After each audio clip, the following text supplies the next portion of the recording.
Hello, everyone. Thank you all so much for joining us here at the International Interfaith Conference, United in Liberty, the Rise of Spiritual Diplomats. My name is Olga Schmidt, and I am so honored to welcome to the stage a world-class opera singer, Miss Maria Maksakova, to perform the U.S. National Anthem. Her performance will be followed by the Pledge of Allegiance, led by Chief Joseph Riverwind, the war chief of the Arawak Taino tribe of Puerto Rico and the U.S. Army veteran. And after, Bishop Leon Benjamin will give us the opening blessing. We'll follow it in that order. So please help me welcome Maria Maksakova.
God bless America. It's an honor to me to be here at the home of the great. Amen. Thank you so much.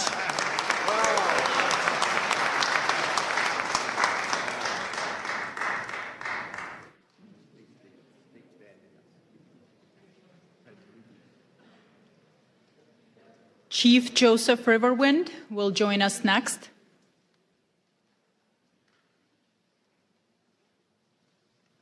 If you will please stand for the Pledge of Allegiance.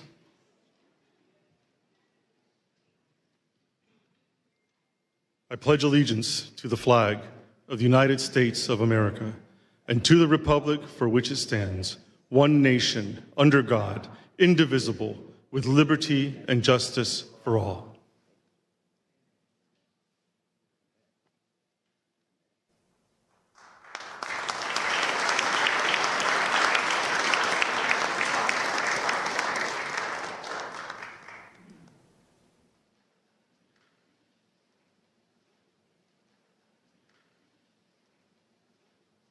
Good afternoon, everyone, and welcome to all of the wonderful faith leaders from across this nation and around the world.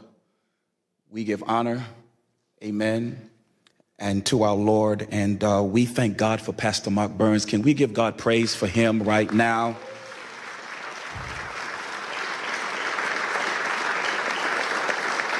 The rise of spiritual diplomats as we pray today.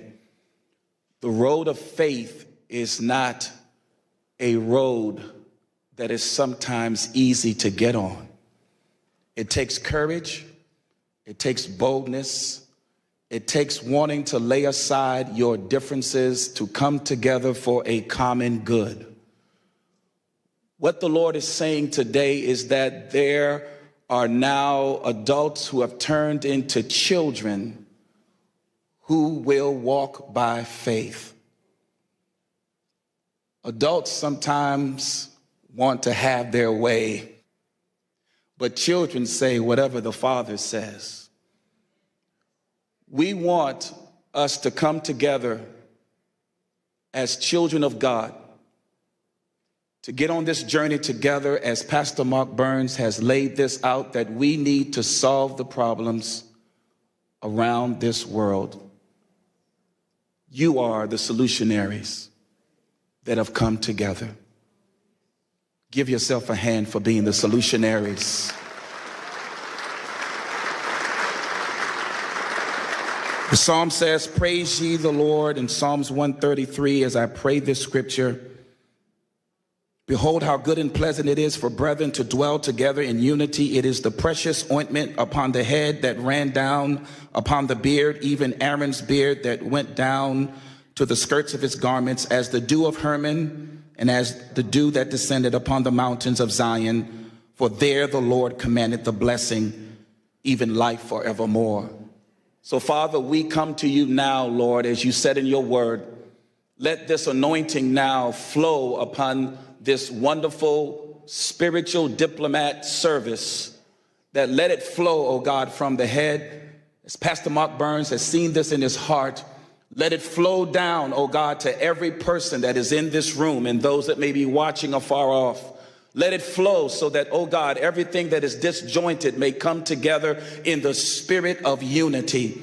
Let it flow until, oh God, every, oh God, type of defrailment and defragment, anything that cannot be joined together, let it be, oh God, put away and lay it aside so that the true unity can manifest in this room today. Father, we thank you, Lord, for a growing surge, oh God, of faith that is now rising in the hearts of men and women that have come together to solve the problems, oh God, that make for peace around this world. This whole globe needs, oh God, peace. And so therefore, Father, we command the blessing to come now, that every heart, every mind, every soul, every person gathered together here today will now begin to get a divine download because of the anointing. It'll come, and your solutions, your way of doing things will unite with men and women across this globe, and we shall solve the problems of this earth, and this earth will be blessed because of your faith. We thank you now. We thank you, Heavenly Father, that you chose us for such a time as this. Bless Pastor Mark Burns. Keep his heart, oh God, secure and safe in you, and allow these roads that have never met before. Now we are joined together, and the earth will be better for it because of us. We thank you for it now. It's in the name of the God of Abraham, the God of Isaac, and the God of Jacob, in Yeshua HaMashiach, the name of the Lord Jesus Christ, our Lord and Savior. We thank you for it now. It is so, and it is done. Let everyone in this room that touches and agrees say amen.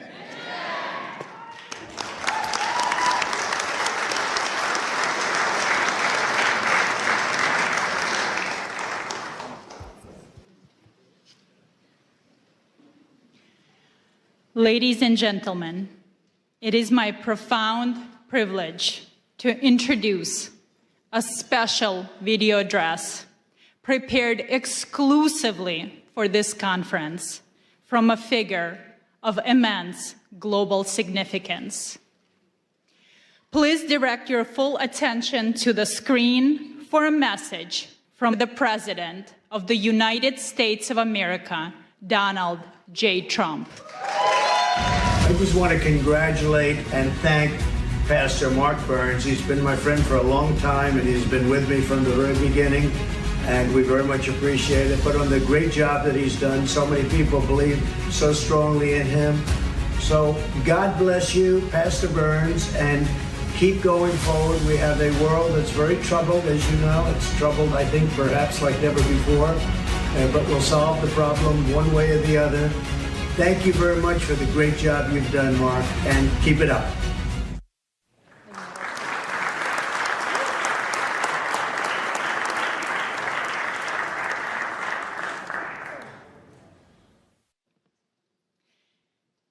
It is now my distinct privilege to introduce our host and the leader of the International Interfaith Conference, United in Liberty, the Rise of Spiritual Diplomats, Pastor Mark Burns.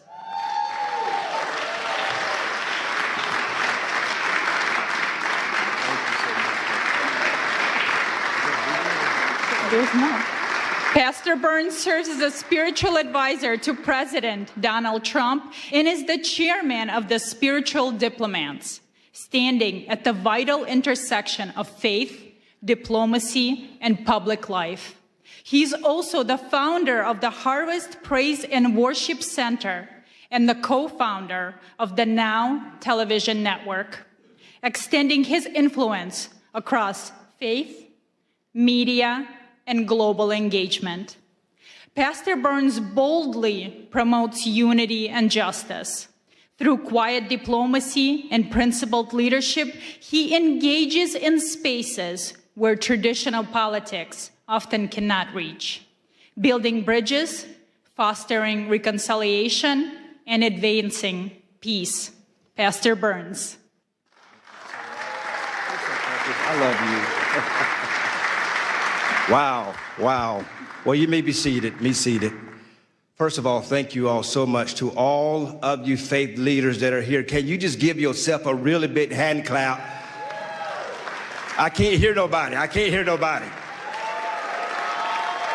Now, I say this everywhere I go, whether I'm at the synagogue or whether I'm at the mosque. I say this everywhere. Can we pretend for a brief moment that you're at a Black Baptist church in South Carolina and just open your mouth? To all of you wonderful, wonderful leaders from around the world, it blesses me so much to see you that are here. To ALLATRA and to Creative Society and to all of the wonderful volunteers from around the world that has helped make this happen. I just believe that we are truly the answer to ending true wars in this world and bringing world peace.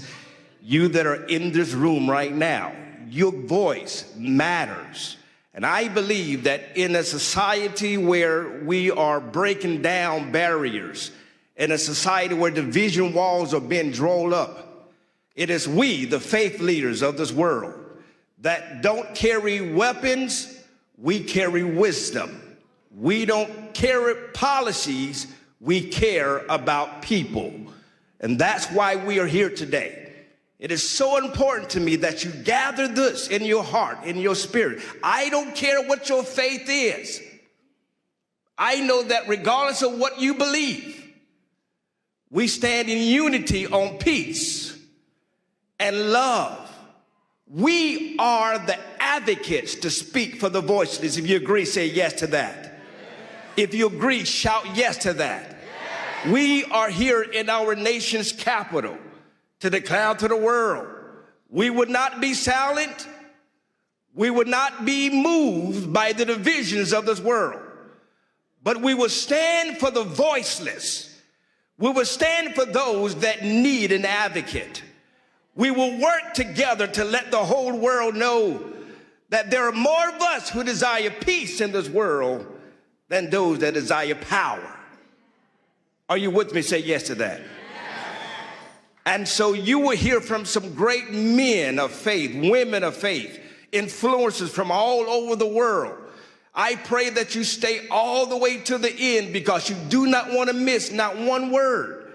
But not only that, we will have a commissioning and pinning ceremony of new spiritual diplomats that will declare to the world, I will make a vow to stand for the voiceless and stand for those that need an advocate to speak for them. Are you a spiritual diplomat? That's the question you need to be asking yourself. Are you willing to go to the leaders of the world? Are you willing to bring a ceasefire in conflict zones around the world? Are you willing to go to the front lines? Are you willing to speak to those on the local level, the state level, the national level, or the international level? Are you willing to be an advocate for those that need your voice? regardless of your faith, you are a global leader. Your voice matters. We have dignitaries from all over the world that are here.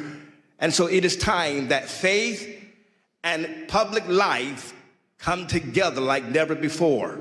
And we formulate an army of spiritual diplomats that would go behind the scenes, that will speak to the kings of the world, reminding them that why they have the power that's been given to them by the people.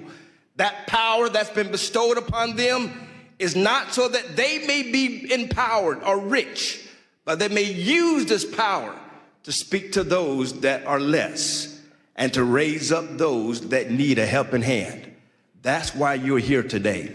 And together with all the faiths that are coming from around the world, this is what the world should look like. We are the true representation of human life and human dignity. This is a charge that you will receive today, to be a true spiritual diplomat. That you would go to your Muslim brother, you would go to your Jewish brother, you would go to your Christian brother, whatever the faith is, your Hindu brother, your Buddhist brother, whatever your faith is, regardless of what you believe or how you pray, you would stand on the fact that we are united in peace and in unity and in love. That's why you're here.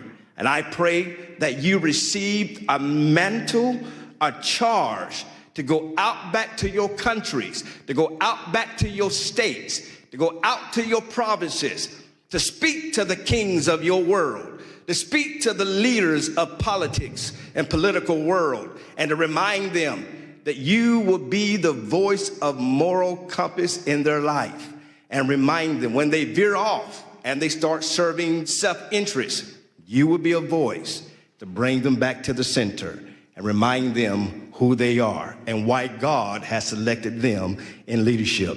Let's bring peace to the world. Let's end the conflicts of the world. There's so much more that we're going to be doing together. This is not just a meeting. I need you to understand me clearly. If you're here just to be one of the number, if you're here just to take pictures, we don't need you nor want you. But if you truly here to roll up your sleeves and become the pit bulls of the world and remind the leaders that you will not be silent, you will not be moved, but you will stand for those that are lost. You will lead the marches where there may need to be marches led. You will speak up for those that are being killed viciously. You would not be just keyboard warriors, but you would advocate for those that desperately need your leadership. If you agree with me, say yes to that. So that's why you're here. We're uniting the world together. And we started right here in our nation's capital. God bless you. Thank you all so much. There's much more to come. Please, please, stay to the end. You want to be commissioned. You want to be commissioned as a true spiritual diplomat, where you receive one of these spiritual diplomat pens that you wear with pride, that you're telling the world, I am a leader you could call on. I am a leader that will stand in the gap. I will always fight for those that need a voice and a helping hand. God bless you. Thank you all so much.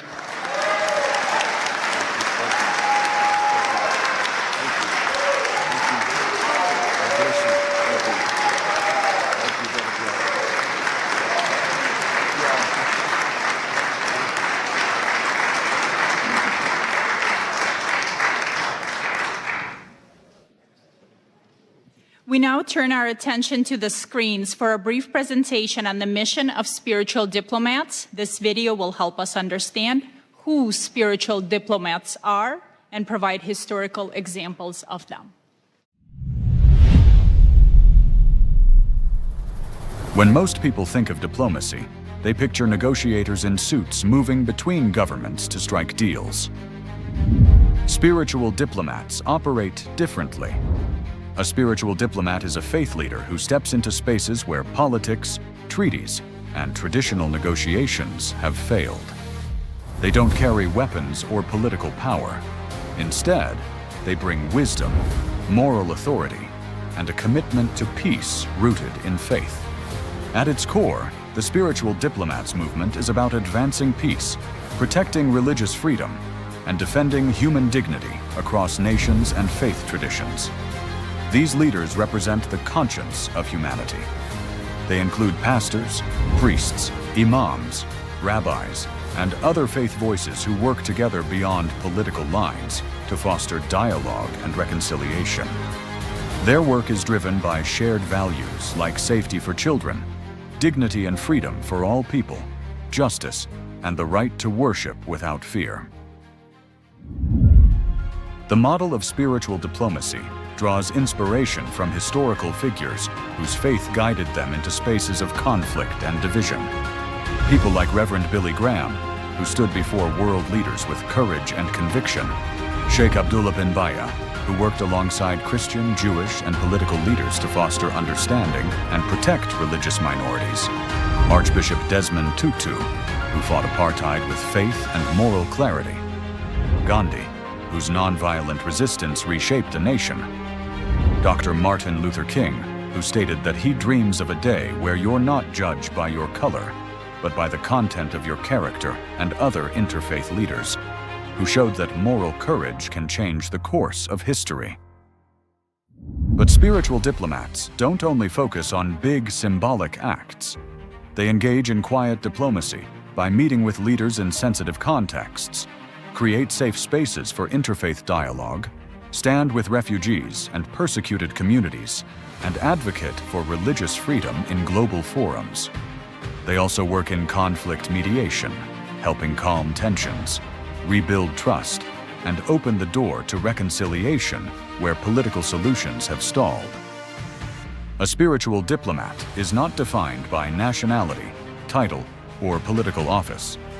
A spiritual diplomat is defined by moral authority, by the courage to stand in places of tension and say that peace, dignity, and freedom of belief still matter. This movement also brings people together across faith lines. Events like the International Interfaith Conference, titled United in Liberty, the Rise of the Spiritual Diplomats, convene religious leaders from around the world to talk about practical paths to peace, grounded in shared values and mutual respect. This movement is intentionally interfaith. It does not ask leaders to compromise their beliefs. It asks them to stand shoulder to shoulder around shared values: the protection of life, the safety of children, the freedom to worship without fear, justice rooted in compassion, peace built on truth. Ultimately, being a spiritual diplomat means working at the intersection of faith and public life to remind the world that real leadership serves humanity. It is a form of moral engagement that seeks to heal divisions, uphold freedom of belief, and show that peace is possible when faith leaders walk together, not as political actors, but as peacemakers and advocates for human dignity. This is the calling of a spiritual diplomat: to walk into difficult spaces with wisdom, to listen before speaking, and to lead, not with authority alone, but with good moral conscience. Are you a spiritual diplomat?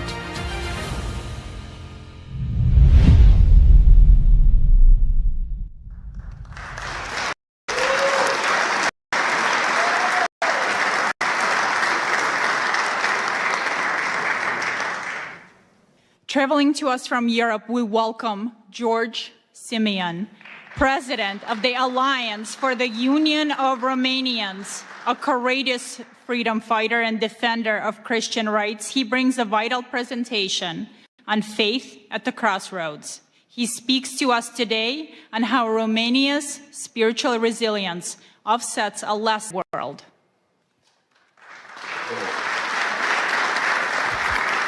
Thank you. It is with great pride that I am part of this movement. It is with great pride that I am the first speaker in this conference. And it is with great pride that I share the same values with Pastor Burns.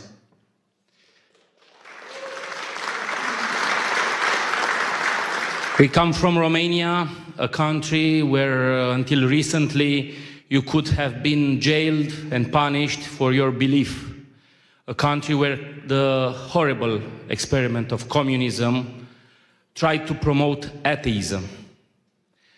And the key to world peace, the key to global understanding, the key to prosperity is through God, is through faith, is through spiritual diplomats. We are here in Washington with a big delegation of members of the European Parliament and the Romanian Parliament, over 40 diplomats who are here to speak about a horrific attack on human dignity. In Romania, the elections have been annulled. In Romania, democracy has been annulled by wicked people who have no faith, no God, and do not like President Donald Trump. I am sure that all of us gathered here today think about world peace. I am sure that, like Pastor Burns advocated, we must find a solution for peace in Ukraine.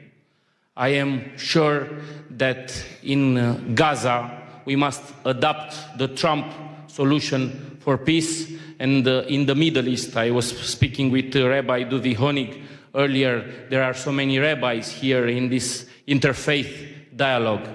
We must bring peace. And we are here in Washington, an example of democracy and world peace. You have a great leader for at least 3 more years. And we must follow on the footsteps on Donald Trump for our nations, for our religions. Thank you, great friend.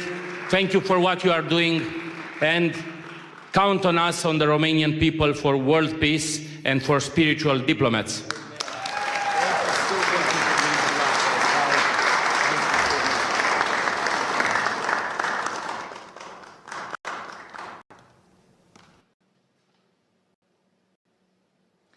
Our next speaker is Brock Pierce, a renowned futurist, philanthropist, and the co-founder of the Tether and the EOS ecosystem. He is a visionary who understands that in times of crisis, action cannot wait for the government.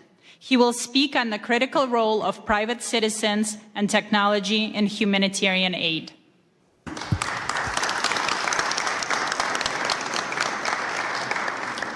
Well, what an honor and a privilege it is to be here with all of you today. And, specific thanks to Pastor Mark Burns, who I've had the great pleasure of working with on a number of initiatives. And this is as exciting as any of them because it is global in nature. And on behalf of all the Ukrainians that are here, this is one of them, and we've got a few other surprises I think we'll see in the months to come.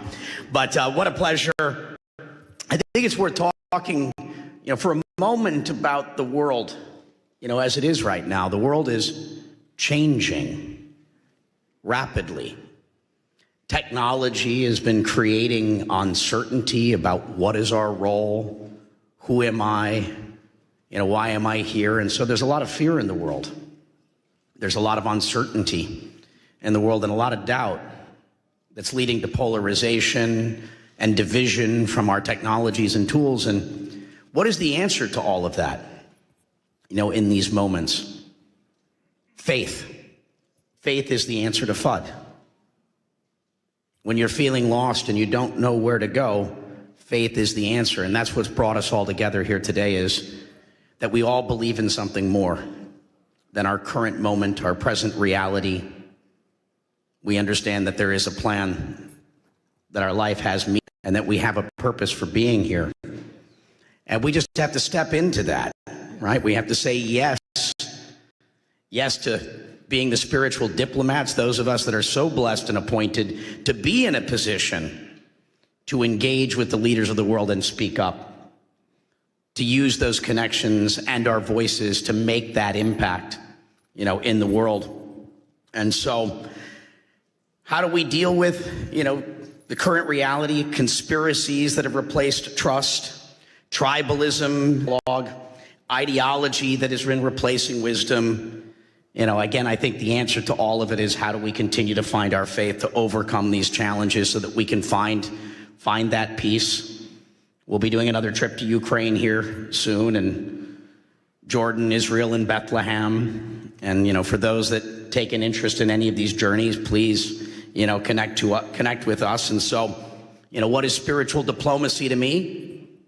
It's the ability to engage with those nations and cultures and people through their deepest source of meaning, belief and identity, where it's not just about power, policy, and pressure, but it's those things that transcend our typical negotiations and bringing it back to purpose, bringing it back to dignity, that narrative and moral authority, one nation under God, right? And that's what we're all here for. So I'm so grateful to be able to speak and share this time with all of you and continue to do this, perform this great work in the world together.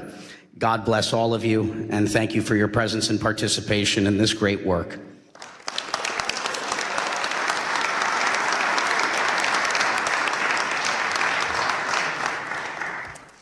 Now it is my distinct honor to introduce a video address by Rabbi Shlomo Moshe Amar, the former Sephardic chief rabbi of Israel and Jerusalem.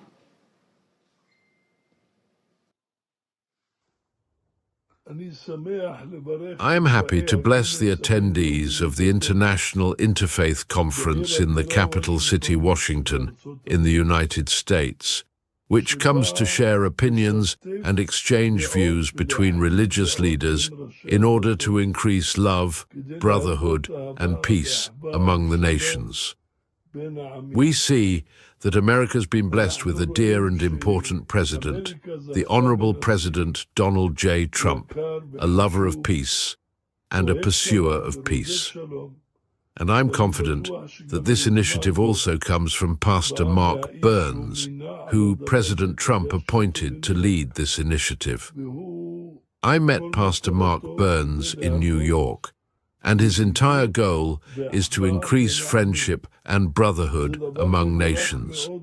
This is a very, very blessed thing, to bring about understanding that will prevent wars and prevent great troubles and will increase good life among people, among religions, and among nations.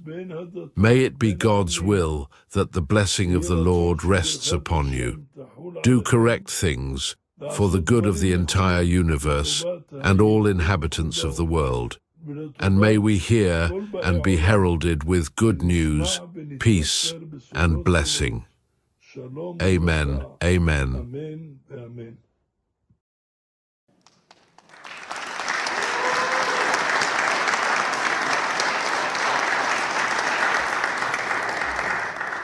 Now we are honored to hear from Rabbi Asher Lapading, a great Rhodes Scholar and the Director of Community Relations at the Jewish Federation of Greater Ann Arbor, Michigan. He has recently led multiple delegations to Syria.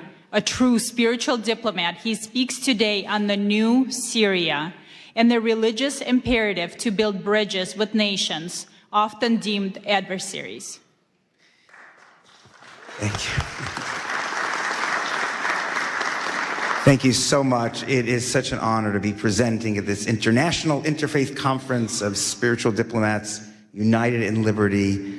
My deep gratitude to Pastor Mark Burns and all the organizers and participants. There's an old Jewish joke that mixes humor with some warning. If we don't heed the word of God, a man's house is caught in a great flood. He sees a large piece of wood floating by, but instead of grabbing it, he says to himself, I'm going to wait for God, for the God that I pray to. Then miraculously, someone from a boat throws him a life jacket. The man says, no, I'm waiting for God to send me God's relief. Soon a helicopter swoops overhead and sends down a ladder, and the man refuses to get on because he says, I'm waiting for God to save me. Well, eventually the water swallows him up. He dies, goes to heaven, and at the pearly gate he demands of God, or St. Peter, if you're Christian, where were you, God? I prayed to you for salvation, you ignored me. And God, or St. Peter, says, who do you think sent the wood? Who sent the boat? Who sent the helicopter? Well, the lesson is that God sometimes sends us the greatest of opportunities, and it is our important responsibility to seize them and not ignore them. And I feel that the new Syria is a great opportunity for America, for the Middle East, and for the Jewish state of Israel. But it takes someone with vision like our great President of the United States to realize what an opportunity it is. Weeks after Ahmad al-Sharaa, Abu Jalani defeated Bashar al-Assad, the Syrian dictator who killed 1 million of his own people, I got a call from my good friend, Dr. Yahya Basha, a Syrian Muslim doctor whose family had been murdered by the Assad regime. It was clear to Dr. Basha, and he said clear to many Syrians, that it was Israel's defeat of Hezbollah and weakening of Iran that gave the Syrian rebels the ability to oust Assad. And Dr. Basha was celebrating. Dr. Basha is a spiritual diplomat who, in addition to building MRI clinics all over Detroit, has dedicated himself to building bridges with the Jewish community over the decades and trying to lead the Muslim community in the direction of peace. So with Dr. Basha's influence and perhaps an awareness that the new Syria owed Israel for their success, the Sharaa government invited Jews to return to Syria for the first time in 30 years. Dr. Basha told me I needed to go just 2 months after the new government came to power. Yes, the government understood that good relations with the Jewish community meant good things for Syria. Sanctions relief, business opportunities, the ear of President Trump. Good for the Syrian government, recognizing how the Jewish people can be allies and not enemies. And that took a lot of vision and independent thinking. Syrians were always taught that Jews in Israel were the enemy. Now we had a leader of Syria who understood exactly the opposite. And we were welcomed by everyone in Syria as Americans. But even more impressive, when people saw that I was Jewish by seeing my kippah coming out of a synagogue in Damascus, they celebrated. Jews returning to Syria meant that Assad was truly gone. Since this first February trip, I have returned twice, leading 2 Jewish delegations, one with an Israeli reporter, David Horowitz. I wore my kippah everywhere and received the same joyous welcome from teenagers, from kids to older adults, and even armed guards who wanted to take their picture with me. At our visit with the president of the University of Damascus, I openly told faculty, students, and administrators that, yes, I am a Zionist, and I hope that Syria and Israel will become best friends. And while some were surprised, most understood. And I believe sincerely that the Sharaa administration understands. For over a decade, Syrians were tortured and killed by Assad's allies, Hezbollah and Iran and Russia.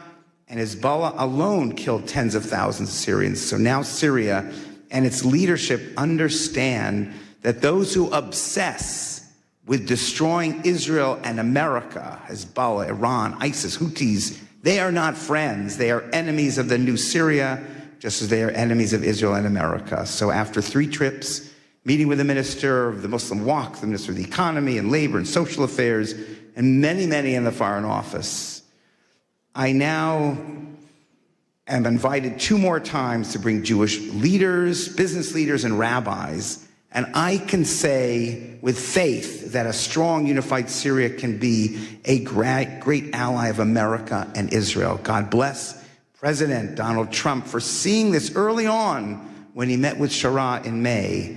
And now, as a strong supporter of Israel, I ask Israel to understand this. I believe God is sending America and Israel the wood, the boat, the helicopter. Israel has to figure out how to use all these opportunities while maintaining security. But I believe having a strong, unified Syria can be the best allies for Israel's security against its greatest enemies. Part of being a spiritual diplomat is seeing diplomacy and building unlikely bridges and breaking down old, outdated divisions and seeing that all, as the pastor said, as holy work accomplished by trusting in God to guide us into crucial opportunities, to the boat, to the helicopter. At these times, I think of the courage that it took for the great Martin Luther King to join with rabbis and Jewish leaders to fight together. Folks with different religions and backgrounds, but united in spirit and understanding and a respect for all human beings created in God's image. That is the courage needed to follow everything we see in the new Syria and Israel. And with America's blessing and hard work, Israel, Syria, America, and all those who love and want peace can be the greatest of friends and allies to prevail together against the forces against peace that surround both countries in the ultimate victory of light over darkness. Thank you.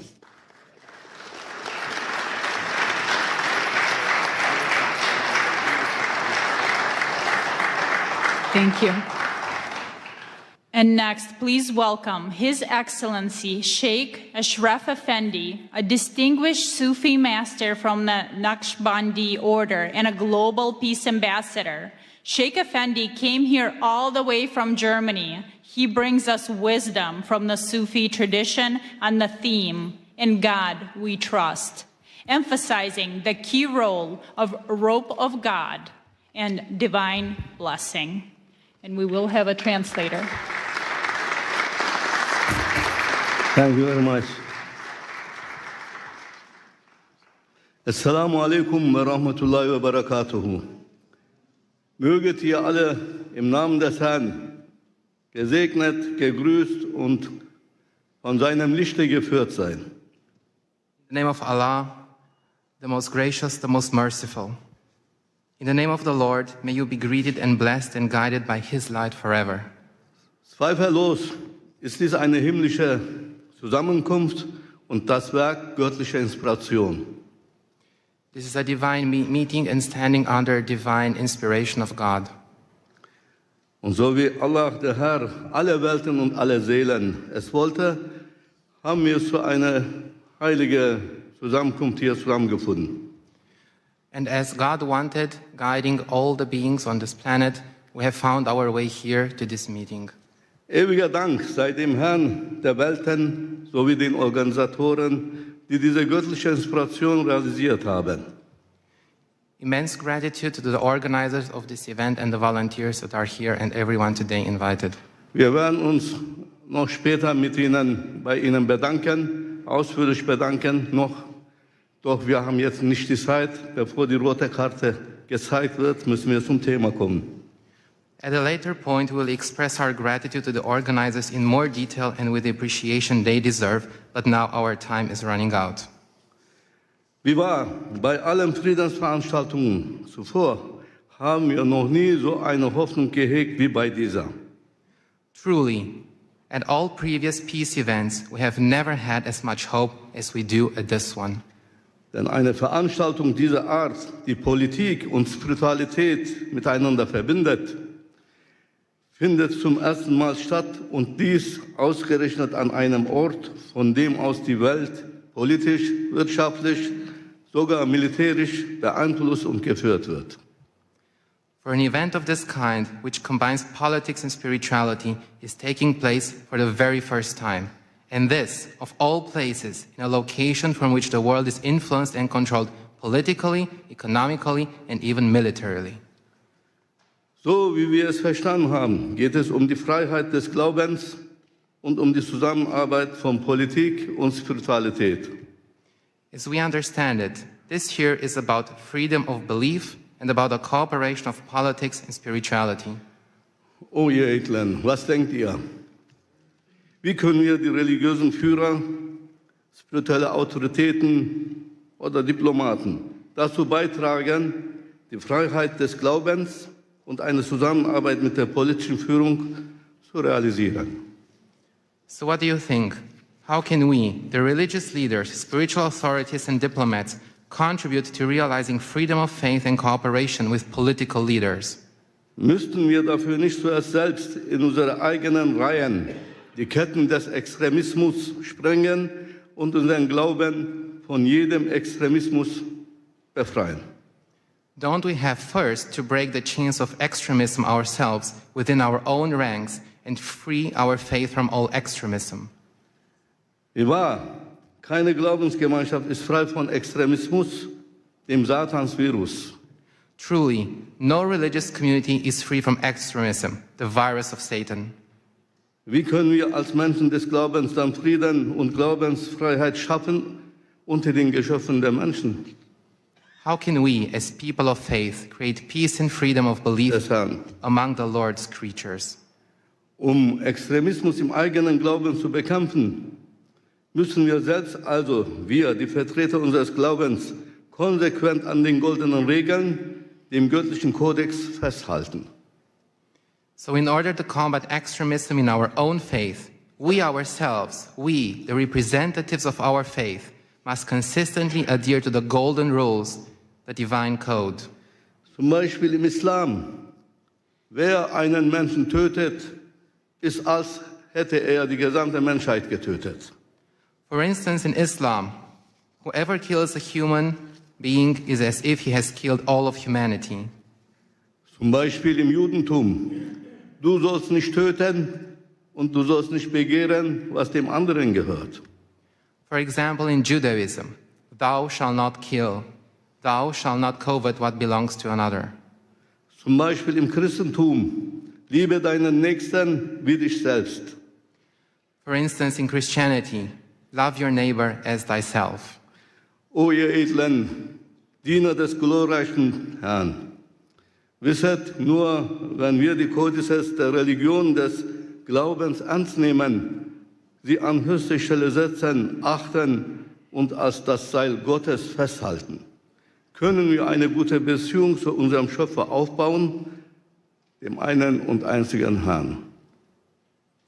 O noble servants of the glorious Lord, know that only when we take the codes of the religions of faith seriously, put them first, respect them, and hold tight to them as to the rope of God, can we build a good relationship with our Creator, the one and only Lord. Ohne Zweifel, nur er kann uns den Frieden schenken.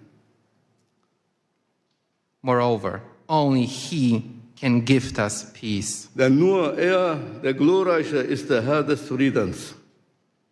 Natürlich bedient er sich stets eines Werkzeuges für alles, was auf Erden geschieht, auch für einen wahrhaftigen Frieden in der Welt. For only He, the glorious one, is the Lord of peace.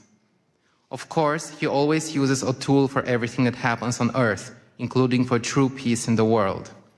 Möge Präsident Trump derjenige sein, der dazu berufen ist, Frieden in die Welt zu setzen, da er auch die Macht besitzt, dies zu realisieren. May President Trump be the one called upon to bring peace to the world, as he also has the power to make this happen. Möge er dafür mit einem himmlischen Friedenspreis vom Herrn des Friedens selbst gekrönt werden. Eine Auszeichnung, die niemandem zuvor zuteil wurde. And may he be crowned with a heavenly peace prize from the Lord of peace himself, an honor that has never been bestowed upon anyone before. Mr. Trump don't need Nobel Prize. Doch zurück zum Thema. Für die Freiheit des Glaubens müssen die Religionsgemeinschaften zunächst in Aufrichtigkeit zusammenkommen und füreinander Sorge tragen. But back to the topic at hand. For the freedom of faith, religious communities must first come together in sincerity and care for each other. So dass wir innerhalb unserer jeweiligen Gemeinden Buddhisten, Juden, Christen, Muslime, Indogene und so weiter sind, uns jedoch in der Öffentlichkeit nicht entlang dieser Zugehörigkeiten voneinander abgrenzen. So that within our respective communities, where Buddhists, Jews, Christians, Muslims, indigenous peoples, etc., but in public, we do not separate ourselves from one another along these lines. Nein, für uns selbst sind wir die Buddhisten, die Indigenen, die Christen, die Juden, die Muslime. Doch in der Öffentlichkeit müssen wir uns zeigen, Hand in Hand als Allianz der Gläubigen. No. For ourselves, we are Buddhists, indigenous people, Christian, Jews, Muslims. But in public, we must show ourselves hand in hand as an alliance of believers. Titel und Namen der Religion in der Öffentlichkeit, wie Judentum, Christentum und Islam, werden uns nur voneinander trennen und entfremden und das darf auf keinen Fall mehr geschehen. Titles and names of religions in public, such as Judaism, Christianity, and Islam, will only separate and alienate us from one another. This must not be allowed to happen again. Lass uns daher laut und deutlich dieses Verständnis der ganzen Welt zu erkennen geben und stark betonen, wir sind die Rabbaniun, wir sind die Gottergebenen. Let us therefore make this understanding known loud and clear to the whole world and emphasize strongly, we are the Rabbaniyun, we are the God-devoted. Und mehr noch, erheben wir von diesem Ort aus unsere Stimme, von jenem Ort, von dem die Geschicke der Welt politisch, wirtschaftlich und militärisch gelenkt waren. Wir richten unseren Ruf an die politischen Führungen und Regierenden, alle Länder und Völker dieser Erde und sagen, and more than that, let us raise our voices from this place, from the place where the fate of the world is controlled politically, economically, and militarily. We address our call to the political leaders and rulers of all countries and peoples of this earth and say, so wie auf dem US-Dollarschein die Worte in God we trust geschrieben stehen, möge auch das Gebäude der United Nations jene Worte tragen. Worte, die das Vertrauen der US-Bürger geprägt und ihre Währung zur wirtschaftlichen Weltgeltung geführt haben. In God we trust. Just as the words, in God we trust, are written on the US dollar bill, may the United Nations building also bear those words. Words that have shaped the trust of US citizens and led their currency to global economic significance. In God we trust. Und mehr noch, im Gebäude der United Nations sollte unbedingt ein House of Believers errichtet werden. Ein Ort, an dem die religiösen und spirituellen Autoritäten der Welt als vereinte Gemeinschaft der Gläubigen zusammenkommen, um bei den Entscheidungen über die Zukunft der Menschheit mit der politischen Führung, mit geistiger Stimme der Menschheit mitzuwirken. And furthermore, in the United Nations building, a house of the believers should definitely be established, a place where the religious and spiritual authorities of the world come together as a united community of believers, where they come together to participate in decisions about the future of humanity with political leaders as a spiritual voice of humanity. Denn wir haben gesehen, dass Politik allein nicht ausreicht für Frieden und für eine glückliche Menschheit. For we have seen that politics alone is not enough for peace and for a happy humanity. Wenn die Politik der Körper der Menschheit ist, so ist der Glaube die Seele der Menschheit. Der eine kann ohne den anderen nicht existieren. If politics is the body of humanity, then faith is the soul of humanity.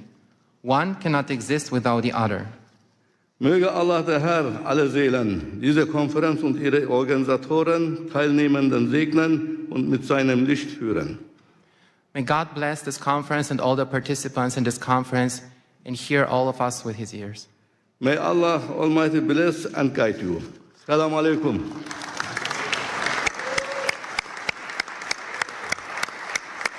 Thank you very much.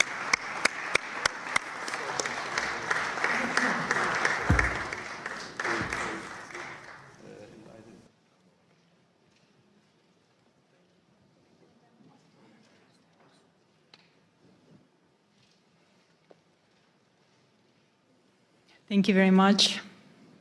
I'm pleased to introduce Rabbi Duvi Honig, founder and CEO of the Orthodox Jewish Chamber of Commerce. He has dedicated his life to uniting communities through economic cooperation. Today, he speaks on commerce as common ground, exploring how business can protect religious freedom and democratic integrity.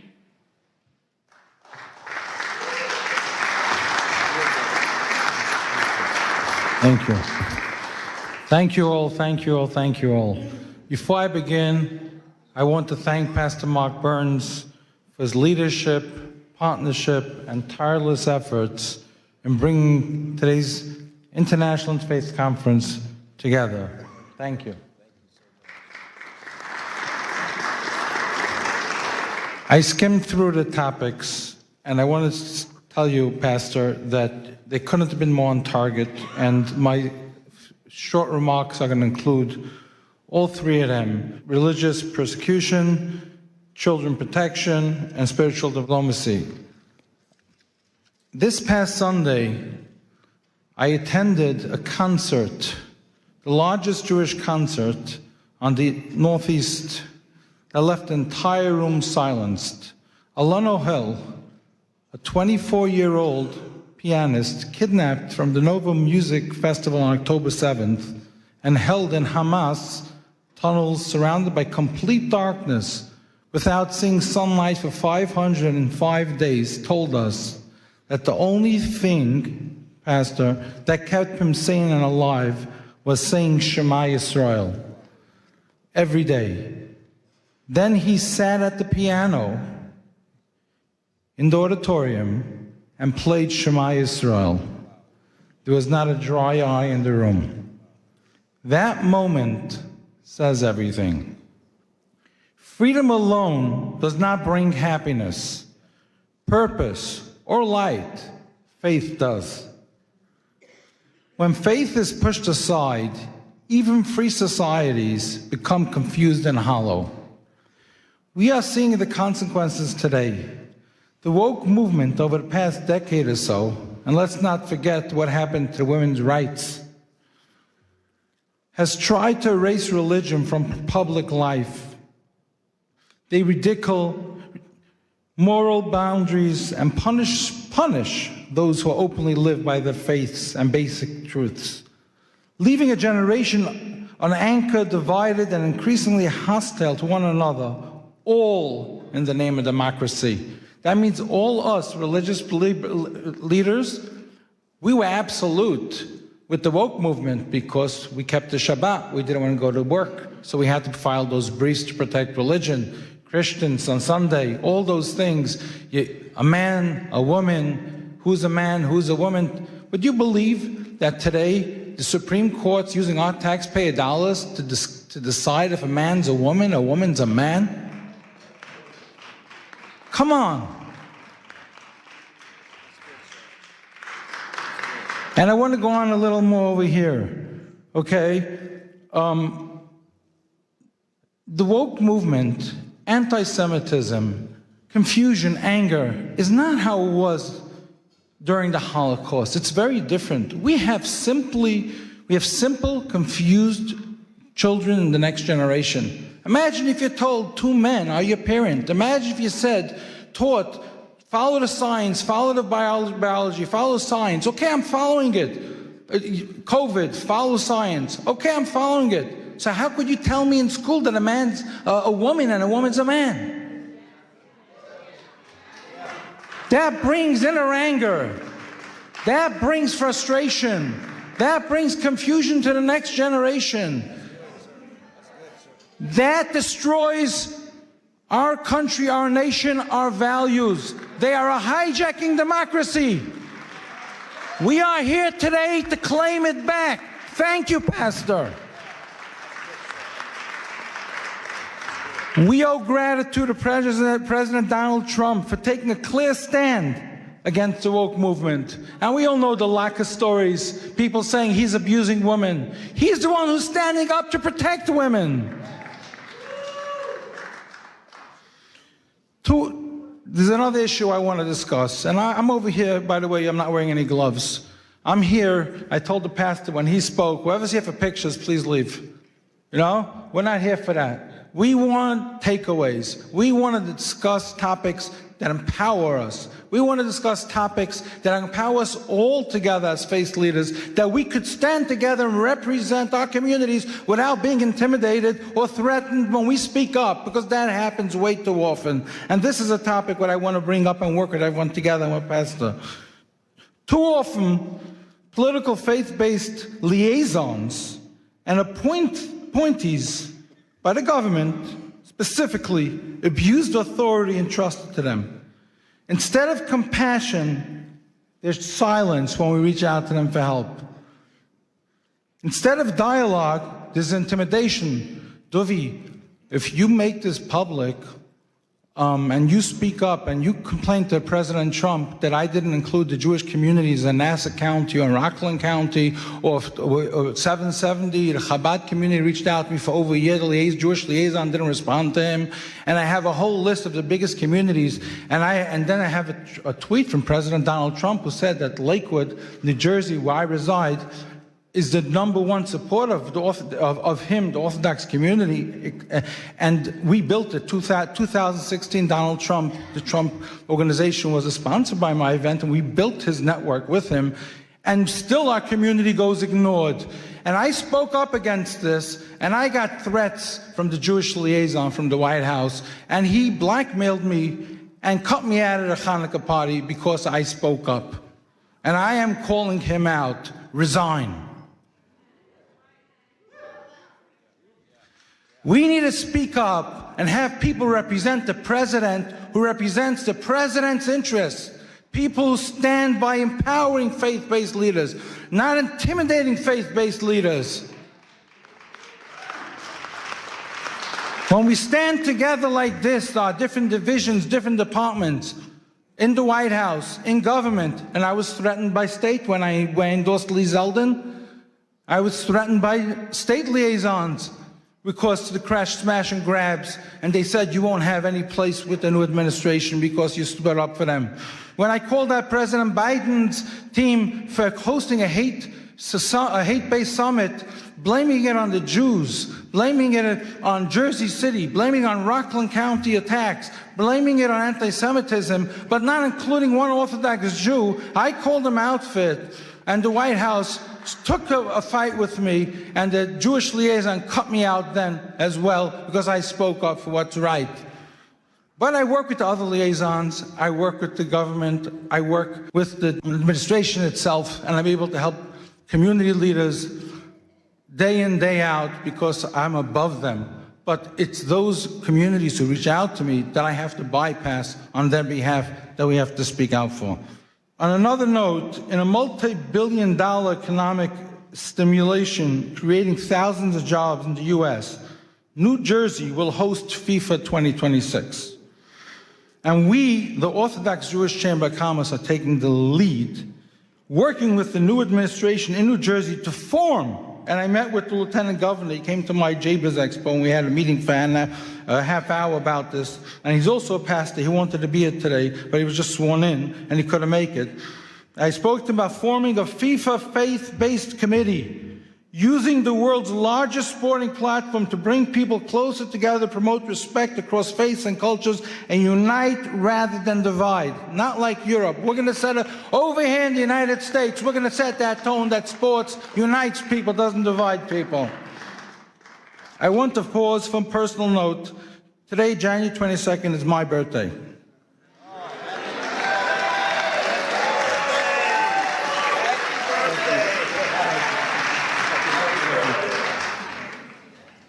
And it is also the 21st wedding anniversary of President Donald Trump and First Lady Melania. On behalf of our community, the Orthodox Jewish Chamber of Commerce, Pastor Burns and his team, we extend our warm congratulations and wishes and continued strength and leadership. Our chairman, J. Morton Davis, who couldn't be here today, he's close to 100, the close friend of the president, for half a century, sends his congratulations to the president. And final, I also want to announce today, as the founder of the Morris Katz Foundation, together with my partners, Alan Dershowitz, Elon Carr, former U.S. Special Envoy and Monitor to Combat Anti-Semitism and CEO of IAC Today, Malcolm Homeline, Mayor Izzy Spitzer of New Square, and the Morris Katz Foundation Committee, that we, the Jewish community, have nominated President Donald Trump for the Morris Katz Presidential Legacy Award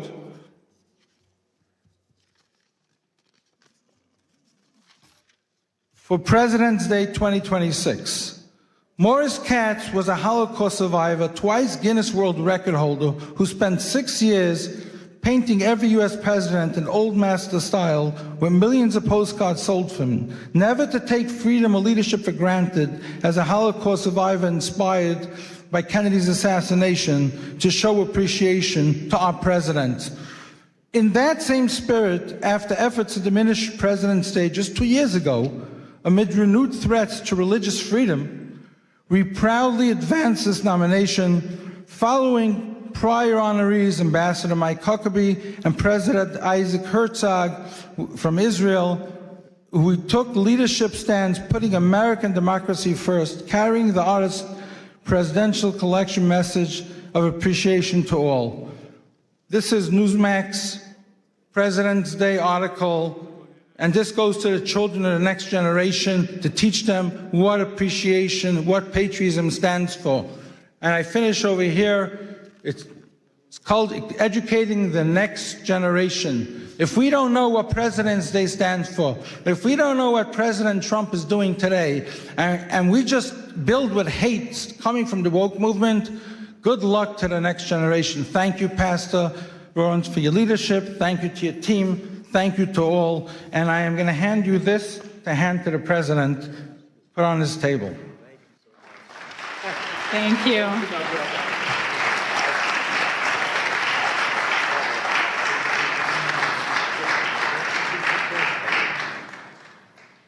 Our next distinguished speaker is Sir Professor Dr. Gabriel Paupe Andreoli, President of the Institute for Advanced Studies and Cooperation and an ethical AI leader affiliated with the Vatican. A polymath in medicine and ethics, he addresses the shift from law to conscience, discussing the future of global governance.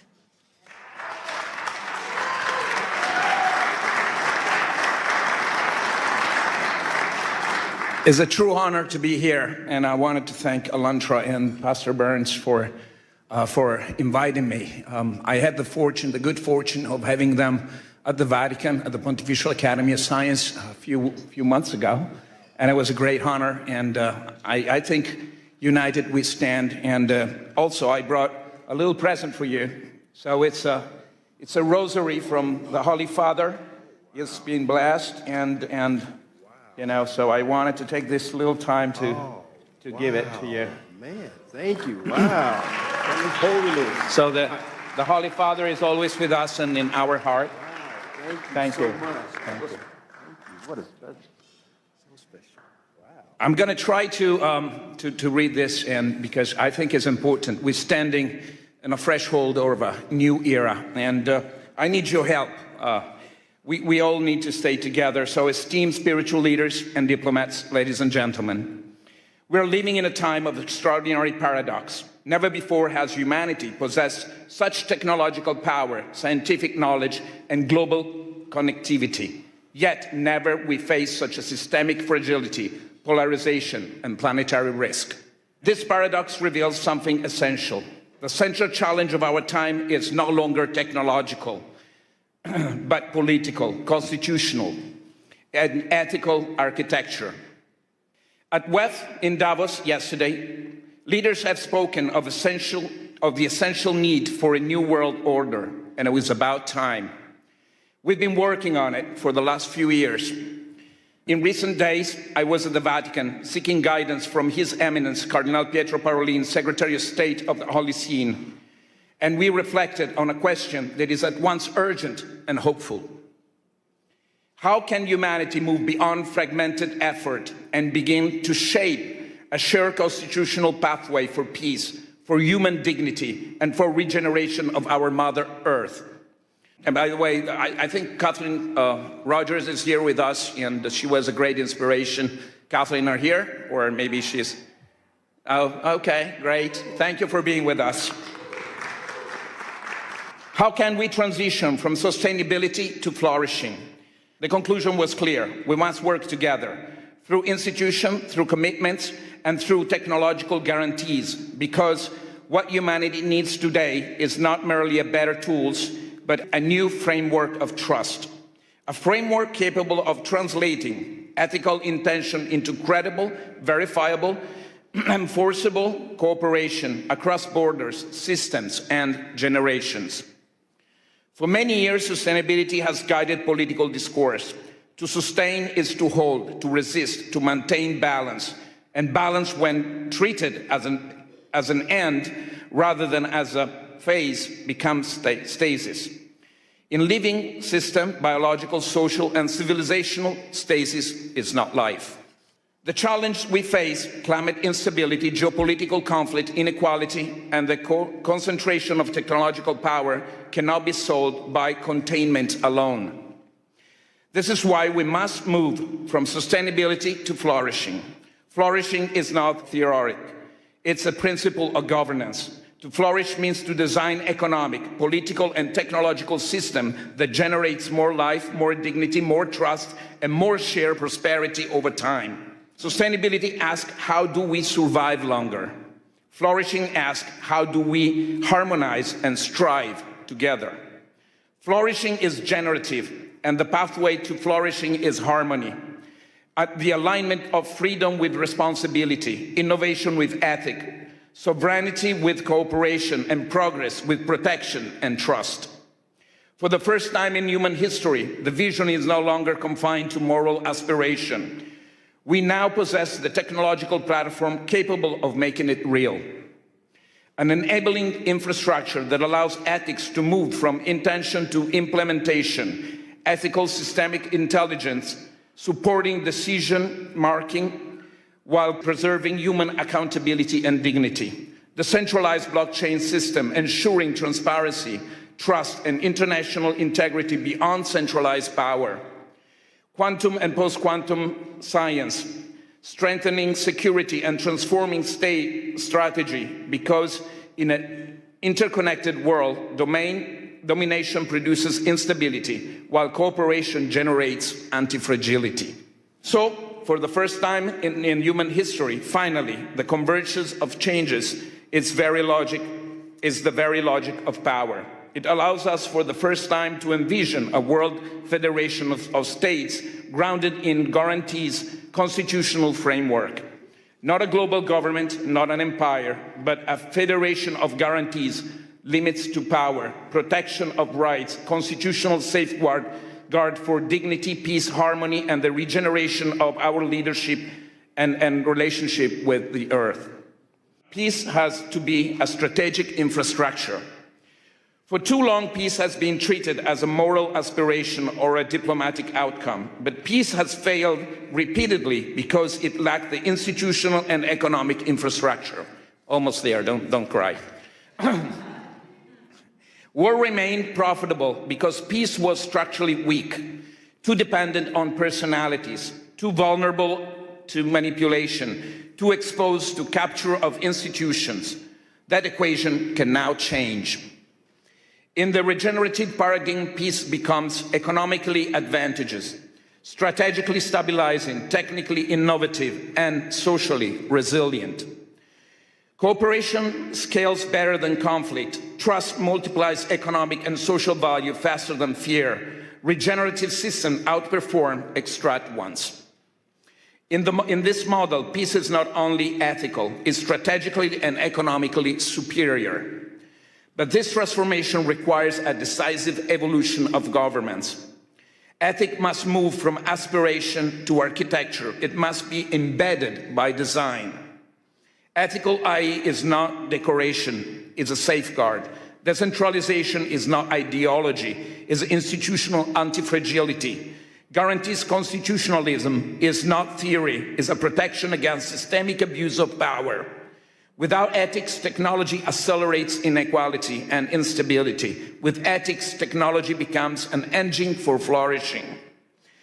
We're building a platform for scientific technological diplomacy, a space for spiritual dialogue beyond ideology, constitutional and policy proposals aligned with emerging technologies and practical frameworks where peace is treated as a system, not as a slogan. Not ideology, but governance. Not utopia, but institutional design. Not theory, but action. A constitution is not merely a text. A constitution is a shared commitment to the future. We believe that time has come to give momentum to a new guarantees constitutional pathway for peace, one that can be endorsed, undersigned, and advanced by institutions, leaders, and citizens of conscience. I therefore invite you all to engage, to follow this work, to contribute to it, to undersign it, and encourage others to do the same, because the future is no longer something we merely debate. It is something we are now responsible to design together through policy, law, technology, and leadership. We started. Let us embrace as a spiritual leader. We can. Let us build what is structured, safeguard, and regenerative for all of us and our children and future. Thank you all.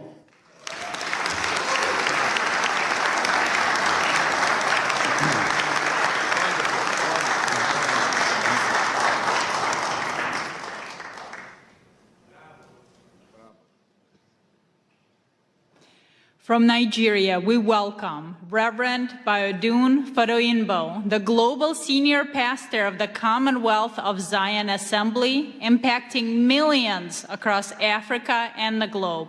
He will share his experience on using spiritual diplomacy to end conflicts, drawing from his vast experience in Nigeria and beyond.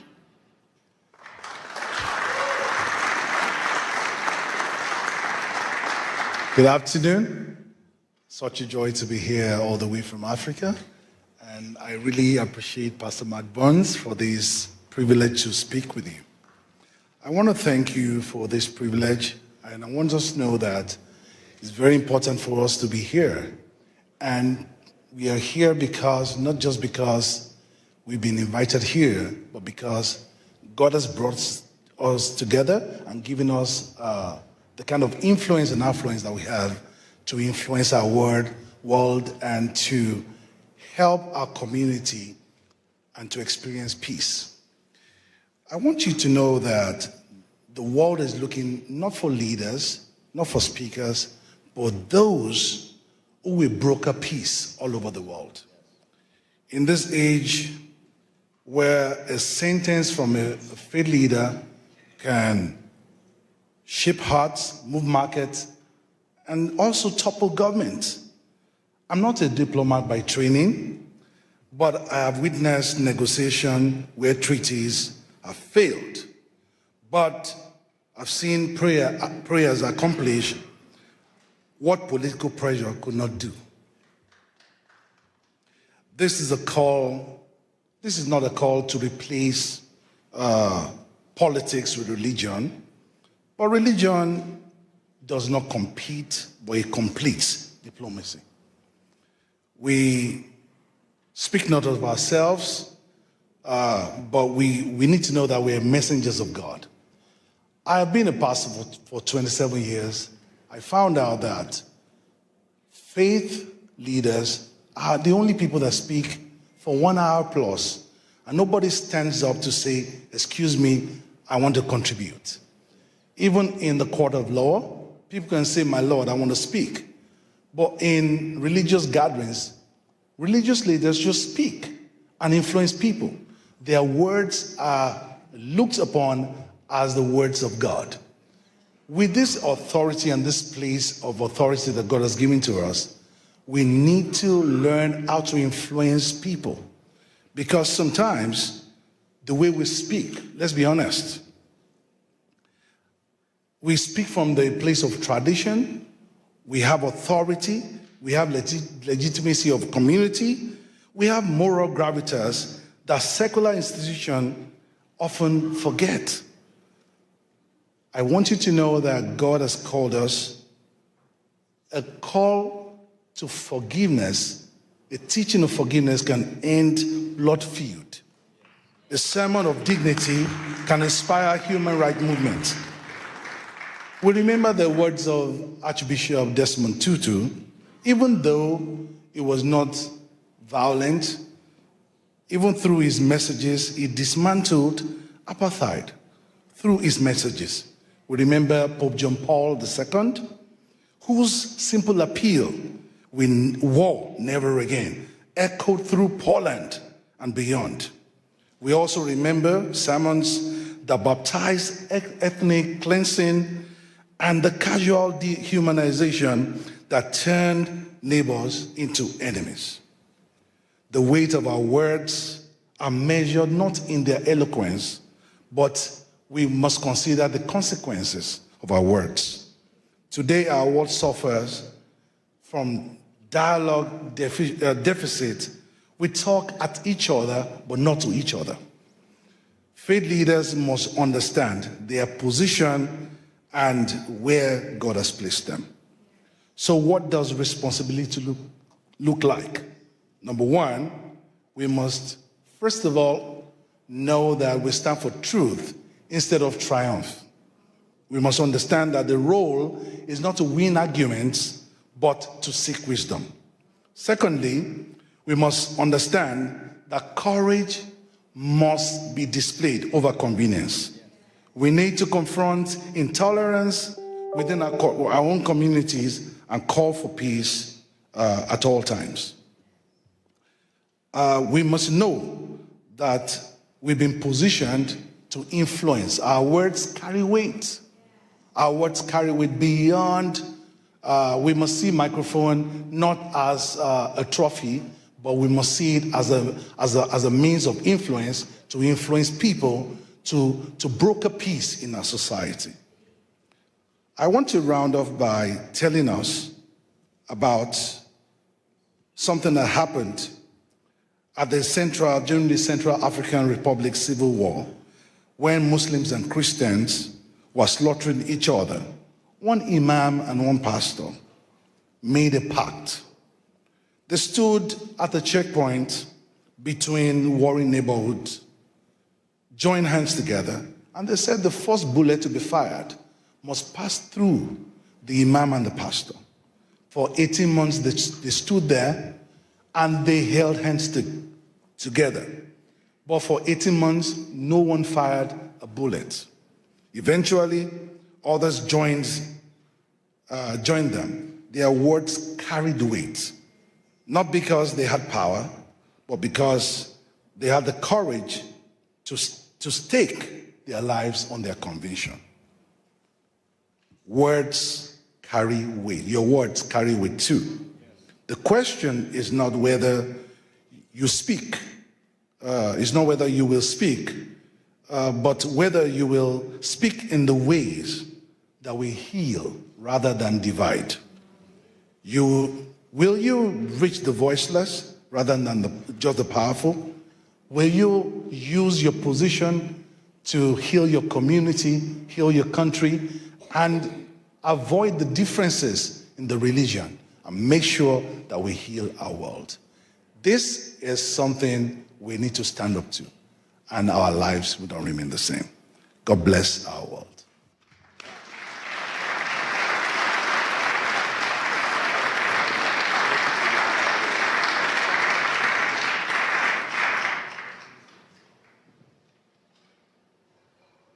It is my honor to welcome Ms. Marina Ovtsinova, the president of the ALLATRA International Public Movement and a specialist in global risk strategy who pursued her studies at Harvard University. She will present on human values as the foundation of global security, introducing the international experience of the Universal Grain Project. Thank you so much, Olga. Hello, dear friends. It's a great honor for me to welcome you here at this hall and at this landmark event. I believe the very fact that representatives from different religions, different cultures, different nationality, different worldviews are here today, that means a lot. That means we're right now in the middle of creating a great change in this world. And with a deep gratitude, I would like to acknowledge that today's conference became possible because of the meaningful collaboration between Pastor Mark Burns, his global initiative, Spiritual Diplomacy, and the ALLATRA International Public Movement. I will give you a brief introduction about the ALLATRA. This is an international volunteer-based alliance of scientists, experts, and professionals from more than 180 countries, dedicated to study climate, geodynamic, and environmental risks. We strive to advocate scientific awareness, promote multilateral cooperation and addressing global existential challenges, and of course, protecting human rights and religious freedom as the fundamental freedoms. We are firmly convinced that spiritual diplomacy has the power to shape the kind of world that deep down every single person longs for, a world that is safe, prosperous, and just. A world where human life comes first, and the spiritual diplomacy represents the real opportunity for all of humanity to overcome this current crisis. And we have solid evidence that we presented to you today that humanity is deeply seeking spiritual diplomacy as the force capable of transforming our world. Back in 2017, we initiated a large-scale international social research project called the Universal Grain. We defined the goal of this project as following: to identify the scientifically sustainable, the fundamental values shared by all people on the earth, regardless of their religion, nationality, social status, political affiliation, in order to find unshakable foundation for understanding among all of humanity. The result of this extensive research was the documentary film, The Universal Grain: Life, What Unites Us All. An international team of thousands of ALLATRA volunteers worked on its creation, including reporters, camera operators, and of course translators. An unprecedented global public survey was conducted. Our volunteers went basically everywhere, into the streets of major cities, and they also traveled to the remote settlement of indigenous community. They spoke with a leading expert across scientific discipline, with representatives of different religion, tradition, with community and the ethnic leaders also, as well with the public figures and politicians. Around the world, we ask people one simple question: what unites all people on the planet, regardless of their religion, political views, skin color, or place of residence? Then, of course, we had to sit down and analyze thousands of responses. And what emerged was a holistic pictures. People in every culture aspire to the same thing: peace, safety, justice, and the opportunity to live a dignified life. This is the universal grain that lies at the foundation of all world religions and humanistic teachings. Why is this knowledge important today? Because we are living in an era of global climate and geodynamic and environmental change. The challenges facing our planet know no borders. Nature does not ask which religion we follow or what kind of passport you have, right? In the face of growing threats, we are all simply people, residents of one shared home, the Earth.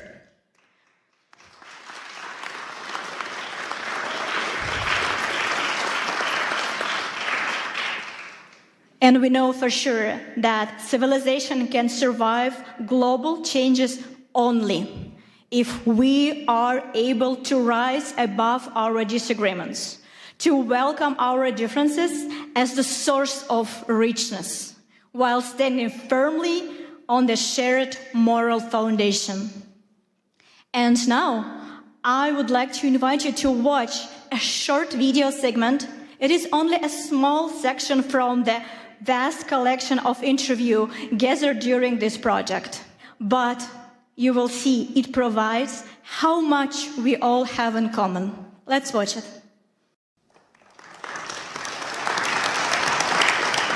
Life on our planet manifests itself in an amazing diversity.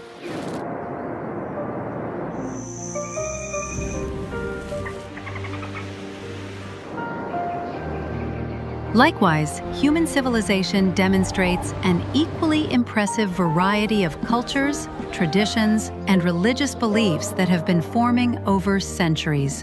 This kind of rich heritage reflects various approaches to understanding human values and people's life in society. Within the framework of the Universal Grain, the unique social research project of ALLATRA International Public Movement, the volunteers addressed people worldwide with question, what do all of us have in common? And their answers show what unites us all. Siamo partecipanti volontari di un movimento internazionale che si chiama ALLATRA. And we're conducting research, the Universal Grain. And the purpose of this project, we want to find out what unites all people across the world internally. En todos los países del mundo nosotros hablamos con la gente. We ask certain questions of people on the streets and famous people, like everybody. Apa yang mempersatukan manusia di planet ini tanpa melihat agamanya? Unabhängig von der Religion, Politik. Co właśnie robi człowieka człowiekiem, co jednoczy właśnie wszystkich ludzi. As one unified world community. We are all human beings here. Aside everything, aside the colors, we are all human beings. So it inspires us here. I think people feel love and care for other people in the same way, despite whether from their religion, their beliefs, anything like that. So I definitely think we all have that in common, definitely. I think that love unites all of us. When this feeling fills our hearts, you know life becomes very happy and beautiful. And you're happy. Love is something what connects us. Love to other person, love to everybody. Everyone feel it. I think everyone feel it. We are all human beings. We are all made by the one creator. So we have to live in harmony with each other. We can change the world by giving love to others, so that as each one of us receives love, then we have more love to give the next person. You reposit self, so you can give that love. Humaneness is the most important thing, because people shouldn't do evil. A human being should do good. It is love for life in all its manifestations. God has endowed us with many qualities. We need to be able to fill them with our hearts. Humaneness, mercy, being caring towards everything that surrounds you. We should all be like this. The greatest commandment is love. Love your God with all your heart and all your mind. And then he said the second, love your neighbor as you love yourself. I live my life not based off of theology, off of the greatest example of Jesus Christ. And that's love. So when you do that, it doesn't matter. I will still feed you. Doesn't matter who you call God, I will still love you. For aid if you have been persecuted for your religious freedoms. Does that make sense? My rallying cry to the world. I just want to see people have a right to do what they have a God-given right to do, and that is to worship God in freedom. The first thing is to forgive, to love, to create, to be a honeybee. Yeah, a bee builds everything, right? We should create, and then we'll be fine. What unites us all on the whole planet Earth, regardless of where we live, who we are by nationality, and what our religion is? heart, smiles, joy. We should open up. Life is very short. We should live. You have to wake up, open your eyes with a smile and live. That's it. You don't know when the heart will stop beating. So you need to be happy. Humans have to love each other because they are human and they came from one place. We need our good thoughts and every situation, peace and love, it's everything. I may be Malawian, someone would be Zambian, someone would be from Germany, but we are all human beings. We are all united in the spiritual aspect because we are all human beings created by one creator. You have a spirit, I have a spirit. It doesn't matter, the outside skin is different, but we all have one spirit. People, they are all the same, despite the fact that they are from different cultures and have different backgrounds. And the most important thing that unites us is love. The ability to love and the need to be loved. The need to communicate with other people. If humanity is first, then we will know how to develop one another and how to care another. What each of us does, and more importantly, how we go about doing that, can and will, in fact, determine the future of mankind. Working together, we can forge a more promising future. A diplomat, but above all, I'm a human being, and as a human being, what I want peace and reconciliation. We are all human beings, so we have different culture, we have different religion, but we believe in life, we believe in love.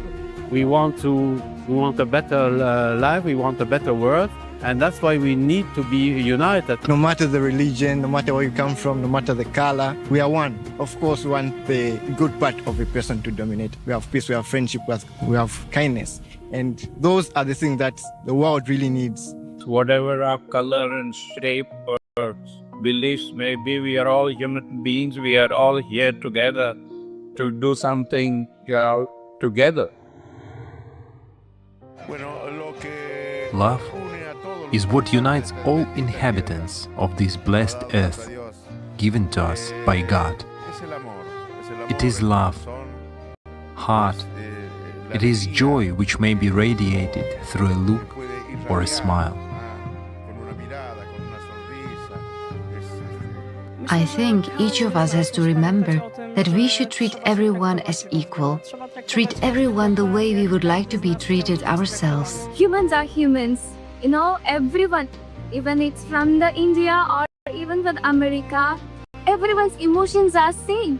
All humans are same. So respect each other, respect the individuality with them, and serve others, help it. That's fine. That's the way you can find the purpose in your life. People around the world share so many common values and ideas. They dream of a better future, and so many people, even when they are in terrible situations, they all still have hope.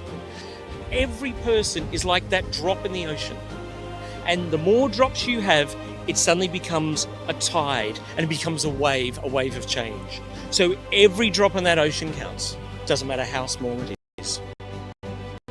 You know that the situation in the world now is not so safely to live because of this war, conflict everywhere. But you know that love can fight for these things, yeah? And friendship, no border for friendship. We can friends each other. In the era of informations, we can change the good informations, not bad informations. Thank you very much for this moment, because however that you can spread this the good things to the world, and how people thinking about what is the importance of living together, living in the peaceful, in the society. So thank you for this TV, So conversations and purposeful conversations, meaningful conversations like these will set a thought process in society, and they get to understand more about what are we looking for in this life, and bridging yourself, connecting yourself with the world around you.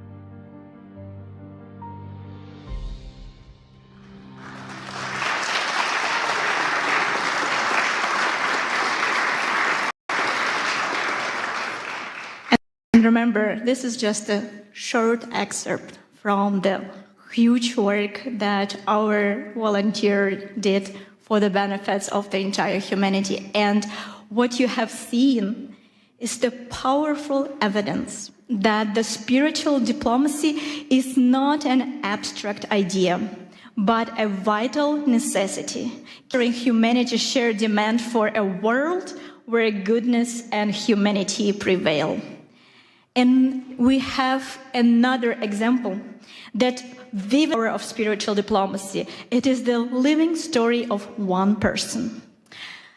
You know, unfortunately, we live in such a world where we need to pay a very high price for the desire to say a truth. We often are persecuted for that. And that's what happened to ALLATRA International Public Movement in Russia. The reason why Russian authority persecuted us because of our uncompromised scientific position and our open position for support of Ukraine. And the Russian authority, they did not forgive us that, of course, right? For telling the truth. And we become the target of their propaganda and their persecution machine. Our participant, in order to have the ability to continue their work, continue to spread the truth, had to leave their homes and leave very, very rapidly. So, sorry.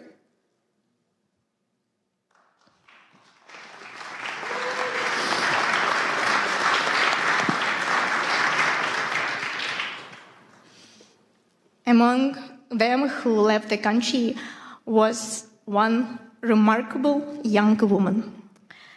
She is a very, very talented scientist, geophysicist, and she has a unique ability to present a very dense scientific information and present it this way that millions of people are able to comprehend the very difficult topic.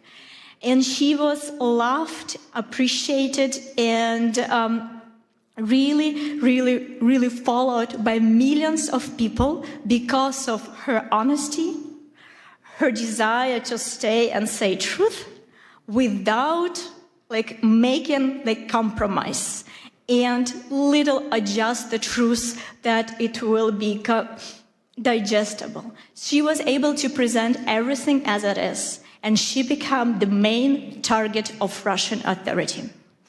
So, and her way was very, very difficult. Immediately after the threat, she had to leave the country with one suitcase of her, pack her entire life there, and leave the country. And we were not able to communicate with her for several years. So, and she was not able to present publicly her scientific research, of course, because of the understanding that she needs to protect herself and, of course, protect her family. But today, she is here.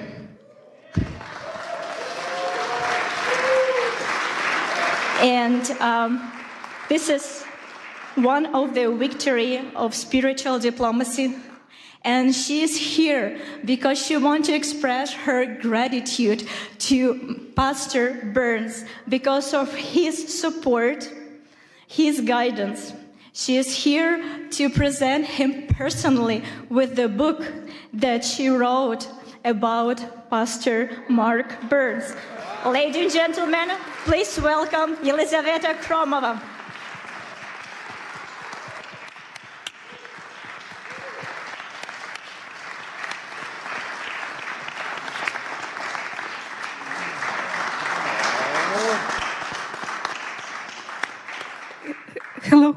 Hello everyone. Hello, dear Pastor Mark Burns.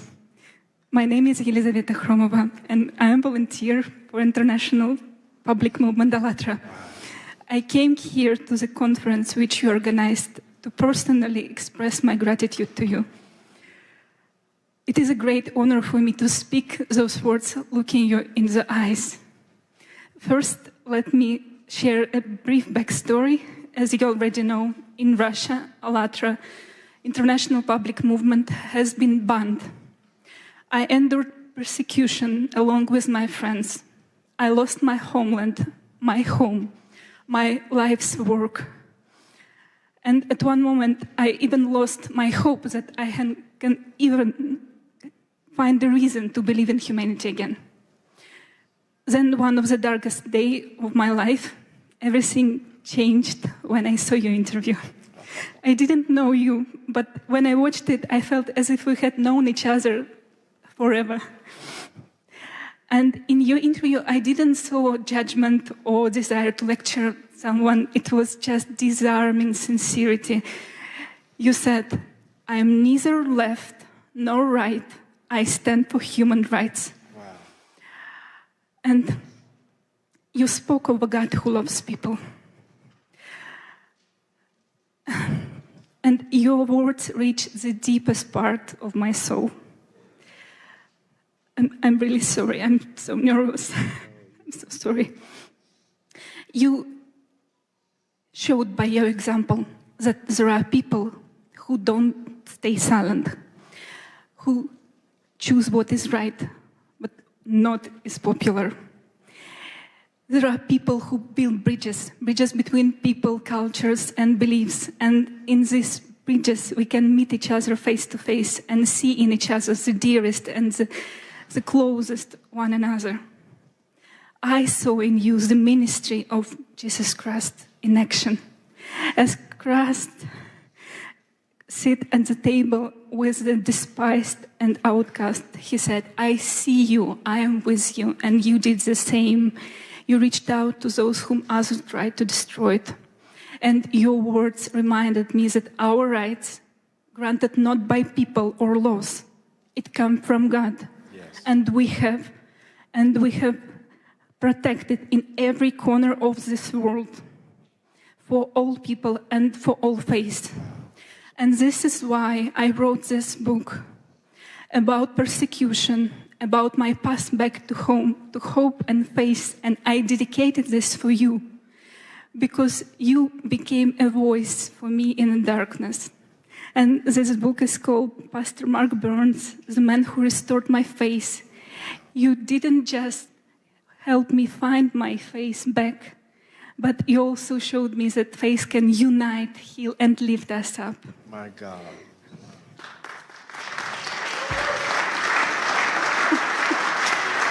Thank you.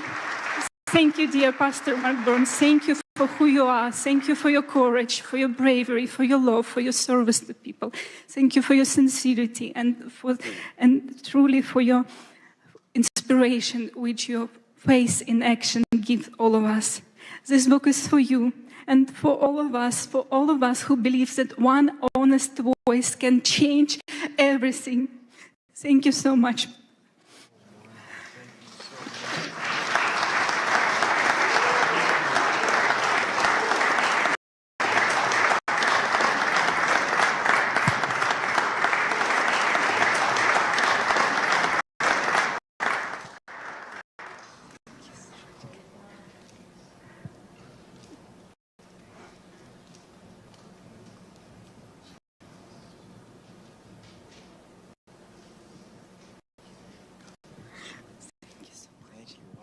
Give her a wonderful hand clap. Wow.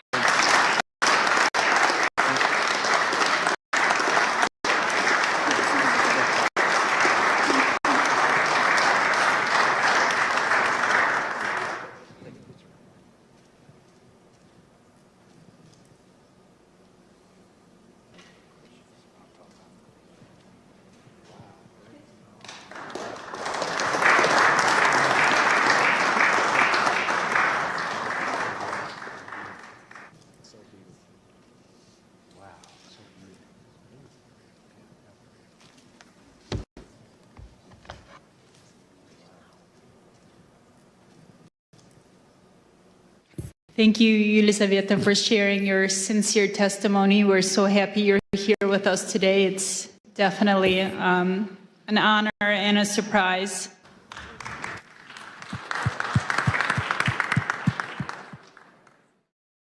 Ladies and gentlemen, we are starting. Thank you so much. And we are honored to welcome Congressman Mark Harris, representing China's 8th District, to the podium to open the second session dedicated to the critical theme of religious persecution and human rights. Harris is a former senior pastor and a dedicated public servant. He will speak to us on the absolute necessity of the rights of all people to practice their faith without fear. Congressman.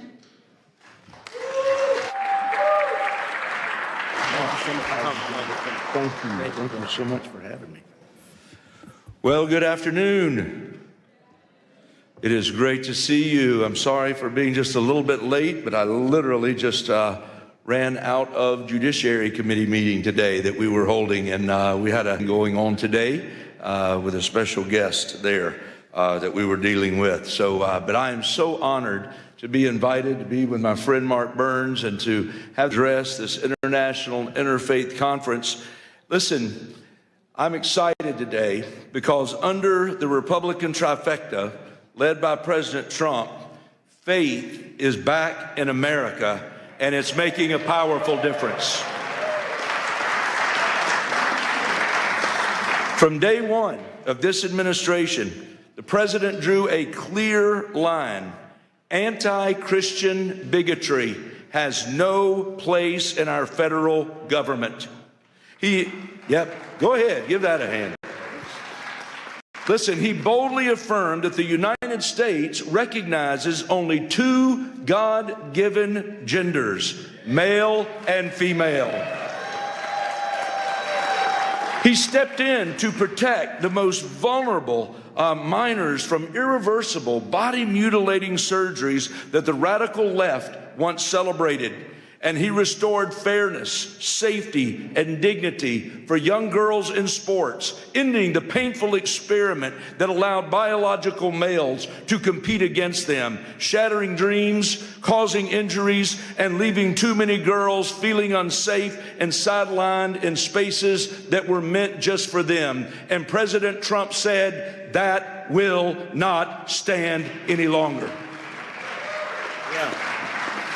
We all know that deep in our bones, that the soul of this nation is inseparably tied to our Judeo-Christian heritage and the timeless truths of the Western tradition. Our founding fathers didn't just mention God, they wove Christian justice, natural law, and biblical principles into the very fabric of this republic. For decades, those foundations were chipped away by an aggressive secularism and left-wing ideology. But praise God, the tide is turning. It's turning in the halls of government, it's turning in communities across the land, and it is turning in the hearts of everyday Americans. Government works best when it gets out of the way, when it respects the sacred space. When it respects the sacred space of parents to raise their children according to their convictions, for entrepreneurs to be able to build businesses without endless red tape, and for churches to be able to preach the gospel and biblical truth without fear of reprisal from any source, come or shine. Listen, that's the limited, accountable government our founders designed. Yet for far too long, unelected DC bureaucrats have overstepped, intruding into schoolrooms ahead of moms, ahead of dads and local teachers, and even casting shadows over the pulpits of our pastors. Consider the IRS's chilling overreach, threatening to revoke a church's tax-exempt status if a pastor would dare to apply scripture to the moral issues of our day. Ladies and gentlemen, the First Amendment was written to protect exactly that kind of speech. That's why I am so thankful to have been able to introduce in this 119th Congress the Free Speech Fairness Act, which is legislation to shield pastors and churches and nonprofits so they can speak freely according to conscience without the constant threat of IRS intimidation. It's frankly absurd that we even need this bill in the first place. Imagine having to explain to George Washington that the government he helped forge would one day try to muzzle Christian voices in their own sanctuaries. But I'm standing before you today because I believe you're a group that understands that there's still urgent work that must be done. This very week, as thousands march the streets of Washington for the National March for Life, celebrating the Dobbs victory while pressing forward to protect millions of unborn lives still at risk, I believe we've all got to stand shoulder to shoulder and arm in arm, and we've got to recommit ourselves to that fight. And we've got to do it together. Listen, the Supreme Court got it right in the Dobbs decision, returning the issue to the people and their elected representatives. Tragically, as I stand here before you today, the total number of abortions has actually risen since that time, fueled by the explosion of chemical abortions delivered by mail through telehealth and shield law loopholes. That's precisely why I've introduced legislation to shut down abortion by mail, effectively criminalizing the practice and closing the deadly back door. Ladies and gentlemen, legislation is essential, but even that is not enough on its own. As conservatives, as people of faith, it's our calling to keep sounding the alarm. It's our calling to keep holding our leaders accountable. And it's our calling to persevere until we end this grave evil once and for all in this nation. House Republicans step into this new year, I believe, with great optimism and real resolve. We're committed to restoring peace and safety in our communities. We're committed to securing a hopeful future for our children. And we're committed to lifting America back to respected leadership on the global stage. So as I come to you this afternoon, I just want to humbly ask something of you. Please lift us up in prayer. Lift us up in prayer that we in Congress will not grow weary, that we will not stumble. But as Hebrews 12 exhorts us, that we will run the race with endurance, the race that is set before us, looking to Jesus, the author and perfecter of our faith. Thank you, and may God bless you, and may God bless the United States of America today. You're sent here to fight, so let's fight, fight, fight until we get it done. God bless you. Thank you. That was powerful, brother. Appreciate it. Amen. Pleasure to be with you. Ladies and gentlemen, please welcome Mr. Matt Schlapp, Chairman of the American Conservative Union and a pivotal figure in American political strategy. As a leader who has guided the conservative movement globally, he addresses the critical intersection of faith, freedom, and political action.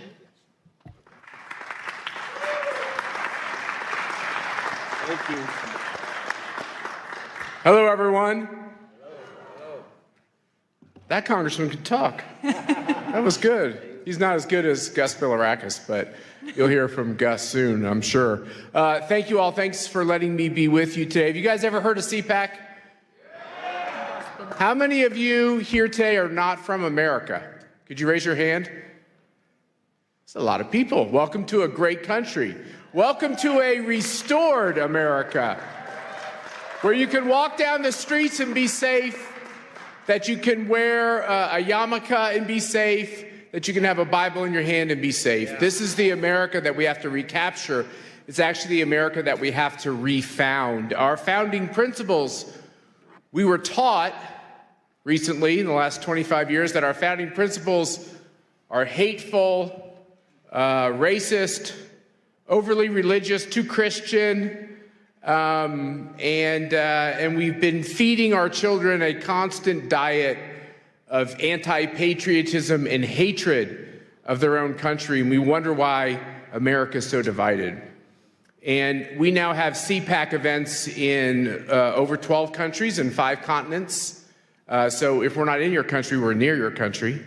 And what we're seeing is common themes in all these countries. In each one of our countries, we see the problems of the basic persecution of religious freedom, the persecution of political speech, and we wonder where it's all coming from. And then many of us were watching the World Economic Forum in Davos, and we can see that maybe that's where a lot of it is coming from, or coming from the UN, or coming from these global institutions, which know better. They have more fancy degrees than most of us have.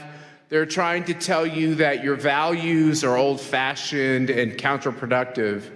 And the most wonderful thing about Donald Trump's victory, kind of like resuscitation, revitalization, there's another R word we could use, political resurrection, it gave hope to all of us. We have a renewed sense that it's okay to live the life that God put us on this earth to live. But I think our time is short. In basketball, they have a shot clock. In football, they have a clock. You only have so many quarters to score and everything else. There's an end time to all this. We don't know when it is. The Bible tells us we don't know that exact time. But America also has an end time, and freedom has an end time. And maybe we can extend that time. You all know how many times in the Bible God is mad at people, and he wants them to turn from their wicked ways, and they don't want to. And then he finds a good man, and that good man negotiates on behalf of the people who are kind of mediocre to bad and tries to earn them more time. And, I fear that we're in this kind of a situation where we're trying to get more time. And so what I say to all good people, and boy, it sure gives me great joy to be with all of you because you look like just a room full of good people, is think about the time and the days you have left and how you can impact the situation that we're in your country, in America, around the globe. Like I said, I run this group called CPAC, and we have an event, Pastor, with a lot of talkers. There's a lot of talkers. The conservative movement is so good at talking. Guess what? It's time for the conservative movement to do some doing. Yeah. And Donald Trump has showed us that, by the way, he's a good talker too, so there's nothing wrong with being a good talker. Being a good talker is great. It's just not sufficient. It's not enough. So our theme at this CPAC is going to be actions, not just words. And there's only so much time, as I said, to make a difference. So my wife, Mercedes, and I, we think a lot about this. As I comb gray hair, less and less gray hair, by the way, and as I watch my kids who used to be little, now they're like all getting old and even doing things like getting married and such, I realize that time goes fast.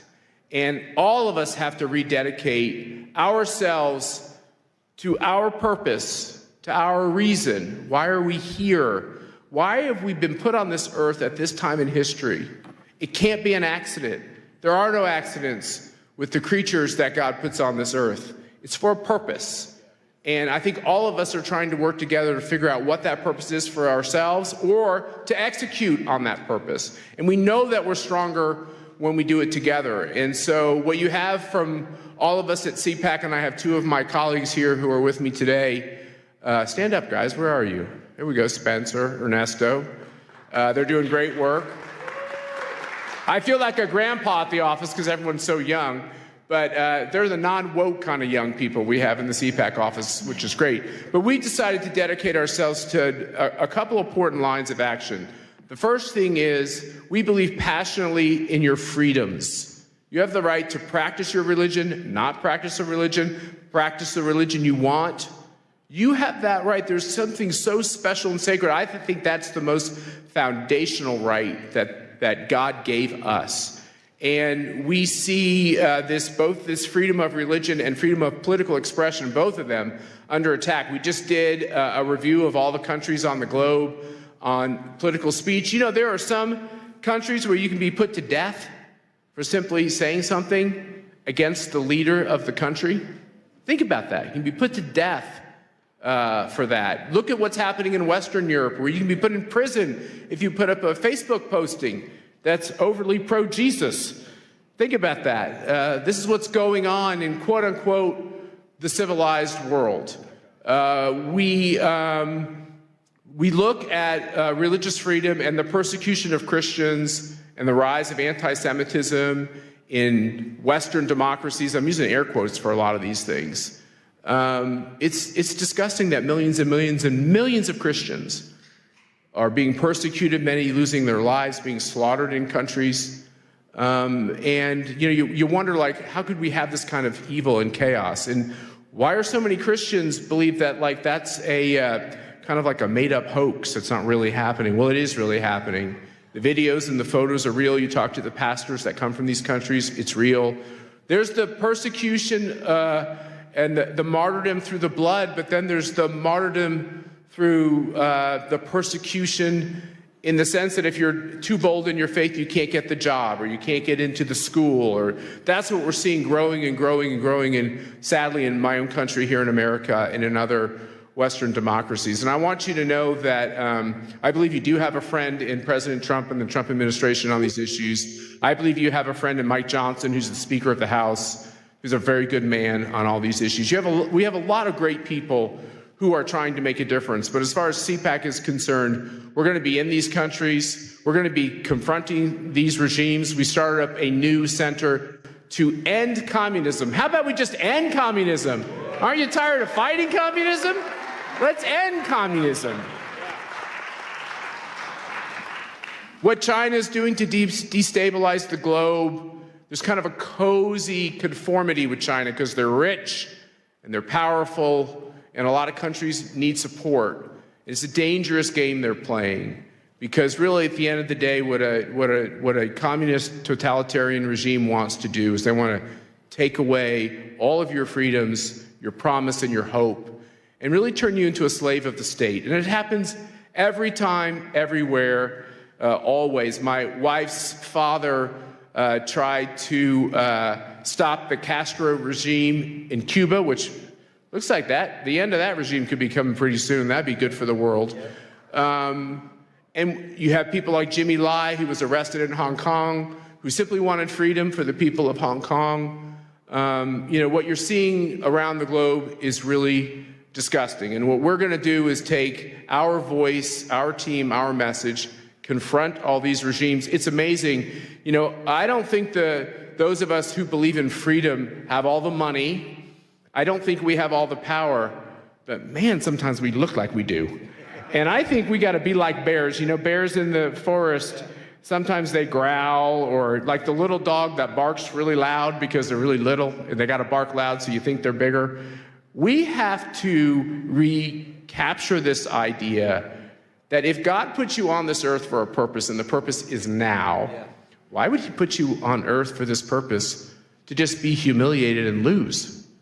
Why did Donald Trump get off that canvas? Was it to lose that race? No, I think he got off that canvas with the help of angels to win that race and to give people hope all over the world. And I think we're in the same position. I think the reason why it seems like all the money against us and all the power is against us, and that it's an impossible fight, the reason why we have to look at that every day is because of one simple thing.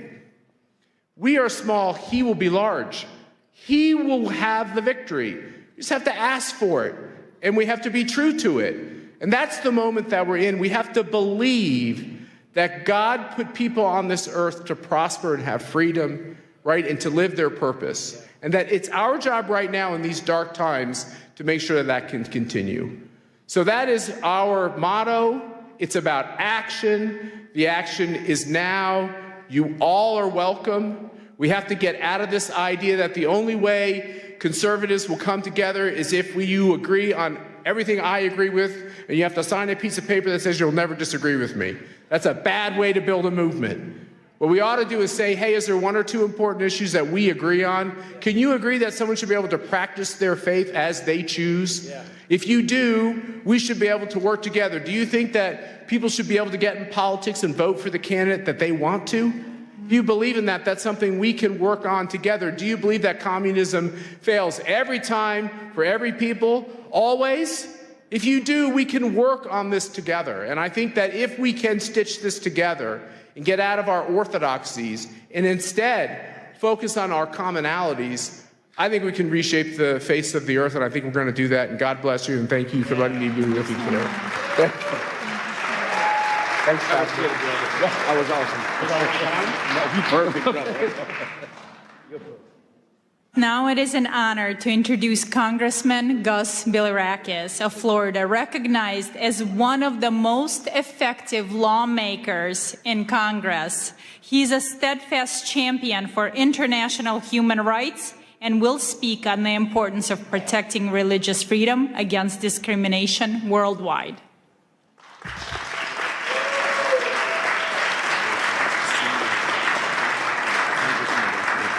Thank you for having us. Thank you so very much. And I want to thank my good friend Matt. He's so right about these issues. We have a lot of things in common. We have to work together for the good of society, humanity. And you talked about, Matt, you talked about your wife, Mercedes' father, that was probably a political prisoner in Cuba. But this shouldn't happen in our hemisphere. And President Trump is doing something about it. We have hope now. And, Cuba is 90 miles from just south of Miami. And that's in our hemisphere. Venezuela, same thing. We need to take care of our people and make sure that they have freedoms and opportunities to succeed. So we appreciate President Trump as well. We gather here today, folks, on Capitol Hill for a truly remarkable occasion. The International Interfaith Conference, the Rise of Spiritual Diplomats. Thank you so much for attending. Please, again, before I begin, I want to extend my deepest gratitude, Pastor Burns. Pastor Burns, thank you for your vision and for your tireless leadership in organizing this great summit.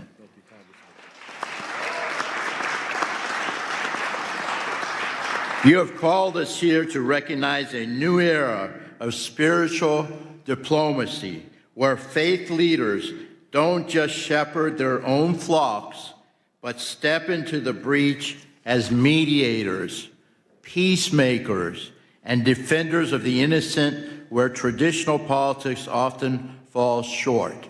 And I will tell you, people like Matt and the Speaker of the House, who's not here right now, but Mike Johnson, he cares so much. He really does. And he's genuine, he's sincere, he's a godly man.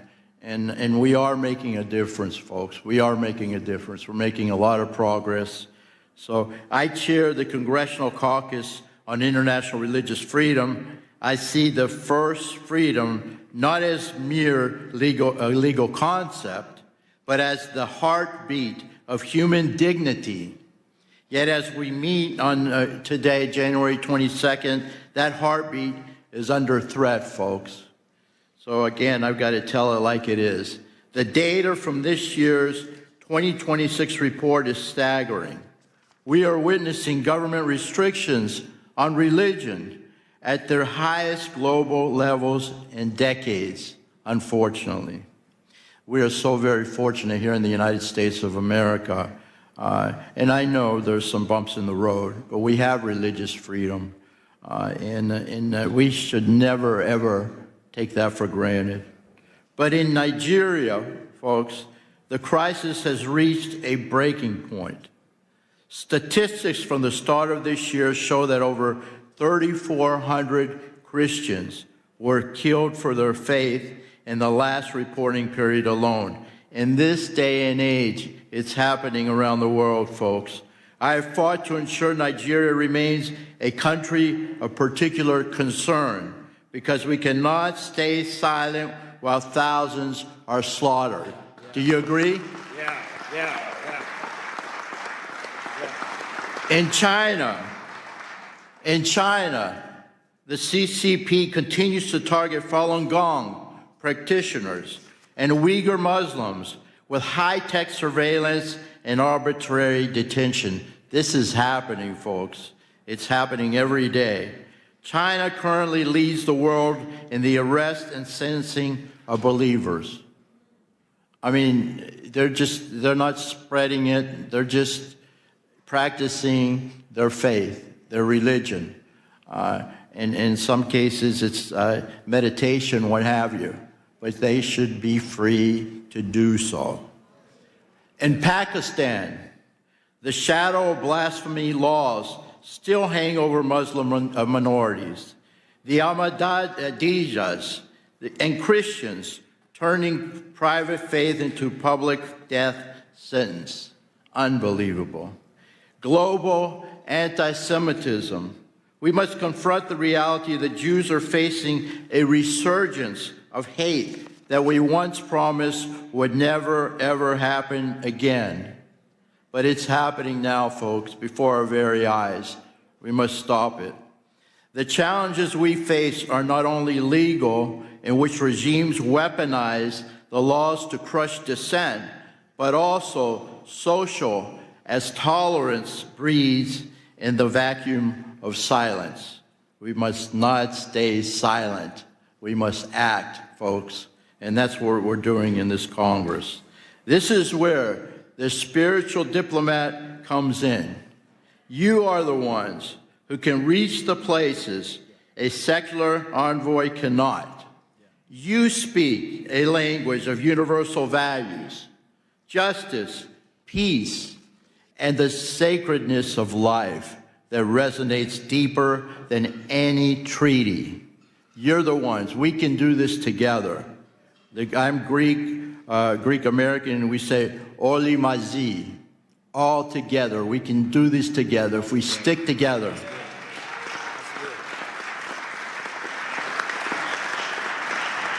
Effective advocacy requires more than just thoughts and prayers, folks. It requires diplomatic engagement with teeth. With teeth, I have to emphasize that. We must continue to use the global Majesty Act, I know how to pronounce it, but I'm sorry about that, to target those who profit from persecution. We must elevate religious freedom. This issue must be a permanent pillar of our foreign policy. Do you agree? Yeah. It has been under this administration and under Marco Rubio as Secretary of State. And we must always be present. When faith leaders and members of this caucus speak up for the persecuted, it sends a message. We are the greatest country on the face of the earth. People listen to us. We must take advantage of that. The world is watching, folks, and you are not alone. You are not alone. Pastor Burns, you often say that spiritual leaders, and I quote, carry no weapons, they carry wisdom, right? I'll repeat that. Pastor Burns says, spiritual leaders carry no weapons, they carry wisdom. Today, let that wisdom guide our policy, whether it is Christians in the Middle East who are being persecuted, a Muslim in China, or a Jew in Europe. And I will tell you that the Orthodox Christians are also being persecuted in the Middle East. Syria in particular, and of course in Turkey as well, there's not religious freedom for Orthodox Christians in the country of Turkey. We must speak up, folks. We must not be afraid. Let us leave this conference, not just as observers, and I know you won't be, but as diplomats of the Spirit, committed to ensuring that every child of God can worship without fear. That's our goal. Thank you very, very much. God bless each and every one of you, and God bless America. That was powerful. That was good, Congressman. Thank you so much.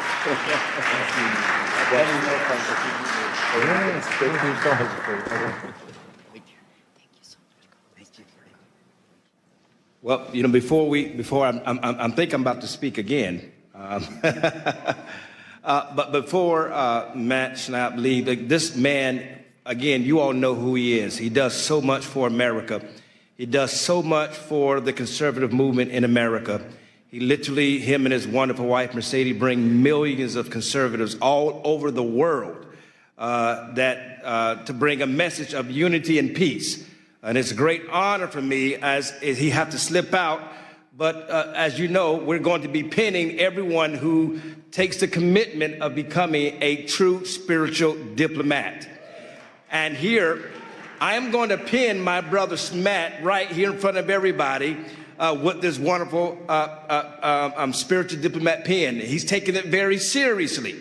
Now, I told him I'm hoping I would be called up to the varsity league and be invited to CPAC and speak for the next time. But hopefully I'll get called up to the big league next. But I want everybody to witness here today as I pin on my dear brother, Mr. Matt Schlapp, for all the wonderful work that he does as a spiritual diplomat around the world.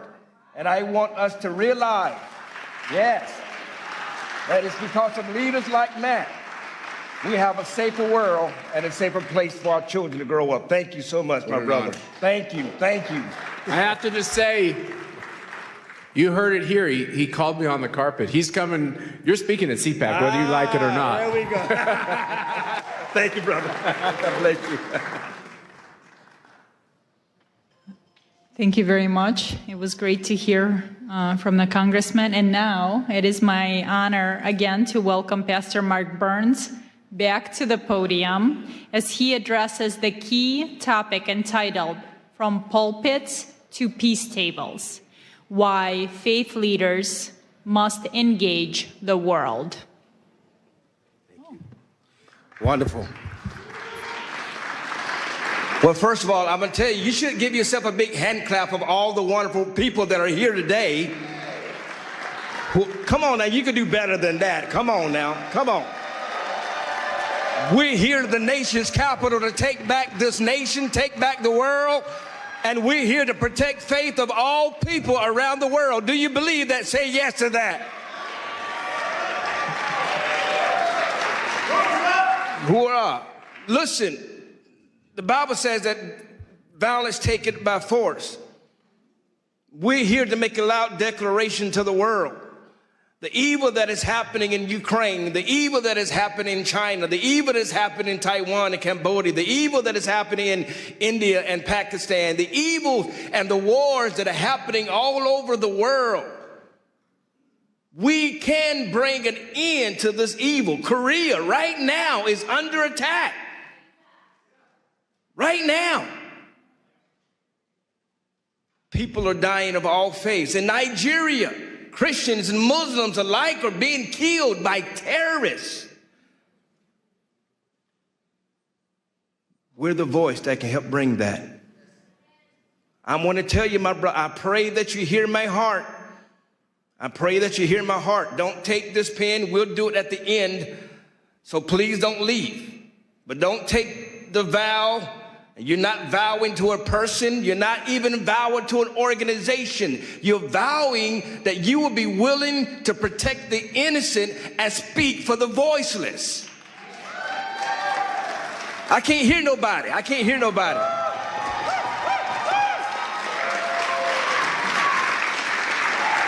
That's why you're here. And so many of these great leaders that are on this podium that you're hearing from, these are thought leaders. These are real spiritual diplomats. These are people working behind the scenes that are working to to protect children, to protect religious freedoms. We're going to talk about it a little bit later about the young girl that was raped in Tanzania. We have His Excellency that is here right now, all the way from Tanzania to talk about it, to discuss about it. It's not always about the things you see on CNN. I'm not here to play games with you. I was recently at an embassy, and I'm not going to mention the name of the embassy, but I was sitting down with the ambassador, and we were sitting down, and everybody was eating, and everybody was loving on each other and patting each other on the back, and I put my hand down, and I said, "Don't you understand why we're here?" I said, "I'm here because people are dying right now in your country. We don't have time to be sitting here drinking champagne. People are dying.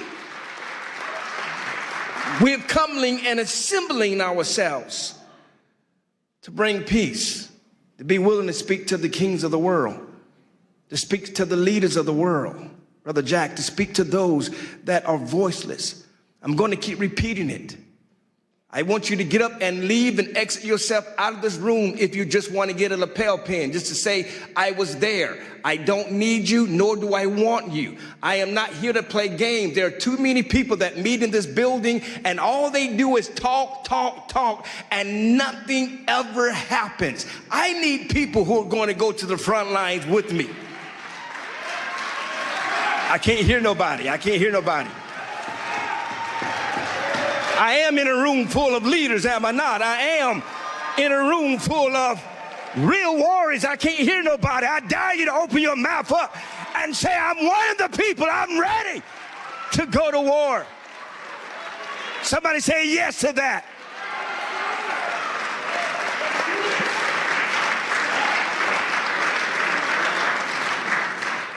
And so I pray that you're not here. Right now, Korea's under attack. Who's going to stand with me? Right now, Pakistan is under attack. Who's going to stand with me? I'm going there in April. Who's standing with me? I am going to Iran. Who is standing with me? I can't hear nobody. Who is going to stand with me with Ukraine until every bullet and every missile stops, until we bring that war to an end? Who's going to stand with me? I don't need cowards, and I don't need people who are just here to be here. I need people who's willing to go to the front lines, who's willing to risk your name and your reputation to stand with somebody who may pray to a different God, who may believe different than you, but you're willing to stand on the name of peace. Who will stand with me?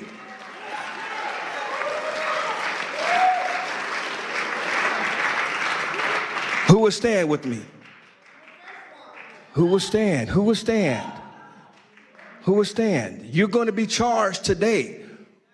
You're going to be charged today. I'm telling you, my Jewish brothers, my Muslim brothers, my Hindu brothers, my all of the faiths, the Buddhists that are here, all of you, the Christian brothers and sisters, all of you that are here, you are going to be charged.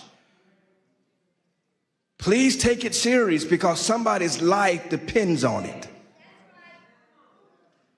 Are you hearing me? Tragic that even happened in your own family, happened in your own life. I've studied your story and how you left, how she sung the national anthem, but she was in Russia, and how her husband came under political persecution, and they left Russia, moved to Kyiv with her son, who's sitting right there, just to have her husband assassinated in Kyiv. This is the kind of battles that people are facing right now around the world, and yet she flew all the way from Kyiv just to come to sing the American national anthem. That's putting our differences aside and standing as one people, as one voice.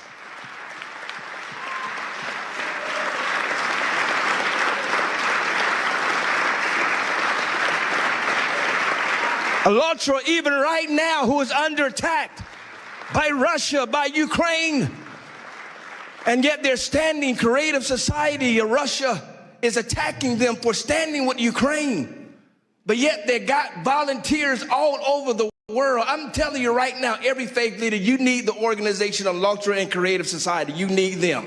You need people like them that will go to the trenches. They are not just talkers, and they don't do it. They don't do it. And I'm talking about Olga here and Marina here. Olga is the head of a Creative Society, and Marina is the head of ALLATRA. And they have volunteers all over the world. When I'm at the Vatican, they got volunteers that are there. When I'm in Korea, they got volunteers that are there. When I am in Africa, they got volunteers that are there. These people don't just talk the game, they do it.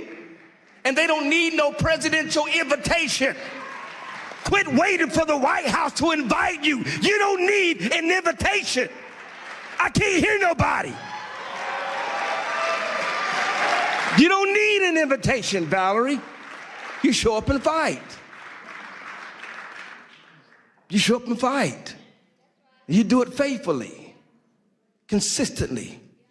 So these leaders that are up here, they're not here to waste your time. They're not here to be famous. We have real serious issues, Marquetta, real serious issues that we're going to solve. And what I'm going to be asking of you is helping us to continue to create this network. We're going to be introducing to you an email and a number that you who are out there around the world to communicate. And it's not just international or national issues. So you hear what I'm telling you. I got an invitation. We're going to Chicago right now. There's mold that is happening in Chicago right now. And we're not going to allow partisan lines, Republicans or Democrats, to block simply by helping people. Are you hearing me? No real Republican was supporting Ukraine until I got there. And I came up with the mindset that I'm going to stand what is right, not what is popular. Are y'all hearing what I'm telling you? I don't care what your faith is. I don't care what you believe. Rabbi Duby, I'm going to stand for what is right and not what is popular. Are you hearing me? And so we got battles all over the world, desperately needing people to come and remind them that help is on the way, that you're not by yourself. I'm not here to give you some political rah-rah speech.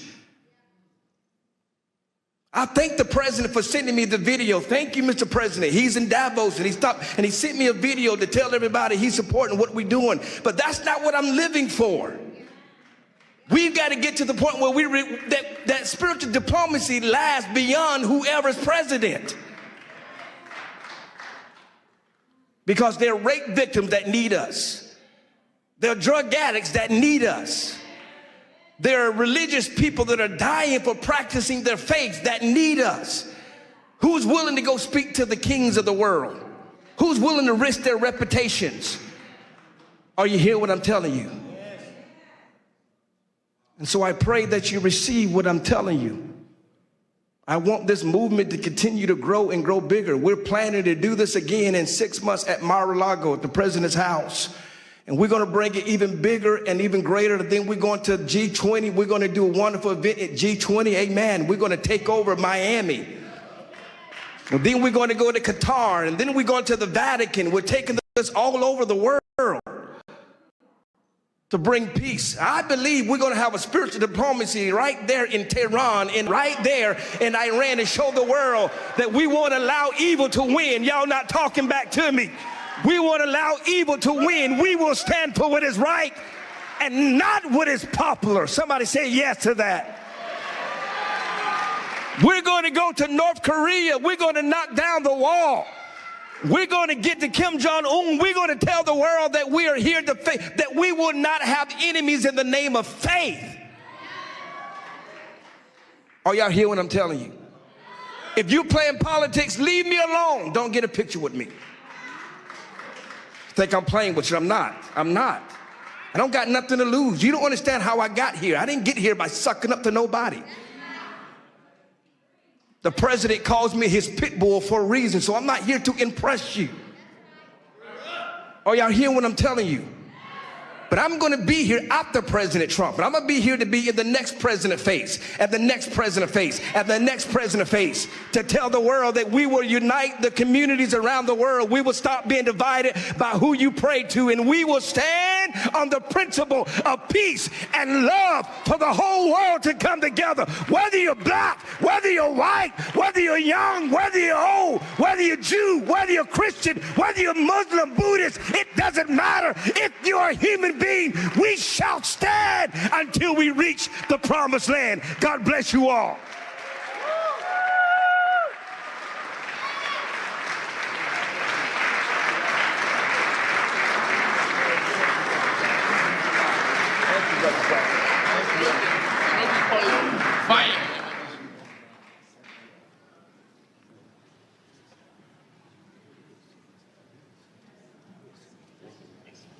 Thank you, Pastor Mark Burns. Wow, who's going to follow that speech? We are honored to hear from Rabbi Eli Abadi, medical doctor, a senior spiritual leader and member of the Council of Sephardic Sages. He speaks on building bridges of faith and peace in a post-Accords world, examining how the Abraham Accords have opened new paths for coexistence in the Gulf. Rabbi?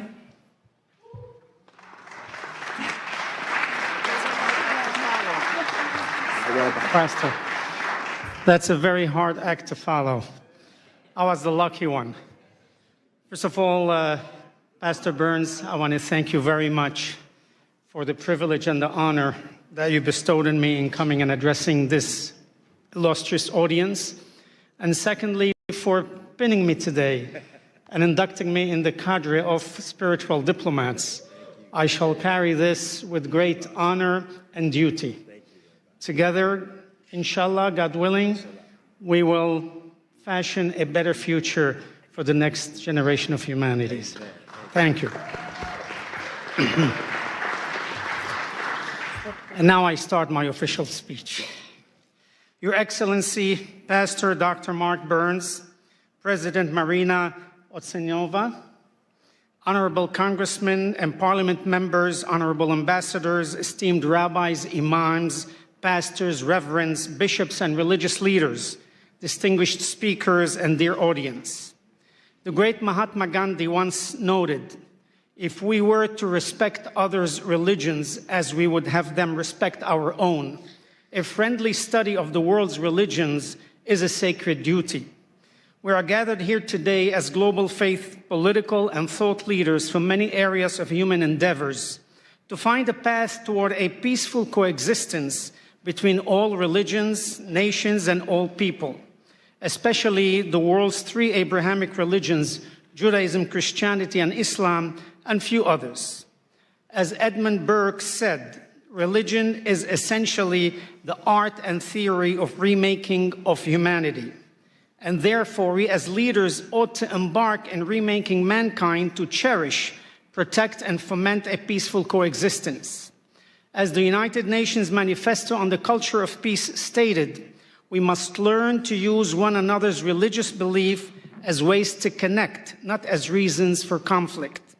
For 800 years, Judaism, Christianity, and Islam were inextricably intertwined in medieval Spain, the era of convivencia.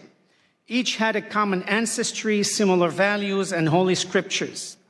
As Genesis 42:13 states, we are all brothers, children of one Father. Living together side by side in Spain, very often in close quarters, the people of these religions flourished. They naturally found a way of understanding and respect for each other's culture, bringing forth an enlightened culture. Thus, the seed of Renaissance had been planted. Remarkable individuals of different faiths made lasting contributions to civilization. However, and unfortunately, gradually over the next 3 centuries, large forces vying for power gave way to puritanical judgments, absolutism, and religious extremism.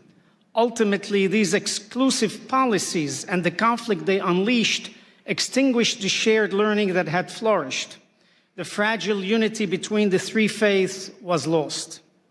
Up until these days, these conflicts still exist in many areas in the world that we must end and return to the days of old.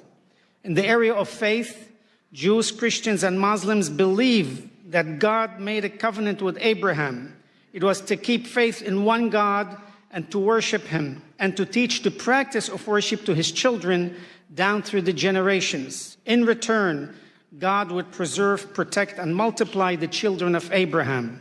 This covenant became the legacy or trust for the children of Abraham to continue. Abraham's offspring would become great nations. And as stated in Genesis 17:4, the Lord said to Abraham, "Herewith my covenant with you, and you shall be the father of many nations." The people of these nations are now called Jews, Christians, and Muslims. We are all monotheists.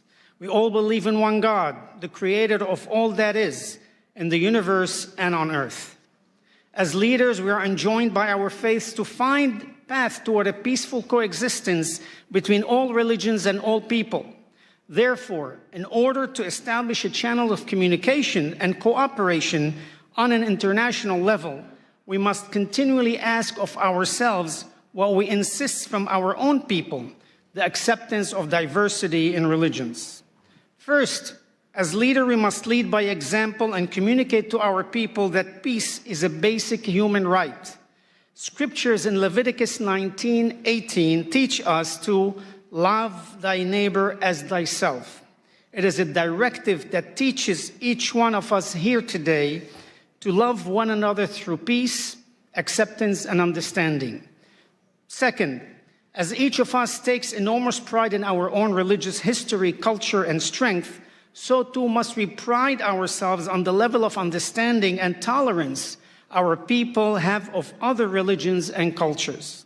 As we encourage our people's pride in our own religions, we must castigate our congregations should intolerance and ignorance of other religions and cultures arises. Third, it is our responsibility to guide our people towards looking for the inestimable value of peace and not in conflict. Yes, the world is made up of different races, colors, ethnicities, religions, and political ideology. However, the seeds of peace begin to grow when people of all faiths and backgrounds are encouraged to communicate, tolerate, accept, and ultimately love each other. Today, ordinary people from all three faiths share a deep desire for peace and justice, and from many other faiths, not just these three. They all aspire to seek to encourage a model friendship and respect for each other. We as leaders of our respective faiths and people do also share a deep desire for peace and justice. We will work towards it, and we pledge our time, efforts, and wherewithal to the implementation of being spiritual diplomats between people, nations, and religions. Our aim should be threefold. One, to stand together should any of our communities suffer harassment or attack. Two, to respond together to events, local or global, which have an impact on the relationships between all of us. And three, to overcome some of the misrepresentation, demonization, stereotyping, prejudice, and lack of awareness in the world through an ongoing educational process that teaches peace and respect for each religion, ethnicity, race, and nationality with a goal of a peaceful and respectful coexistence.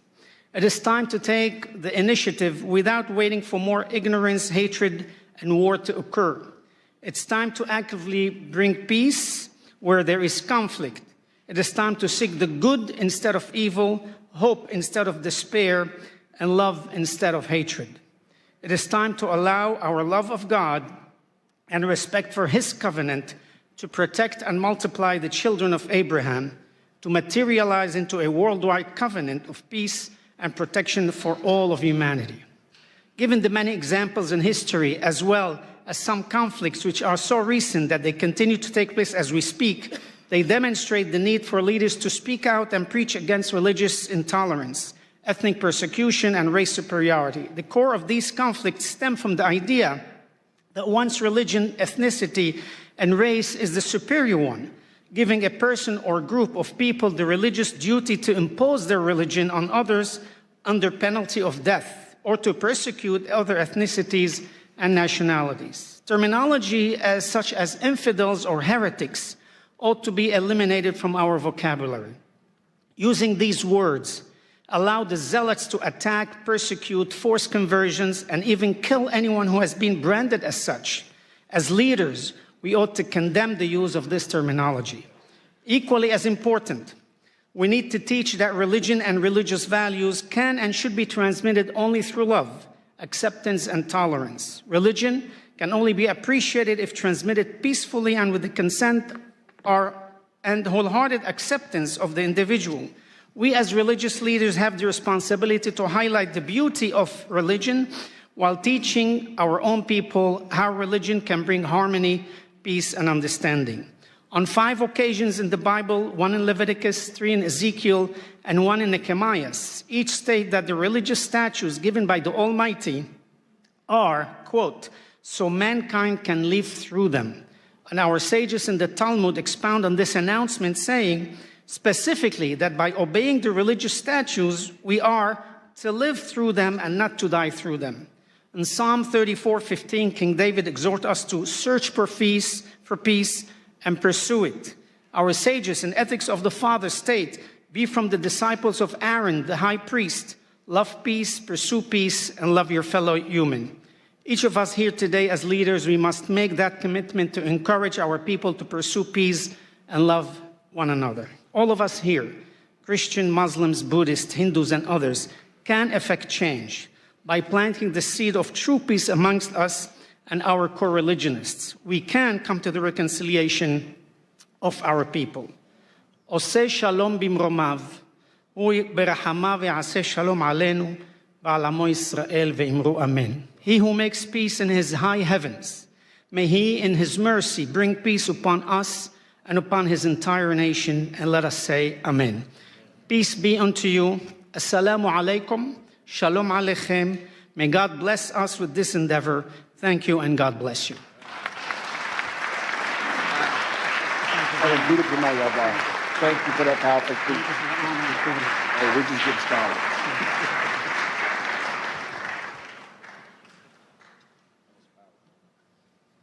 Very much. Returning to the podium is Ms. Marina Ovtsinova, President of ALLATRA International Public Movement, bringing her expertise in counterterrorism and global security. She addresses a grave threat to democracy, from stigmatization to repression, focusing on the danger of anti-cultism. Thank you so much. It's a really big pleasure to have the opportunity to address you once again. Thank you so much for that, Pastor Burns. And the energy in this room feels really huge, right? It feels like a really strong. And it's because we all, every single person in the room, we gathered to defend human freedom. A person's dignity. We all, every single person here understands what that means. And we're here to protect the right to believe, to speak the truth, and to live without fear. These freedoms are the very fundamental on which true security in human society is built. But we need to acknowledge something very clear. That foundation, that really important foundation for the human freedom is now in danger. Because today there is a well-organized structure at work, deliberately attacking that very foundation. And many of the deep, tragic stories that you will hear today from our speakers from this stage are direct result of the action of this transnational structure and its destructive manipulative techniques.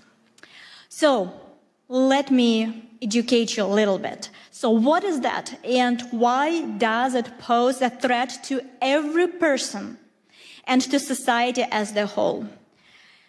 The transnational anti-cult network is the highly coordinated international system made up of individual organization, activist, pseudo expert, and biased journalist. Their goal is to systematic dehumanization and destruction of targeted group of people and the incitement of hatred and hostility within the society.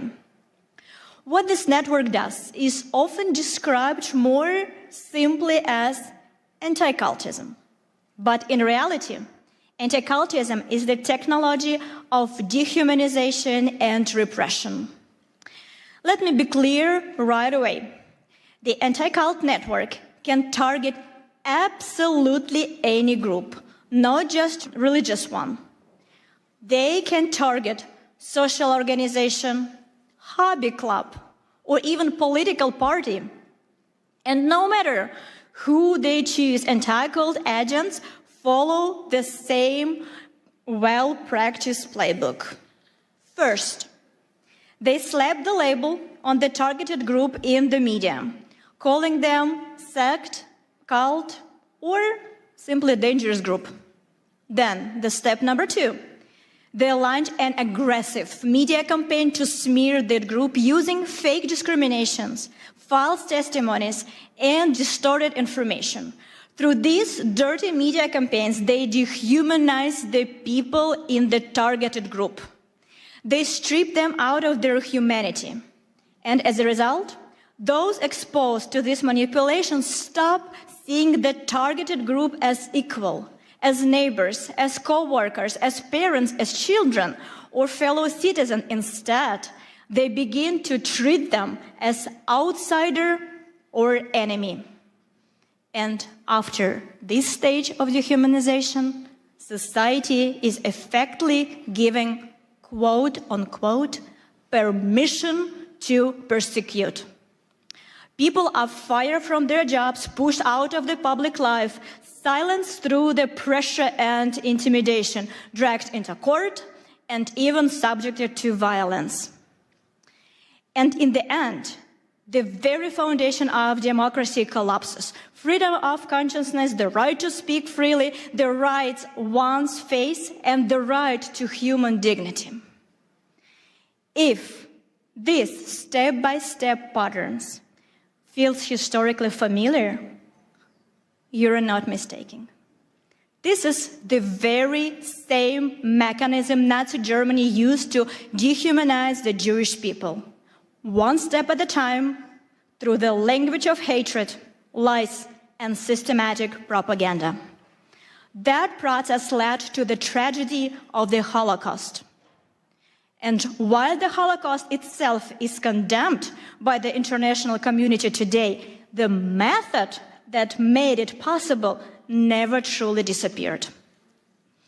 The tragedy of our time is that the world unequivocally condemned the outcome, genocide, but did not eliminate the tool itself.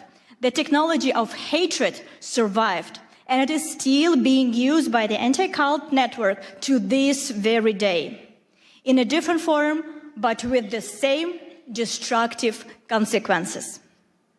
This is why the use of anti-cult tactic always, without exception, leads to real violence, from persecution and repression to mass killing, forced organ harvesting, assassination attempts against political leaders, and school shootings. Today, you will hear the real stories, lived life experience that reveal the brutal reality of anti-cultism. These are testimonies from those whose friends become a victim of forced organ harvesting and were killed simply because they held different beliefs. These are the story of mothers whose sons died in the school shooting. These are the voices of people whose loved ones are being held in prison right now under harsh conditions simply because they practice a different faith. And our international movement has practical experience with how the anti-cult mechanism fuels hatred. Many of you ask me about the persecution that I mentioned in the first speech. So let me give you that story. So beginning in 2015, a coordinated, discrediting campaign was launched against the ALLATRA movement in the Russian Federation. It was carried out by the anti-cult network and coordinated directly by the FSB, the Federal Security Service of Russia. The reason we became a target was simple. We tried on a scientific level to warn the world about the geodynamic risk associated with the possible activation of the Siberian magma plume located on the Russian territory. A potential eruption would threaten not only Russia, but the entire world. Our warnings were ignored. The economic interests of powerful groups profiteering from Siberia's natural resources matter more than human lives and safety. As a result, a network, anti-cult experts, and structures affiliated with FSB was deployed against us. Their mission was to destroy our reputation and drown out the very substance of our scientific warning. In the end, the ALLATRA movement was labeled in Russia first as undesirable organization and later then extremist, in part because of our support to Ukraine also. In Russia, anti-cult actors use their full arsenal against us. The media, courts, and the full machinery of the state. They believed that by putting us on the blacklist, they could force us into the silence. But they were wrong. We began to speak even louder. We studied their method in the smallest details. We made them public. We exposed the structure of their network, their roles, their connection, their channels through which they spread their narrative and their real motives. And we brought it to the world's attention. We proved that this Russian anti-cult infrastructure of hate has already been exported to China, Korea, Africa, Europe, and the United States. We traced how the pressure that began in Russia becomes a source of persecution around the world through publication, through the analysis, through the same talking points appeared in different countries as if copied from the very same subject and pasted in a different country. We also discovered that within the ranks of anti-cultists, pathological cruelty and sadism thrive. This is the matter of deep moral decay. And there are strong reasons to suspect their involvement in human trafficking and crimes against children. One of these stories we will share today with you. It is a real case that will show you the true brutal face of anti-cultism. You need to understand that anti-cultism is the global assembly line of crimes against humanity. It runs on the same playbook everywhere, and we have exposed it for what it truly is. Anti-cultism strikes at the most basic rights: freedom of religion, freedom of speech, independent media, the right to a fair trial, and the principle of the presumption of innocence. So today, I want to deliver one simple and clear message. As long as anti-cultism exists in this world, true democracy and human freedom are impossible. And if we do not eradicate anti-cultism as the phenomenon, we will not be able to secure a future, safe future, prosperous future for our children. And I would like to note a particular that you, dear Pastor Burns, play a special role in the countering the destructive anti-cultism. Through your spiritual diplomacy initiative, you are uniting leaders of different countries, different religions, different worldviews, who have stepped forward to defend human dignity and freedom of conscience and the right to live with dignity. And we all know, and we can say it, that you, Pastor Burns, act as the true leader. You build unity where others saw division. You give a voice back to those who are being pushed into silence. And you offer protection to those who are in need, who cannot protect themselves. And it's because that initiative, like yours, extremely important right now. And we understand that thanks to you and this initiative, humanity will inevitably prevail. And for all our participants of ALLATRA International Public Movement, it is a great honor to stand shoulder to shoulder to you. And for decades, the anti-cult network acted with impunity. But today, thanks to you, Pastor Burns, the situation has been changed. And we can say with the full responsibility and confidence, for a final victory, only one thing is still missing: the unity of everybody, especially the unity of those who has been targeted by that group. To stop the threats and killings and the destruction that anti-cult network brings, we need more than words. We need decisive action. We need a coalition of mutual protection, international and interfaith. The principle must be simple and shared by all. An attack on one group is an alarm for everyone. Instead of indifference, let them deal with it themselves. We must stand and unwaveringly solidarity. We will defend them because tomorrow someone could come for any one of us.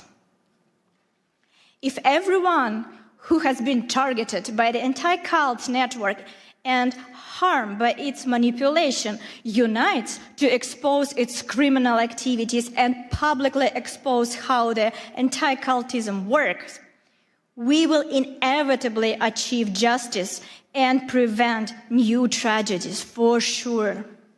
There is an age-old and very accurate metaphor. I'm pretty sure you all know that.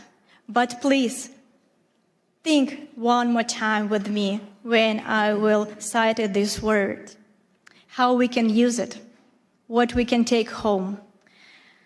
We all know that it is very, very easy to break a single twig. It takes almost no effort. But if we gather all twigs together into one bundle, it becomes stronger. Not because each twig has become stronger, but because they are together. And that is exactly how we must act right now. Each of us may believe in our own way. Each of us can continue doing what we are doing. We're all leaders. We all have our missions. But together, by protecting our future, our children from this organization, by standing for rights, for freedom of religion, for freedom of choice, for freedom of your thoughts, your action. So we definitely can change this world. Because by the end of the day, our strength is in unity. Thank you so much.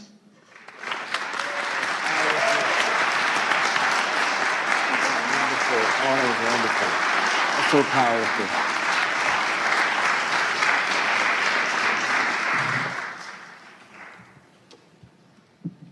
Thank you, Marina, for that sobering analysis and for making it clear that as long as transnational anti-cult network exists, democracy and freedom are impossible. And right now, please welcome Dr. Michael Jenkins, President of the Universal Peace Federation and the President of the Washington Times Holdings, with decades of experience organizing peace initiatives in the Middle East and Northeast Asia. He speaks to us today on the urgent issue of global religious persecution. Thank you very much. Thank you. Thank you, everybody. To our distinguished panelists and outstanding audience and delegates, it's great to be here with you. Pastor Mark Burns is really doing a great job for freedom, religious freedom and all freedoms. I want to give him a hand with my heart. Thank you. Thank you.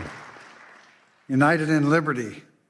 Also want to thank President Trump, who's doing an excellent job with religious freedom, forming the White House Faith Office with Paula White, and Pastor Burns is also leading that effort throughout the world. We are in a global war right now. There's a global war against God. And it's hitting every faith, every community, and also people of conscience. What are we going to do? Nigeria, Christians are dying there, being persecuted for their faith. Muslims also. The Uyghur Muslims in China are being held in, a massive place with over 1 million people. And many are dying under persecution. India, also many nations of the world. And I really want to say, how will we stop this? How are we going to turn this around? We have to bring the faith communities together. That is the number one thing that will help the most. And then the political leaders will be enlightened and they will follow the lead of the faith leaders if we love one another. I really believe that right now we see that there is an urgent situation, and that is with our Jewish family.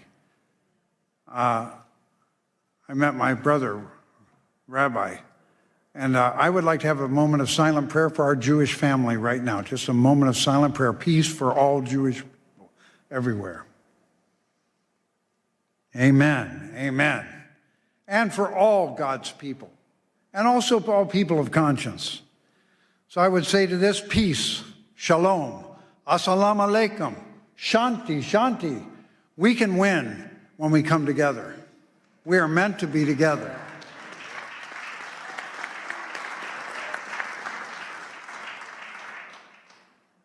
I was fortunate to be called for the Middle East Peace Initiative for many years, and I went over there dozens of times to Gaza, to Jordan, also to Lebanon, all the countries around that area. And I found interfaith dialogue can do more to heal divisions than anything else. Other things are important too. Economic development, all kinds of friendship, education, economic investment. But interfaith dialogue can bring hearts together. Suddenly, your Muslim brother or your Jewish sister or whoever it is, your Christian friend, are no longer strangers that we have images about. They become family. They become family.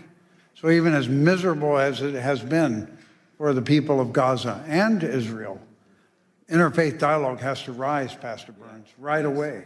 Right away. You need to lead it too, because you're so much fun to be with. This man loves everybody. One thing about interfaith dialogue, if you love people and you really appreciate how God is working through their faith, it changes you. That's why America has such a central role to play, because there is an understanding that all faiths are welcome here, even though we mess up a lot of times. All people are welcome in America, all faiths. How are we going to make that happen? We need leadership. We need the spiritual diplomats. Spiritual diplomats are not political leaders, but they can help lead the way for political leaders. Our congressman who came here, how great it is that they support. But they're also, the lead of spiritual diplomats is something that's not restricted. We don't have to worry about a lot of protocols, right, Doc? That's right. You just go and start engaging with love and wanting to heal. So I just want to highlight a couple areas in the world that are shockingly going the wrong direction. We usually see countries that are unstable or countries where there's kind of a strong leader, a strong man leading that oppress other people. But how about democracies? How about democracies? We never imagine democracies. No, they really follow the will of the people. Well, in Japan, a terrible thing has happened. Matt Schlapp talked about communism. Why is communism a problem? Fundamentally, it denies the existence of God, and it sees religion as the enemy. So earlier on, Father Moon and Dr. Han developed a movement in Japan in the late 70s, and it was so effective at stopping communism. Prime Minister Kishi brought him in together, and then Prime Minister Abe, and they all worked together. And communism did not take over Japan. They were trying very hard in the 70s. It was possible it could happen. But then those same communists formed lawyers groups that have been against this movement of family federation. And they've been against it for years and years and years. And then finally, a more liberal leader came as the Prime Minister of Japan, and he kind of caved into them. and said, we got to get rid of this group. And he announced, we can't. They haven't broken any law. So somebody came up with the idea, we don't need a law. If they've just made some disturbances or they've had lawsuits, we can use that. So they used that.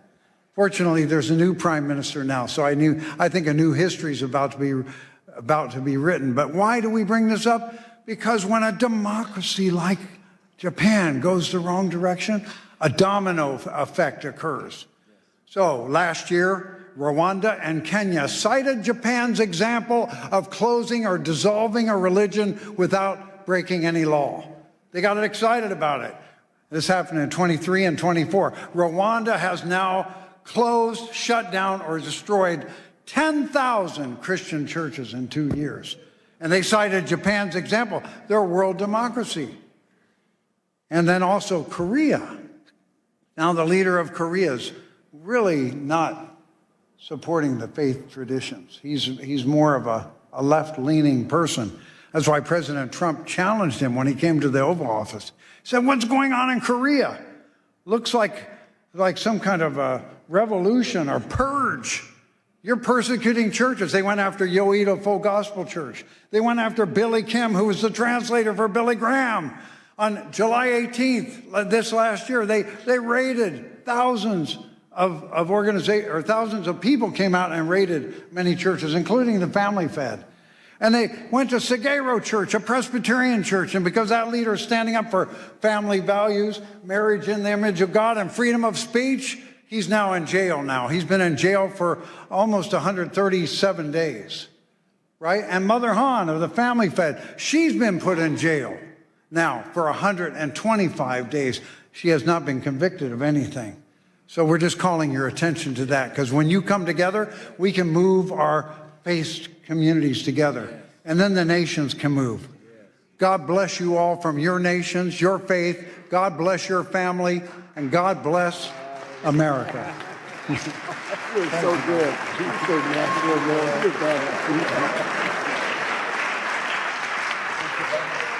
Thank you. Thank you, Dr. Jenkins, for your leadership. Now it is my pleasure to introduce Reverend Damian Dunkley, President of the Family Federation for World Peace and Unification, USA. He brings a critical report on religious persecution in Korea. Thank you. Thank you, thank you, thank you. Good to be with you up here, Mark. Dr. King said, I've been to the mountaintop and I've seen the promised land. So leaders can see the way, leaders can lead the way, but we can't leave them alone. We need to stand together. We cannot watch from the sidelines. So, Pastor Mark Burns, thank you. Thank you for convening this room. Thank you for bringing us together. Your courage and clarity, the president's pit bull, yeah, that's just maybe one thing you are. The image, as you spoke, came to mind of those, those huge logs they used to use in the medieval times to break down palace doors. That kind of power, your word brings that kind of power. So, I mean, get out of the way. Better to stand with this man than stand against this man, I say. Thank you, Pastor Burns, for bringing us together. Bless you.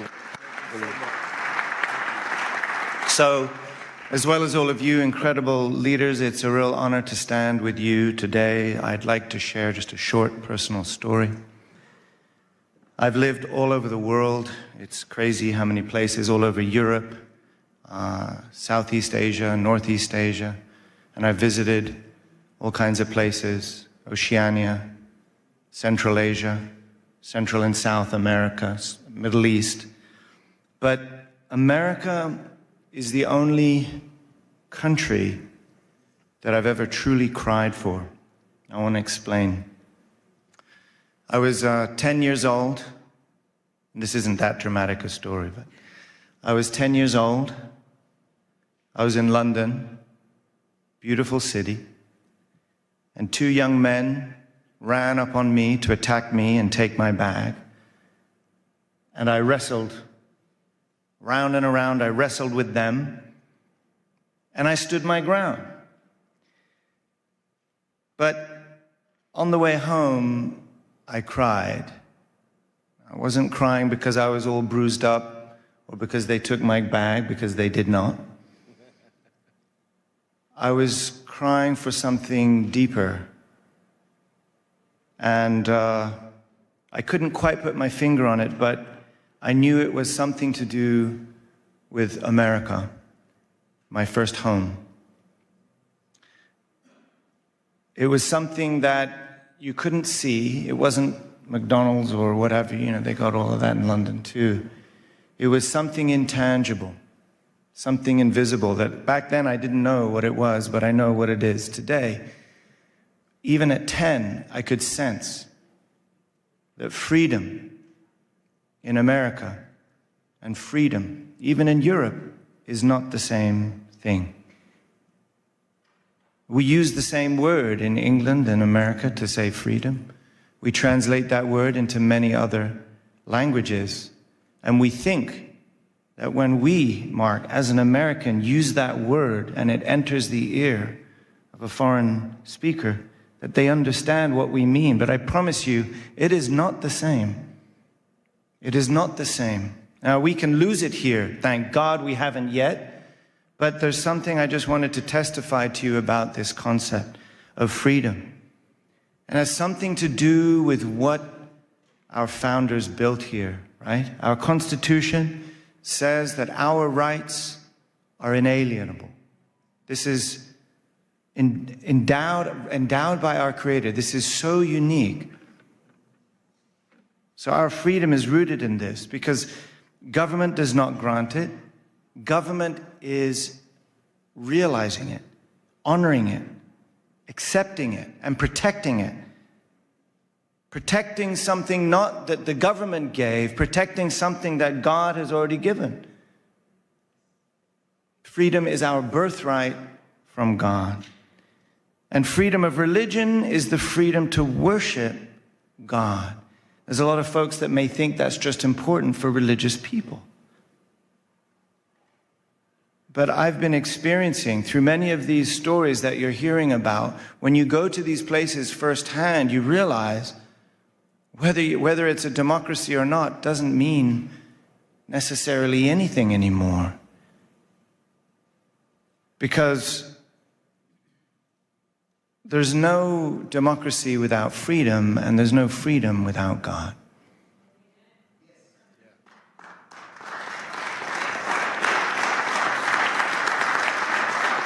I really believe God invested in this nation, not just for these people, but to be a shelter for all religions and all people. And the world is crying. Liberty is everyone's birthright, which is why America must stand to protect and serve the freedom and liberty of all people on the planet. I believe that by putting God first. And the world is crying. Recently, I was in Korea. We just heard mention of this, Dr. Jenkins. And I experienced something I never expected to. It's a free and democratic country, a place I never expected that I would need to feel like I got to look over my shoulder before I say something. And many of you may know this feeling. I never thought I would feel that in Korea. Honestly, I started to kind of feel that right here in America until recently. I visited Dr. Han, the Mother of Peace, in a detention center in Seoul. I visited Pastor Son Hyun-bo in a detention center in Busan together with my brother, Pastor Mark Burns. Thank you for standing up for freedom in Korea and all over the world. Thank you. We saw them together. We saw them in their miserable prison garb. Hemmed in on all sides by cement walls. Cut from the world. Reduced to their most humble essence. But what struck me in both cases was the testimony of the guards. They recognize their loving character. They recognize their spiritual authority. And these detainees had already earned great respect through their daily actions. Those cells do not stop their spirits. Those cells do not stop their light from shining and influencing the entire world. Amen? So why are they imprisoned? Dr. Han, the Mother of Peace, is turning 83 in a couple of days. A great-great-grandmother. 8 decades of serving, living for God, living for humanity, sacrificing for peace. Not even a single parking ticket. So why? Why 1,000 police investigators like stormtroopers raiding her home and spiritual campus, throwing all of her personal things around her bedroom, looking for something they still haven't found? And like we heard, over 3-4 months in a jail cell. She'll be there for her birthday, as she was there for Christmas. Why? Perhaps the only threat that she poses is that of being an inconvenient faith. A faith that reminds the powerful that their power is not above God. This is what makes America great, actually. The state is not saying, we grant you your freedom because you are a child of God. The state is saying, you already have your freedom because you are a child of God, and we cannot stop that. It is not the government that gives you your freedom. And that is the difference that I'm feeling even in democracies around the world. So we know this isn't just about 1 or 2 churches. There's a global war on God.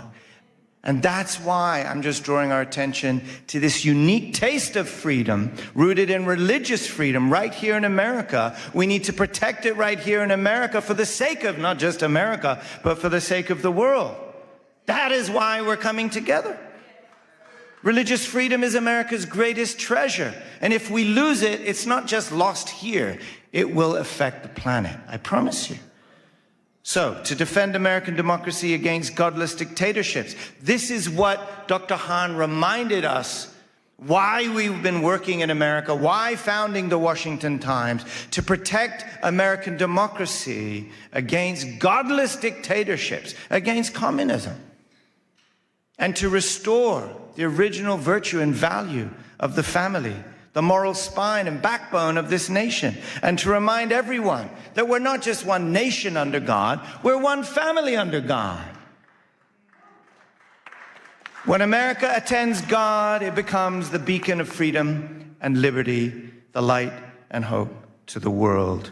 We cannot leave one another alone on that mountaintop, Mark. We'll only be able to defend liberty when we rise up together, when we stand up together, when we work together, just like those sticks we're talking about, right? That is why it has been an honor to stand together with you here today. Thank you so much. Let's do this. Where are we going next? You're so powerful. Such a nice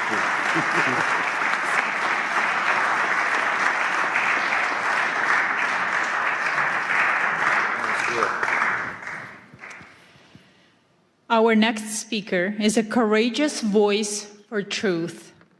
Ms. Janice Trey, board chair of the Epoch Times and NTD TV, a survivor of forced labor herself.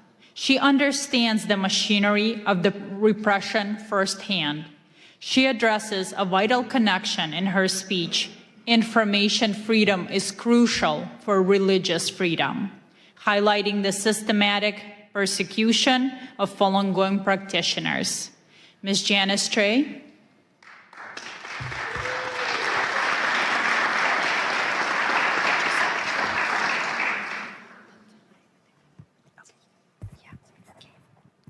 Thank you, Pastor Burns, for having me here in this magnificent Canon building, congressional buildings.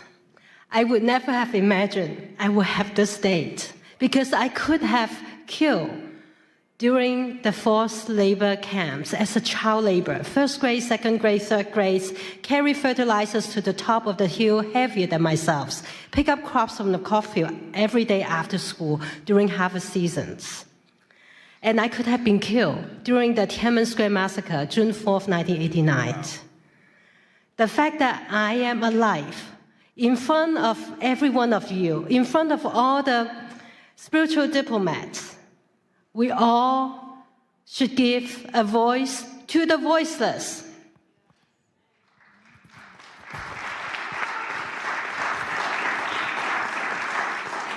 Next slide, please. Today, we honor the Creator. We speak for the voiceless, to share life-saving actions, to unite as spiritual diplomats, to end communism once and for all, to counter information censorship, to restore humanity's freedom to connect with the divine. For 5,000 years, China was a land of the divine. But since 1949, the atheist communist regime has sought to erase faith, eliminate God with communism. And since 1999, 70 to 100 million people practicing a peaceful meditations have been brutally persecuted. And even the crimes against humanity, forced organ harvesting, was being used as an instrument for religious persecution, and it still goes on today. Next page. The repression does not stop at China's border. Under Xi Jinping's order, transnational repression has spread globally through subversion, deceptions, unrestricted warfare, and the erosion of moral and religious traditions abroad. Chinese Communist Party's propaganda, misinformation, disinformations have been amplified through coordinated online campaigns, films, legacy media. Next slide. Let me give you an example.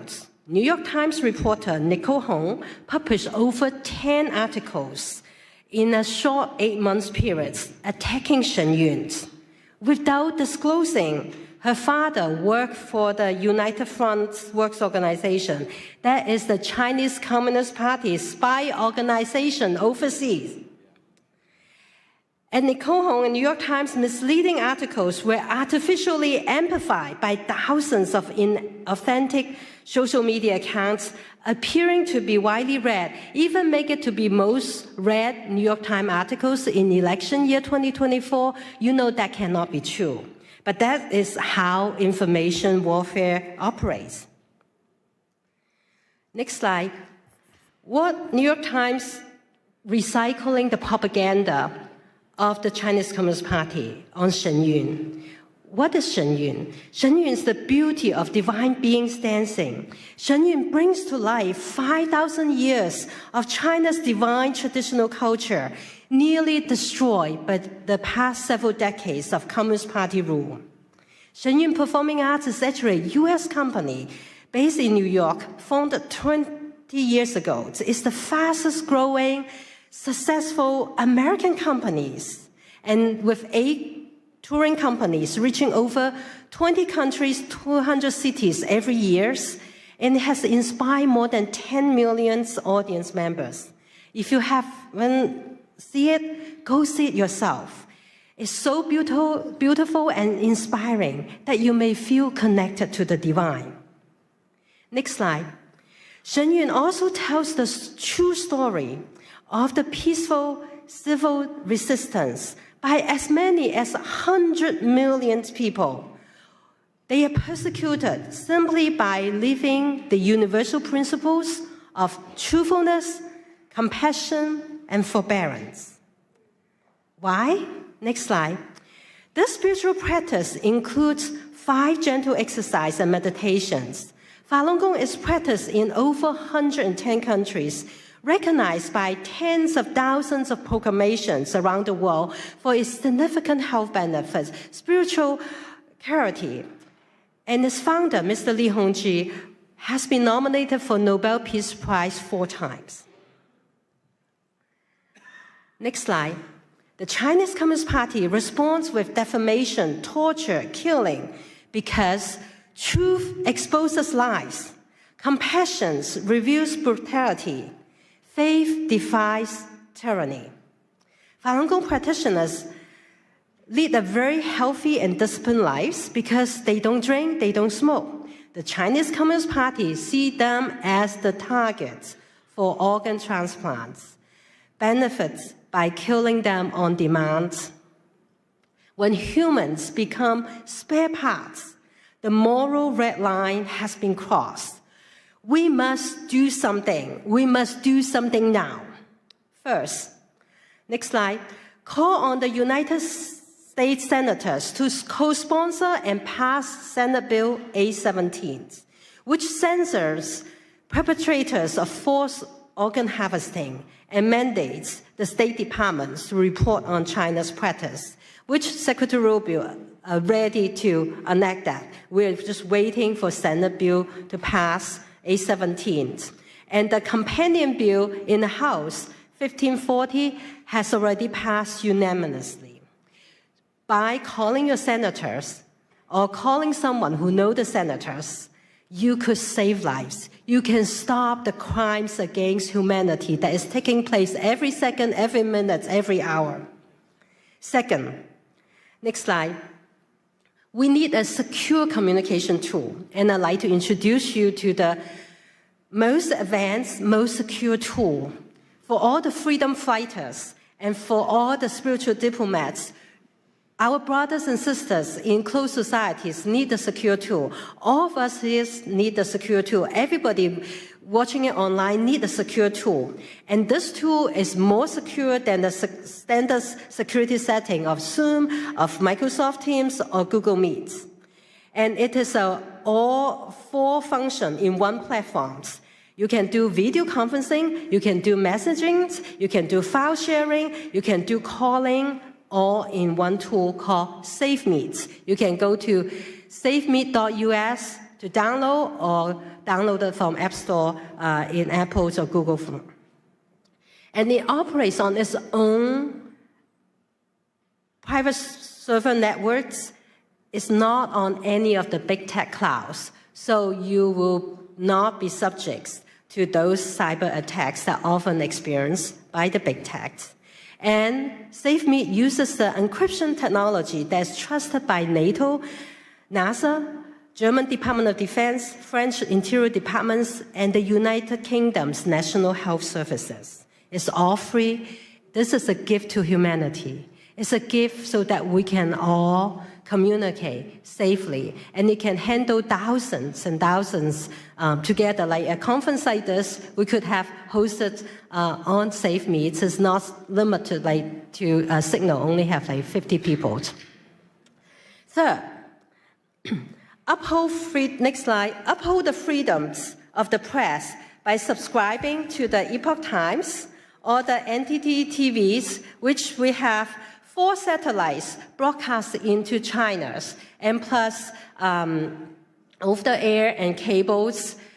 We've been providing uncensored information in and out of closed societies. Despite all the suppressions by big tech, including demonetizations, including all the suppressions, for 25 years, we never bend down because we are nonprofits. We want to provide truth reporting to you. We are based on the principles of truth, tradition, and hope. Many of our readers and viewers learned about the pandemic in December 2019, a few months before the rest of the world know about pandemics. And they changed the return flights and avoided the lockdowns. Whereas their relatives and colleagues will perish in China, never return home. You never know when timely information saves lives. So sign up Epoch Times and NDT.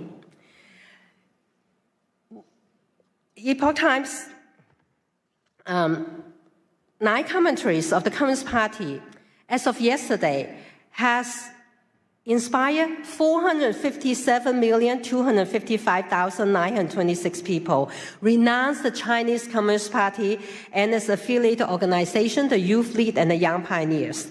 The specter of communism ruining our world exposes how communism suppresses faith and corrodes humanity by destroying culture and moralities. Last but not least, the 4th action, if you have not seen Shen Yun, go check it out. Tell communism, no, we are not listening to you. We want to see communism before China before communism. We want to learn the 5,000 years of wisdoms that God has given us. All of you are courageous. You stand up for religious freedom and human rights. It's critical today that we all join hands to face down this evil, as our courage is stronger than brutalities. We can accelerate the fall of communism. We can dismantle censorship, and we can all reclaim humanity's sacred connection to the divine. May God bless you, bless everyone who walked the path of truthfulness, compassion, forbearance, and may God bless the United States of America. Thank you all. Thank you so much. That was so powerful. Thank you.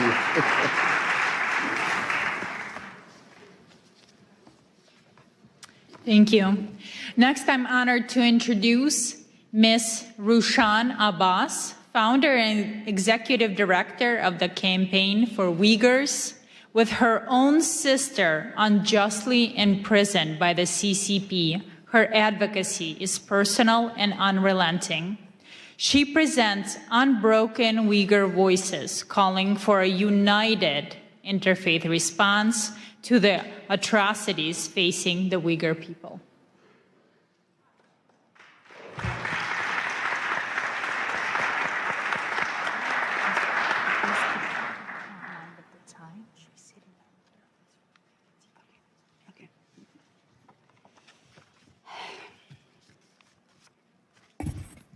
Assalamu alaikum.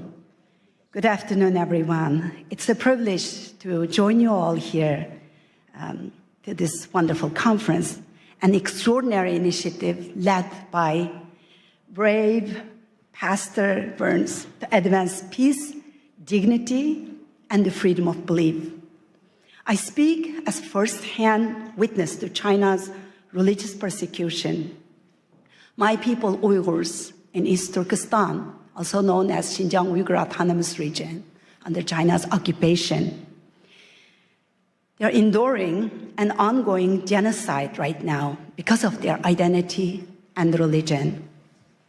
The Chinese regime brands Uyghur Muslims as extremists, criminalize normal practice, and disguise mass detention of millions of people as re-education centers. And where the Uyghurs' faith is erased and replaced with enforced loyalty to the communist Chinese government. For them, the faith is a threat to absolute control. Surveillance technologies track people who pray, attend religious gatherings, and Uyghur mothers are sent to the jail because they are teaching their children the culture and the religion. Some of them are sentenced for more than 10 years. Over 1 million Uyghur children are taken from their families, sent to state-run orphanages, where being raised with Chinese communist ideologies, forsaking their religion and religious and their cultural identities. Uyghur women are subject to forced sterilization, forced abortions. Because of that, the Uyghur birth rate dropped down to 0% to some of the Uyghurs' mostly populated areas. And the Chinese embassy is not hiding that. They're publicly, Chinese embassy here in the United States, publicly celebrated those genocidal efforts by saying Uyghur women are no longer baby-making machines. And this persecution is not just limited to the Uyghurs. As my sister Janice just remind everyone, they started in our homeland with surveillance technologies and they using our homeland as a testing ground.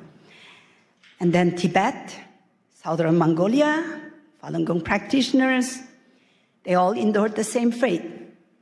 The democracy in Hong Kong demolished in front of all of us in our eyes, and the world stood silent. Now Taiwan is under threat. Next, it will be all of us, unless if we speak out and hold the CCP accountable. If we don't speak now, the only voice left will be one of regret.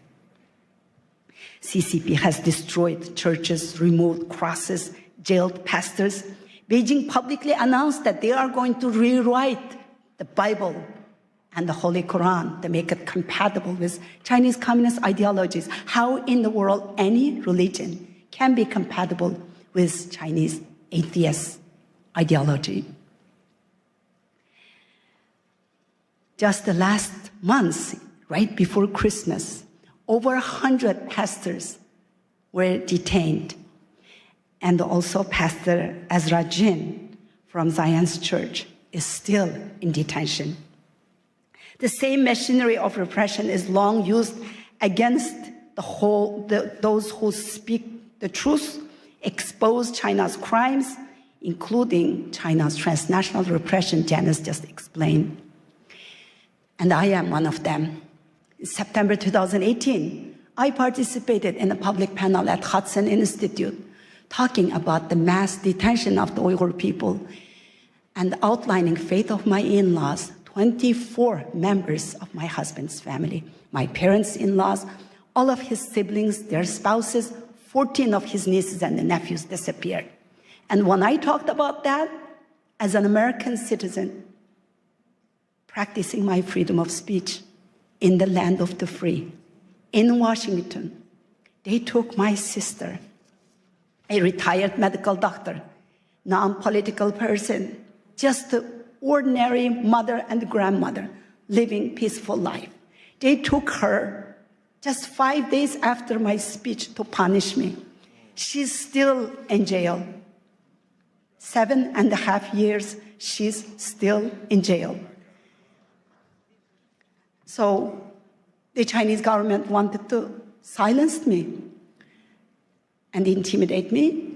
And what I did was I was working as the International Business Development Director, and I took lunch break when I did that speech. But then I quit my job. I became a full-time activist now. And last 7.5 years, I'm traveling around the world exposing China's crimes. Thank you.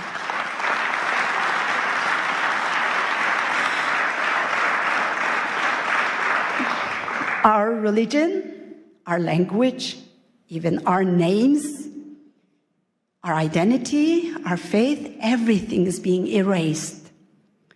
And that's why I'm so grateful today for Pastor Burns to giving me this platform and all these wonderful people, all the staff who made this great conference available for me, providing me this platform. It's not just giving me the voice, but you are giving millions of Uyghurs, 20 million Uyghur Muslims a voice here at this platform. So thank you so much. The CCP has protected the system of total control. I know I'm short on time. Just give me 2 minutes, I'll be finished. The CCP has perfected the system of total control in my homeland, and they're exporting it to the authoritarian regimes worldwide.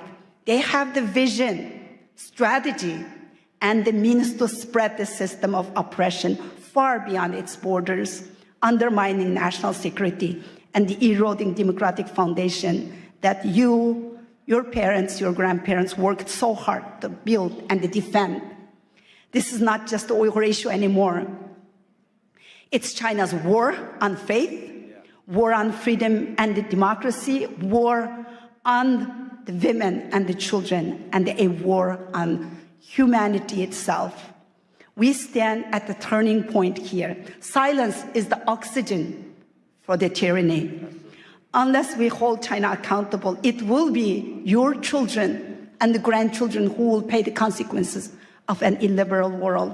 Our faith, our hope, our courage, and the support for each other, and all of you here, is what we have left to fight onwards. And do not allow China to make this genocide a profitable venture with forced Uyghur labor. Your cotton, your tomatoes, the parts of your car that you drive, and everything you use is made by Uyghur slaves. Blood, sweat, and the tears. The shirt on your back could have made by my sister, Dr. Gulshan Abbas. Our faith should let us speak speak out for the Uyghurs. I thank the couple of the doctors here mentioning the Uyghurs. I really appreciate the people who are bringing the Uyghur issue up, and I am so grateful for Pastor Burns. Freedom survives only when we stand together against those who would destroy it. We are all responsible for what happens next. Thank you. Thank you.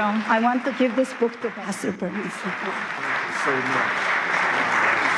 We stand with you and your sister. Thank you so much. Sorry. Thank you. Next, I would like to introduce a delegation from Ukraine, Vitaly Arlov, co-founder of Ukrainian Week in Washington, D.C., and Alexander Ilash, Ukrainian Week in Washington, D.C. Committee, founder and chairman of Share Your Bread with the Hungry One charity in Ukraine. Good afternoon, everyone. It's a pleasure to be with you, and we just arrived yesterday to be here at this very important event, and we heard a lot about Ukraine today.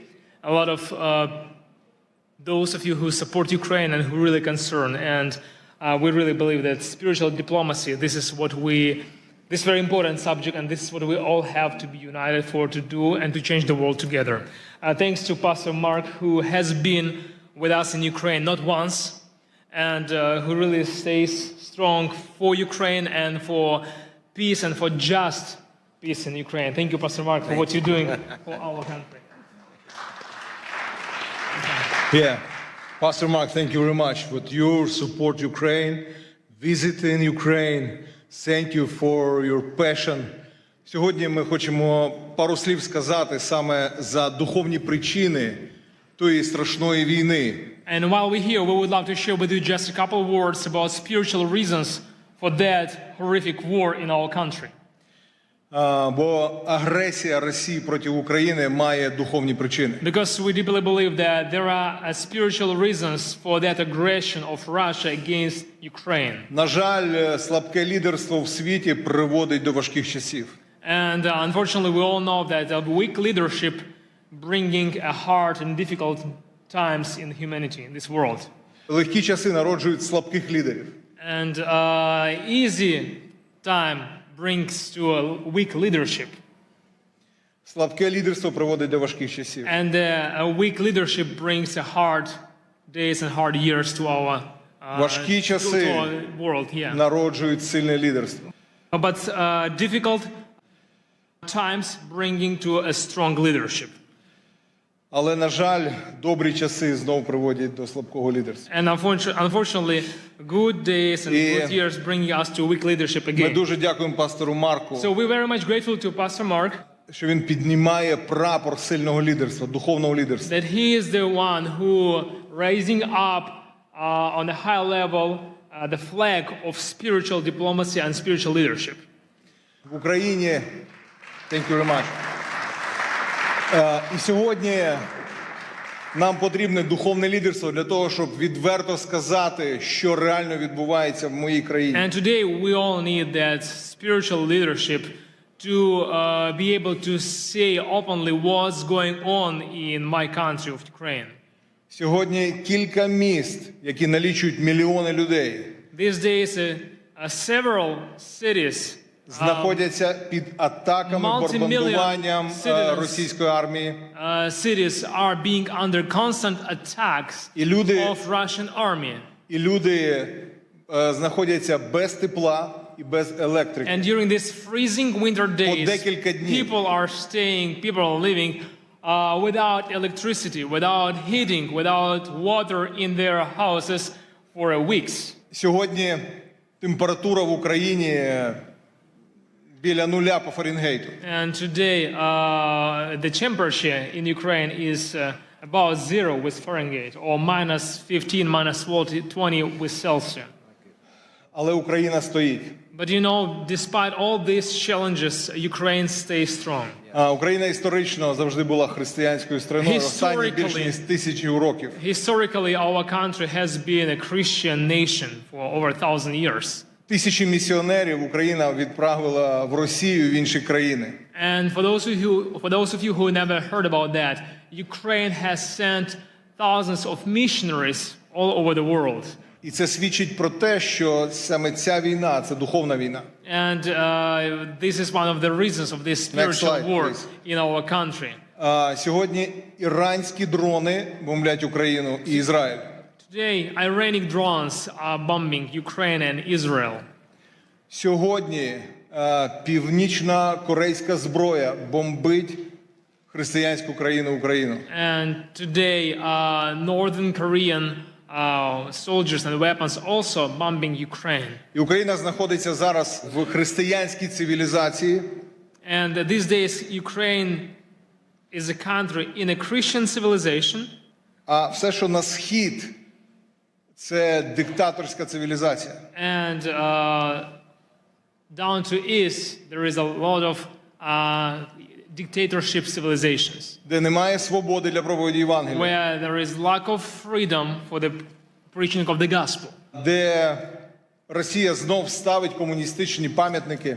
Where in Russia they putting back those communistic monuments. Росія розбомбила 700 церков в Україні. Within this almost 4 years of this war in Ukraine, Russia has targeted and destroyed over 700 temples and church buildings І in деколи Ukraine. цілилась саме в церкву, бо поруч нічого більше не було. And we have a lot of cases when, for sure, we can say that they, for reason, they wanted to target church building because around the church there is nothing. It's just a church building. Next slide, please. В окупованому Мелітополі, окупованому Росією та Мелітополі, вони забрали церковне приміщення. And there is a city of Melitopol in Ukraine with a very nice church building. І зробили з нього військовий музей російської армії. And Russian forces, they occupied and they took over that church building and they made kind of like their military storage there. Росіяни вбили біля 70 пасторів і священиків. And it's over 70 pastors and priests who were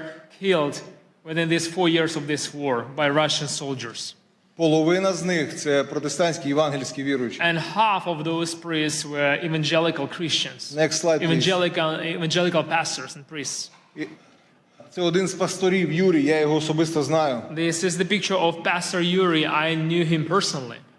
Він прийшов на ранок для того, щоб провести ранкове молитовне служіння. He came to his church building in the morning to lead morning prayer service.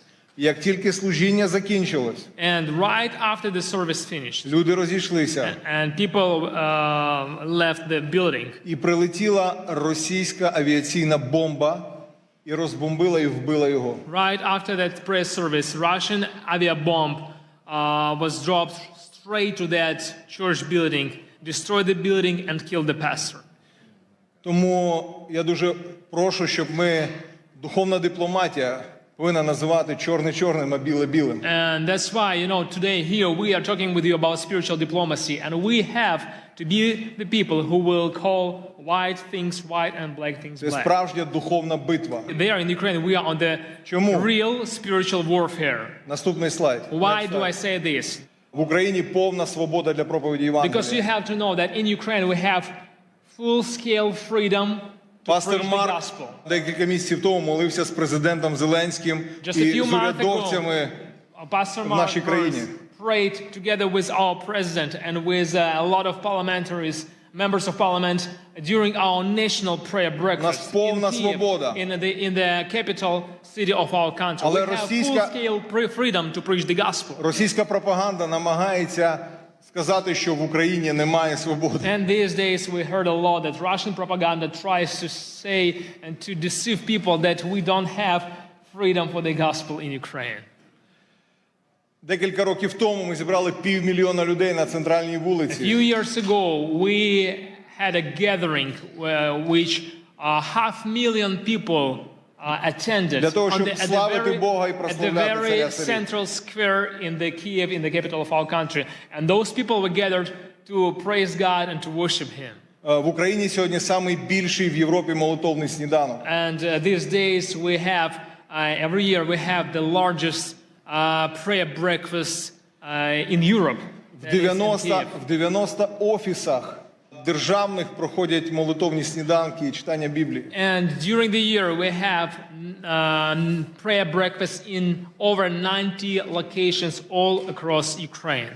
Диявол хоче все це зупинити. You know, and the enemy, he tries to stop all of this. І дуже часто він розв'язує війни, коли відбуваються якісь стратегічні речі на And цій very землі. often we can see in the history that when some strategic things are developing for the sake of the gospel, then the war came to that place as a weapon of the enemy. Коли народився Мойсей, вбивали хлопчиків. When the Moses was born, the Pharaoh tried to kill all the boys. Коли Ісус народився, When Jesus вбивали was хлопчиків. born, they tried, Herod tried to kill all those boys. Коли 500 років тому в Європу пішла реформація, була війна 30 років. And 500 years ago, when Reformation came to Europe, there was a war for over 30 years.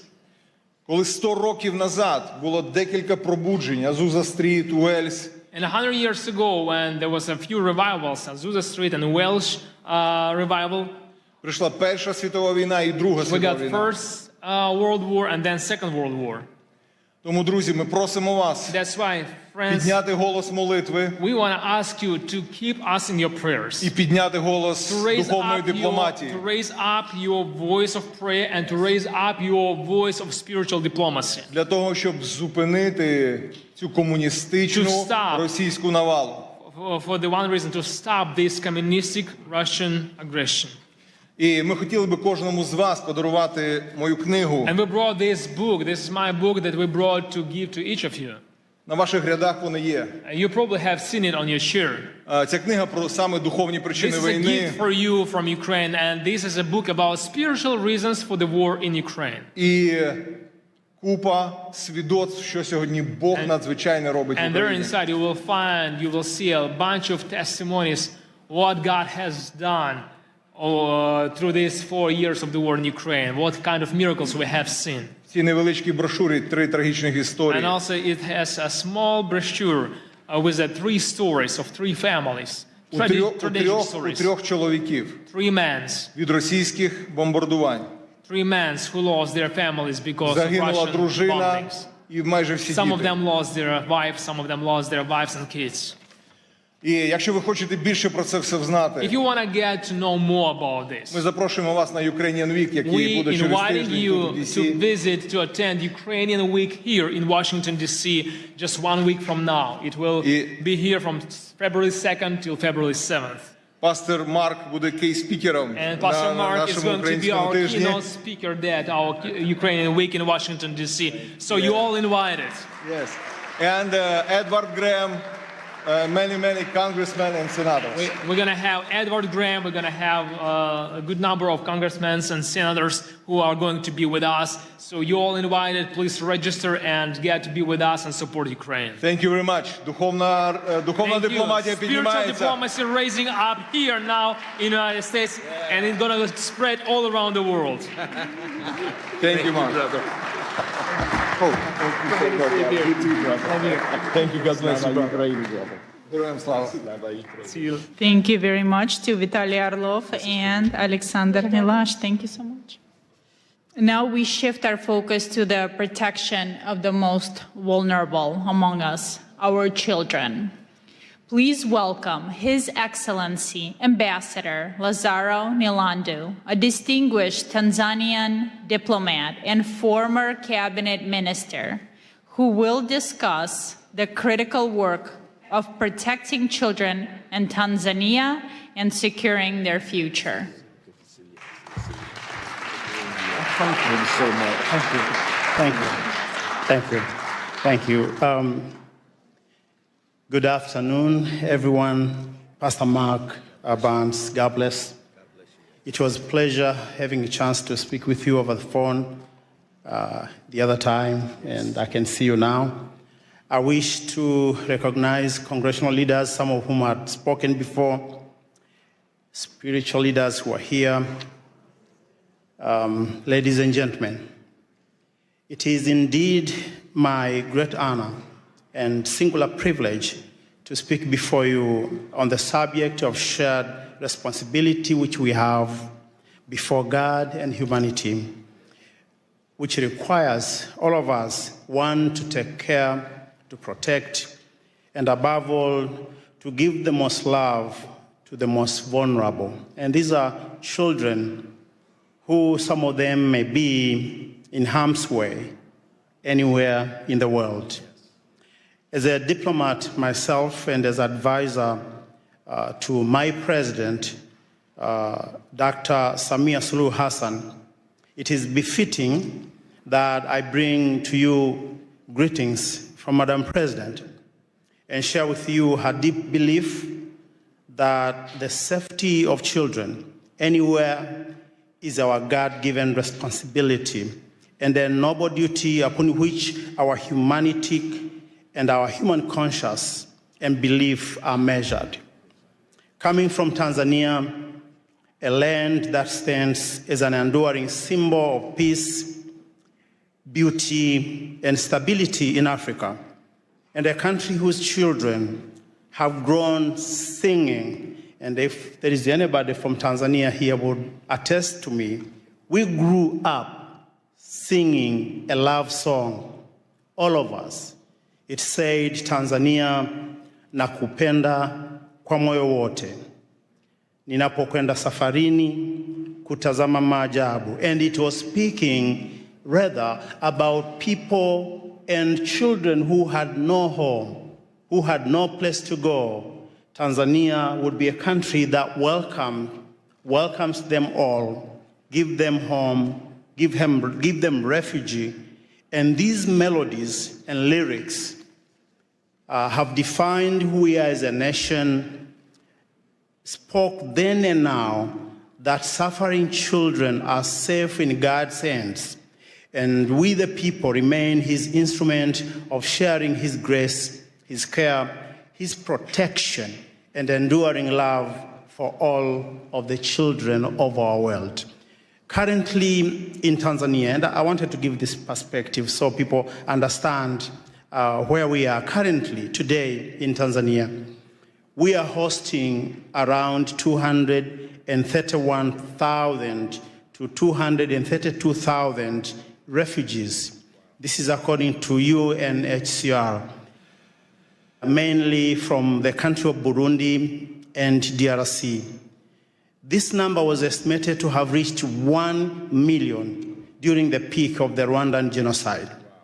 Thousands of children, mostly those escaping brutal reality of harm, wars, and fear, have crossed into our country, into our borders, to find a home, to find love, and to find families. Tanzania has continued its open arm policy in shielding children and persecuted persons from neighboring countries and allow them to share in our endowed heritage, the hospitality of our warm-hearted people.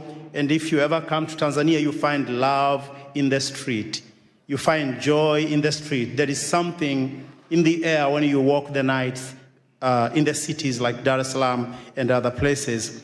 The vast opportunity brought by our beautiful country, we have opened the door and arms for those that are in harm's way. Ladies and gentlemen, sometimes, and of course it does happen, bad actors have taken advantage of this generosity and access given to people from all around the world who wish to extend a helping hand in support of children in need across our land and, of course, across our continent. We had a story recently that Pastor Mark and I shared. This was a story of a man who was not a native of Tanzania. He had come from another beautiful country, and his name was Jakub Jahal from the Czech Republic. This man, whose infamous actions represents a modern-day cross-border criminal rings, targeting children is alleged to have abused children and misappropriated charity funds meant to support those same children in need in an orphanage somewhere in Moshi, just beneath the beautiful foot of Mount Kilimanjaro. This man became a monster in hiding, accused of abusing children in the most inhumane ways. And Jacob is reportedly to have arrived in Tanzania sometimes in 2020, initially as a community support lead through an organization called Nature Skills, which was supporting vulnerable children and promoting environmental action. Such actions are abhorrent and contrary to international laws and to the laws of the United Republic of Tanzania, and hence a coordinated due process to bring the perpetrator and his associate to justice is warranted, and regardless of where they may be hiding today in the world. Tanzania, under the able leadership of Dr. Samia Suluhu Hassan, our first female president, proud mother and a leader, has stood tall among nations in Africa by advancing Pan-African policy to protecting the rights of the children. Even during our darkest hour, our nations and her people has reason to find a reason, compromise, and purpose to continue holding all our children by the hand and keeping the faith in the greater good of humanity through God. It is well noted that during the years of J.F. Kennedy, and this is a man that many Americans remember with pride, this was back in 1961 to 1963. These years were known for the youthful energy of his New Frontier vision, as America faced multiple challenges and opportunity at the same time. And among them, I remember from reading and from understanding, it was Cuba Missile Crisis, establishing a Peace Corps that continue to bring change across the world today, and also advancing the space technology. During these coveted times, a young leader from Tanzania, Julius Nyerere, had risen to power in our country, having delivered independence of Tanganyika from the rule of England without bloodshed. And this is important. He was a spiritual diplomat of his time.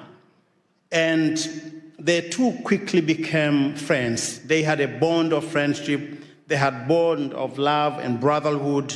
And this friendship resulted in JFK inviting Julius Nyerere to come to this city, Washington, D.C., on January 15, 1963. Among other things that they discussed was making the children of Africa and the children of Tanzania an endowment that we will all be proud. They discussed, among other things, the children's safety that would be the epicenter and foundation of Tanzania and U.S. relationships that have endured today. The welfare of Tanzanian school children, as I said, was among things they discussed then in 1963. Ladies and gentlemen, at such times as these, interfaith dialogue must continue to build trust. Where politics alone cannot, humanity is brought together in shared values and perspectives. The unity among faith communities is essential in addressing today's global challenges, the safety of children included. It is our sacred duty and shared responsibility to go beyond the call of duty, anything that we are, that we believe, that we want to do, to making sure the freedom of religion, the beliefs, and the faith is protected for all, because this is foundation upon which we can have societies that are strong. Ladies and gentlemen, whatever that happened now and today, I wish to say that one of the famous things that Nelson Mandela once said was that Africa, as he was looking at the continent, having come out of jail, he said, Africa, The Lord gave you struggles, and struggles made you strong. We are all made strong because of some of the things we go through. And I believe as we continue to stand united, as we continue to work together, the voices of far places like Africa, what we do, what we are achieving should be part of the contribution, positive contribution to this debate in the world, to making our world a better place. And I want to finish by giving you this. Someone somewhere in Africa continue to believe we do have that African dream to be a better people, to be loving, to open our hands to the rest of the world. We are over 54 different countries speaking hundreds upon hundreds of languages, but yet when you visit the continent, even places where you may not have heard, there is love in the air. If you come to Tanzania, if you come to places like Arusha, Mount Kilimanjaro, and you go to just ordinary folks in the villages, you find love in the air. We would like to have this love continue to unite our world as we continue to be free people, working for the whole world and uniting all our perspectives for the greater good. Thank you, and thank you for listening. Thank you.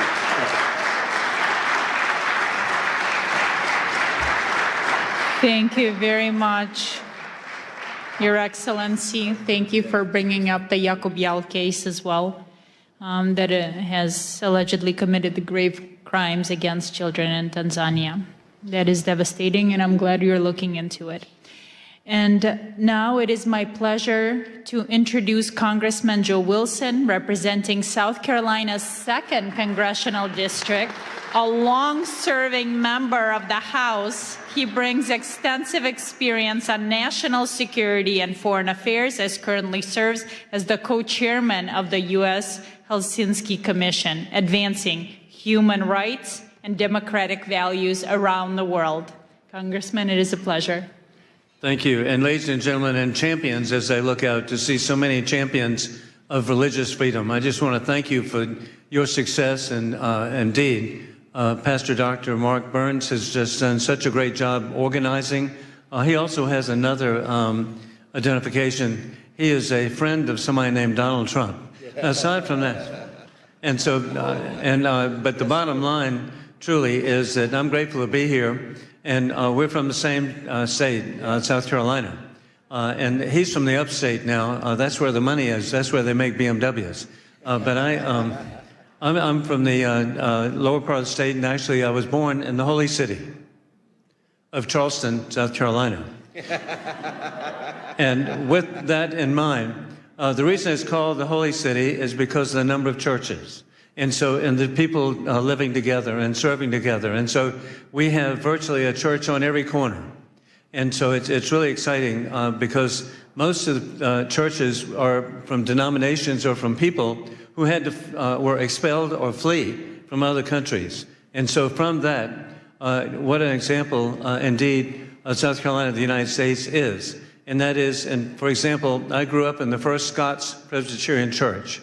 And I want you to visit Charleston, the only church in North America with the seal of the Church of Scotland on the front in stained glass. And so the reason the Scots, my ancestors, came is because they were expelled from the villages in Scotland because the landowners realized that they could make more money growing sheep than having people to support. And so they actually expelled the population.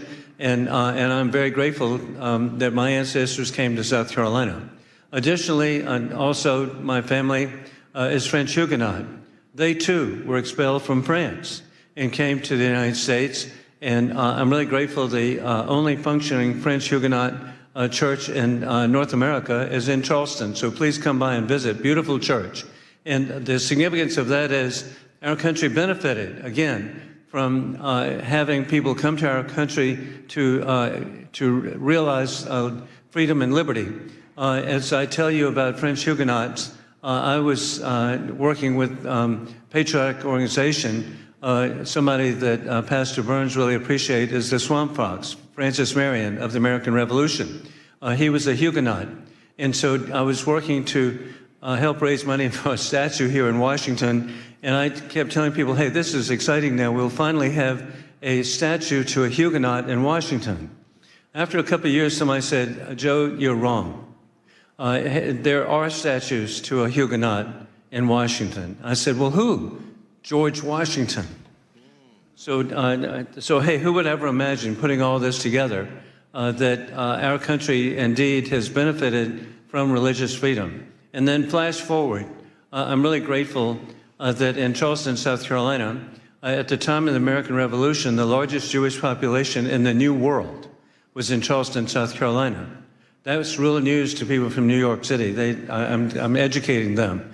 And also the first provincial constitution to recognize Judaism as a religion was the provincial constitution of South Carolina. The first Jewish American elected official was in the Provincial Assembly of South Carolina. And the first Jewish American killed in the Revolution was in Charleston, South Carolina. So that's the environment I grew up in. And then flash forward, I've really had such a great opportunity to work with so many different communities, and in particular, I've been working with the Hindu community. And as a real estate attorney, I worked with Indian Americans buying hotels and motels in the United States, and particularly in South Carolina. And flash forward, they now have a majority of the hotels are owned by Indian Americans.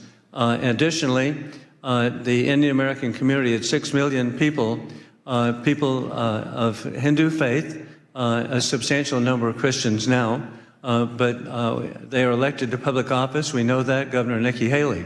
We're really grateful for the success. And then you can see their success. Who would ever imagine FBI Director Kash Patel?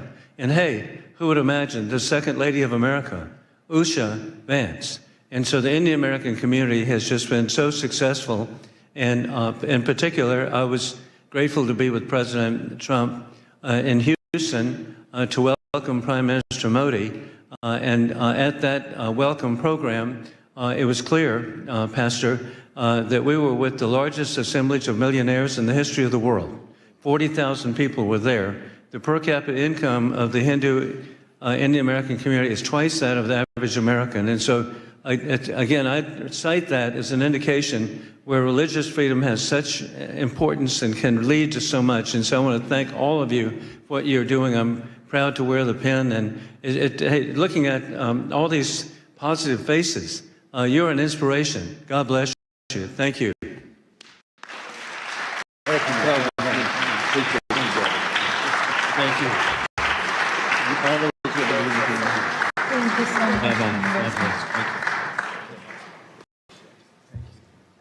Thank you very much, Congressman, for stopping by. Thank you for your time. And now let's continue. I'm pleased to introduce Ms. Vicki Reese, the founder of Joy of Mom, a global movement reaching millions of families. She brings the conversation to the heart of the family unit with her topic, Spiritual Diplomacy Begins at Home. She explores how motherhood and compassion are the first steps on the path to peace.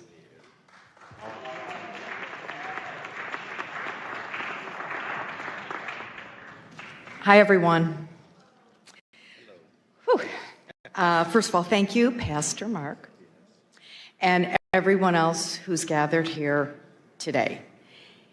It's incredible to be standing in this room with leaders from so many faiths, cultures, and communities. You are entrusted with the care and soul and protection of our conscience. We are here together as human beings, bound by shared responsibility to protect life, dignity, and the future. And for me, that responsibility begins with motherhood. I would try not to cry. I won't go down on my personal thing. Thanks. Long before a child ever encounters policy, ideology, or power, they encounter a mother or someone who mothers them, someone who teaches them how to calm themselves when they're overwhelmed, how to repair after harm, how to live with honesty and integrity, how to know right from wrong, and how to care for another human being. Mothers are the first spiritual diplomats.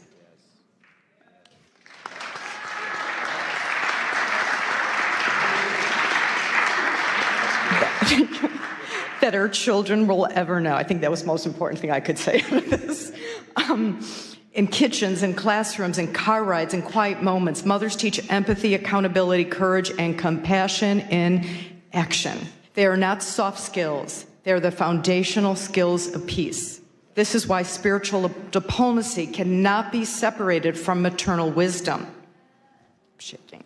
Because peace is not enforced from the top down, it is formed from the inside out. Wow. When mothers are supported, heard, and connected, families stabilize. When families stabilize, communities heal. And when communities heal, peace, not as an idea, but as a lived reality. Spiritual asks us to lead beyond labels and ideology. Motherhood asks us to lead.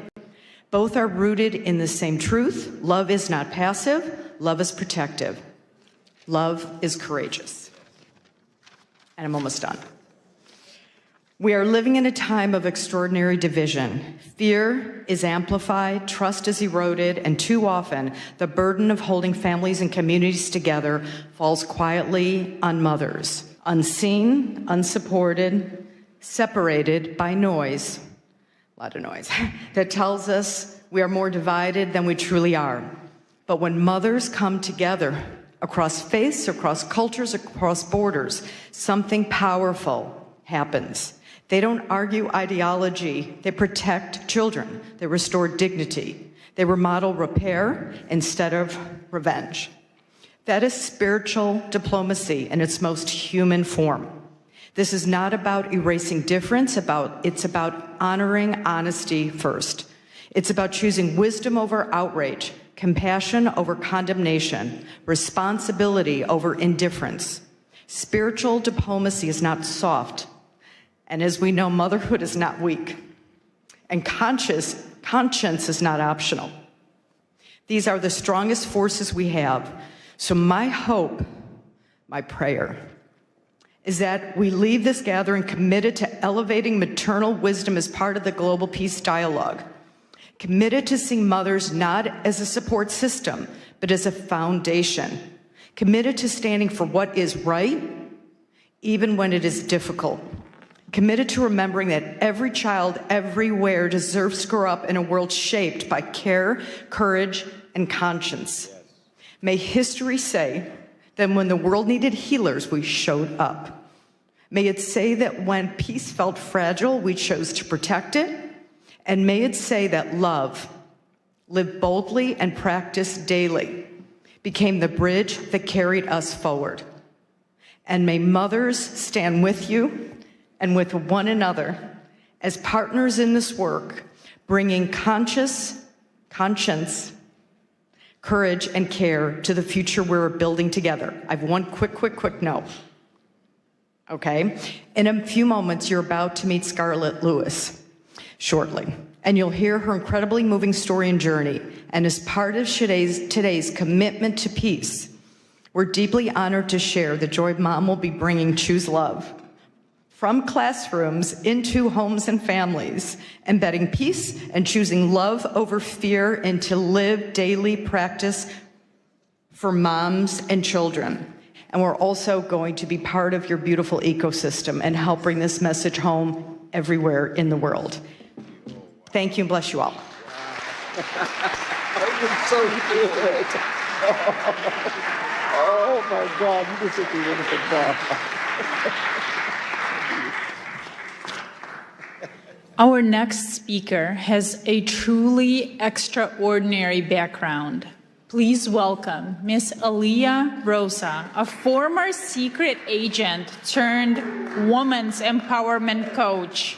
She has risked her life to stop criminal networks. She speaks to us today on the dark reality of child and human trafficking and the fight to save innocent lives. Thank you. Thank you, beautiful souls, spiritual diplomats, and thank you, Pastor Mark Burns, for bringing us all together for inviting me. I would never imagine being a little girl born in corrupted communism, the country which doesn't exist anymore, thank God, USSR, that one day I'll stand here in front of you in the nation's capital, the symbol of freedom, liberty, unity, hoping for peace, right? We are all ambassadors for the peace, right? And the hope and love. I'm also very happy to see here children. Please raise your hands who are parents and who have children. 99%. Did you know that according to United Nations report, there are over 27 million people are sex trafficked globally? Think about this number, 27 million people. Once I was working as a secret agent in Russia, in FSB, fighting against human and drug trafficking. Together with my team, we saved and rescued over 500 underage children. Unfortunately, some of those children we couldn't rescue, it was too late.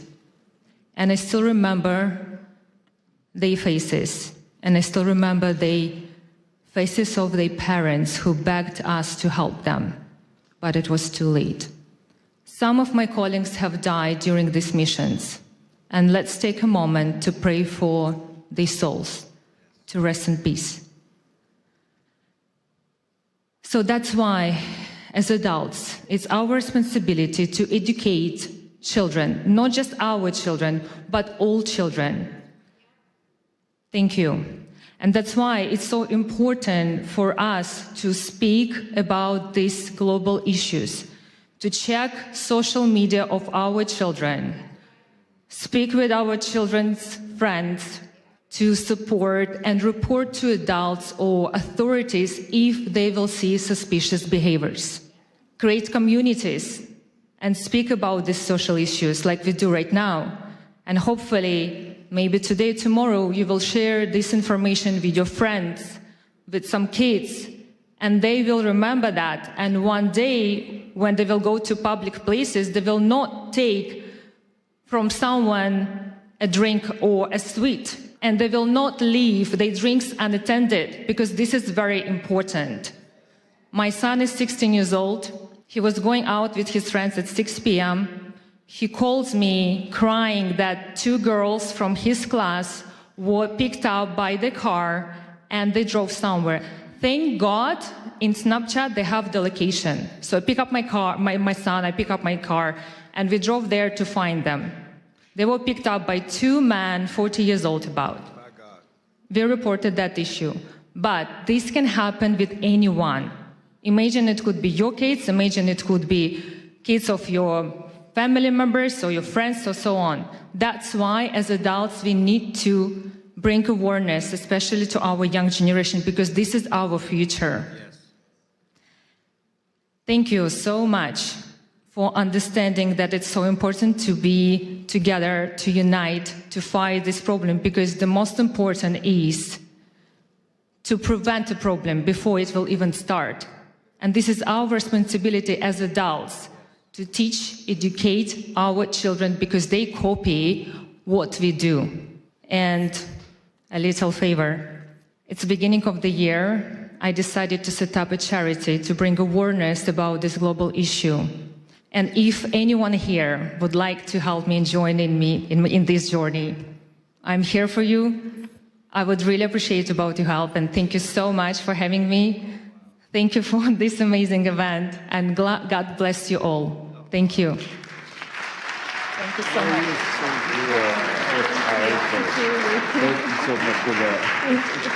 Thank you so much. Now, returning to the stage, our distinguished Indigenous leaders, Chief Joseph and Ambassador Lara Lynn Riverwind, co-founders of Firekeepers International.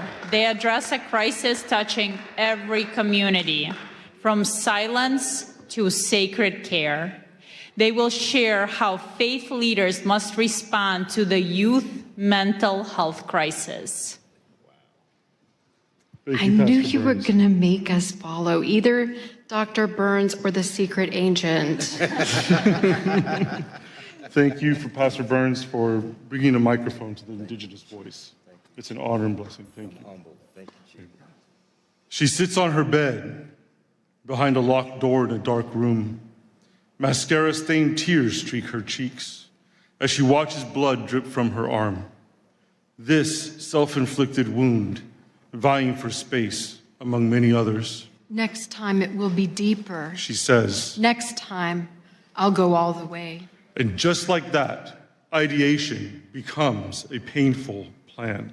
Statistically, before this gathering ends, a depressed and hopeless Native American will take his or her life. But God. Taigwe, Oma Bahari, da kakasike guasabara mahura, da katais boriken ota danaboria yaya ota kasike bosibakan. Good day with respect and honor to all the dignitaries that are here. I am Chief Joseph Riverwind, Ward Chief of the Arawak Taino tribe of Puerto Rico, the tribe of first contact.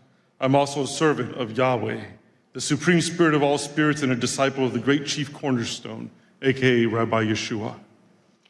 Shio, ganik di layalene ekwani unole dakudoa, tijalagi kenuseda, dohi gesesti. Hello, I am Dr. Larlin Riverwind, the ambassador of the Georgia tribe of Eastern Cherokee. I serve Creator Yahweh, and I walk the white path of Yeshua, Jesus, whom my people have an ancient story about. For generations, Native people have lived with intergenerational trauma. Depression, identity crisis, and suicidal ideation are often lifetime struggles rather than temporary obstacles. As a result, American Indians and Alaskan Natives face suicide rates 91% higher than the general population and lead in depression, anxiety, PTSD, and substance use disorders. We can name the contributors of forced assimilation, racism, socioeconomic disparity, cultural incongruence, generational trauma. These matter. And in our tradition, we make our decisions based on 7 generations ahead. And these issues are not exclusive to the indigenous population of America. I have seen them abroad in the indigenous population of the Republic of the Marshall Islands, where I lived during my youth. But personal reasons often boil down to relationship problems, violence, and lack of access to care. Yet each of us must make and take the responsibility for our own mental health. Healing is not accidental. It takes time, faith, hard inner work, wise counsel, humor, and miracles. Humor is a core Native tradition, so we'd be remiss if we didn't ask you, how many psychiatrists does it take to change a light bulb?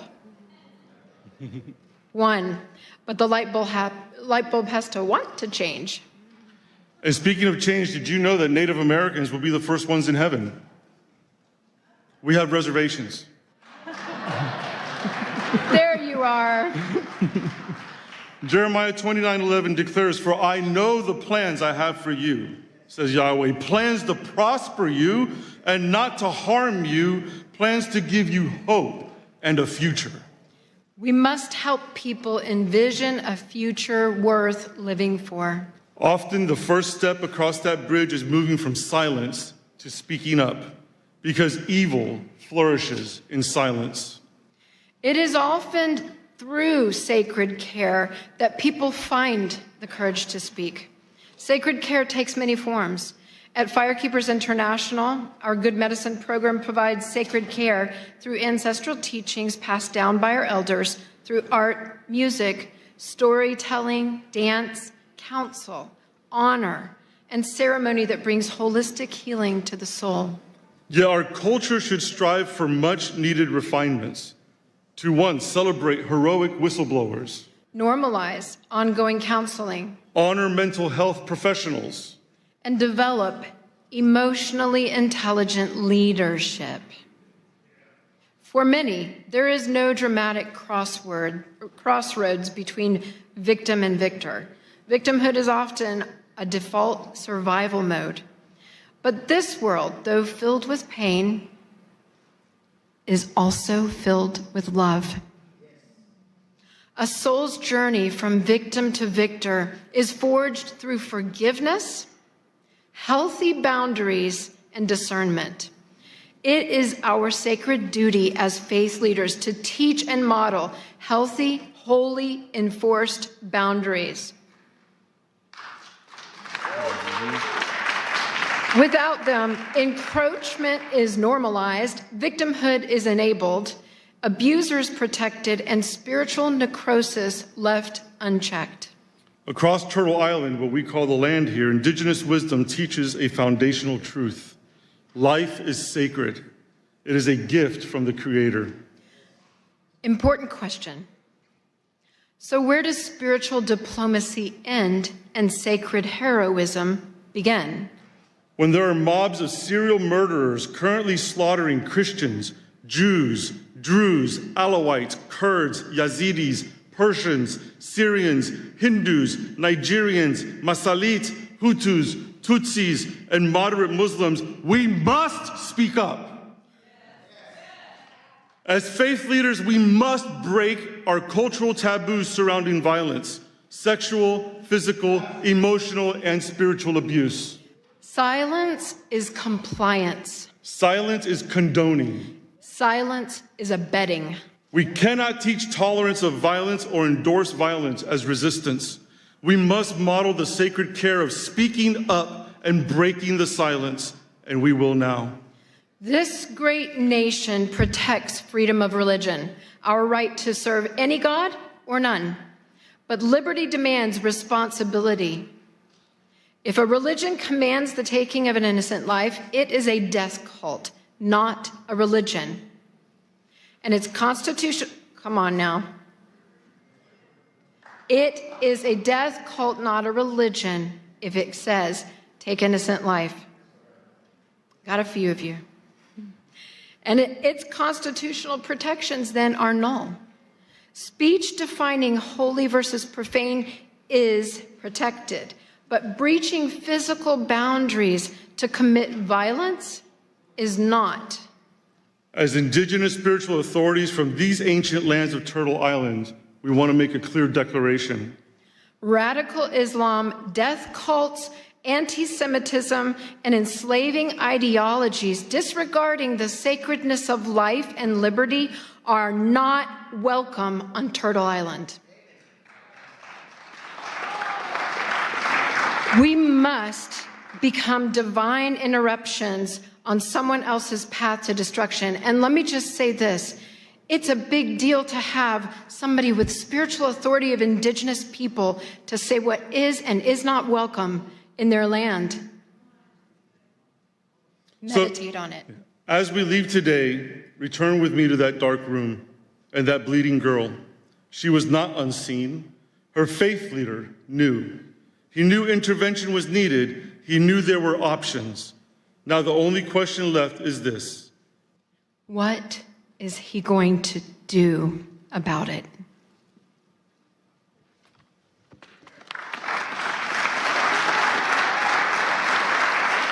Thank you very much. Our next speaker turned an unimaginable tragedy into a global message of hope. Please welcome Miss Scarlett Lewis, mother of Jesse Lewis, who was lost in the Sandy Hook school shooting tragedy, and founder of the Choose Love Momentum. She speaks on school safety and child protection, advocating for a path of love over fear. Thank you. Thank you. I want to thank everyone for showing up today as boots on the ground soldiers, capital S-O-U-L, soldiers of love, spreading this message because that's exactly what we're doing. Hope and peace live and grow in this room. I can feel it. Thank you. I want to begin with a simple truth. When we talk about peace, diplomacy, or global stability, we're not talking about ideas. We're talking about lives. We're talking about our children. We're talking about what happens when love breaks down and compassion is absent. I know this not as a theory, but as a lived reality. 13 years ago, my 6-year-old son, Jesse, was murdered in his first grade classroom at Sandy Hook Elementary School, alongside 19 of his classmates and 6 educators in what is still the worst mass shooting in U.S. history in an elementary school. That morning, he walked into school like millions of other children do every day, trusting the adults in his life would keep him safe. What happened next is difficult to hear, but important to say out loud. A former student returned to the school he once attended with the intention to cause maximum harm, driven by years of neglect, abuse, unaddressed pain, bullying, and revenge. He murdered Jesse's principal and guidance counselor outside the classroom and Jesse's teacher just inside the door. Then his gun jammed. In that moment, my 6-year-old son stood up and told his classmates to run. His courage saved 9 lives before losing his own that day. Kids and adults in this world are hurting. They're in such pain because they don't have understanding, love, role models, spiritual diplomats, essential life skills, and they know no other way to get relief but to seek revenge and to off-put their pain on as many people as possible. In fact, we know that through the latest science, revenge is the cause of all bullying, all violence, and all wars. We also know what the solution to revenge is in the brain. What stops the pain and the hurt is forgiveness. And we know we can teach forgiveness as a skill. In fact, we're doing that.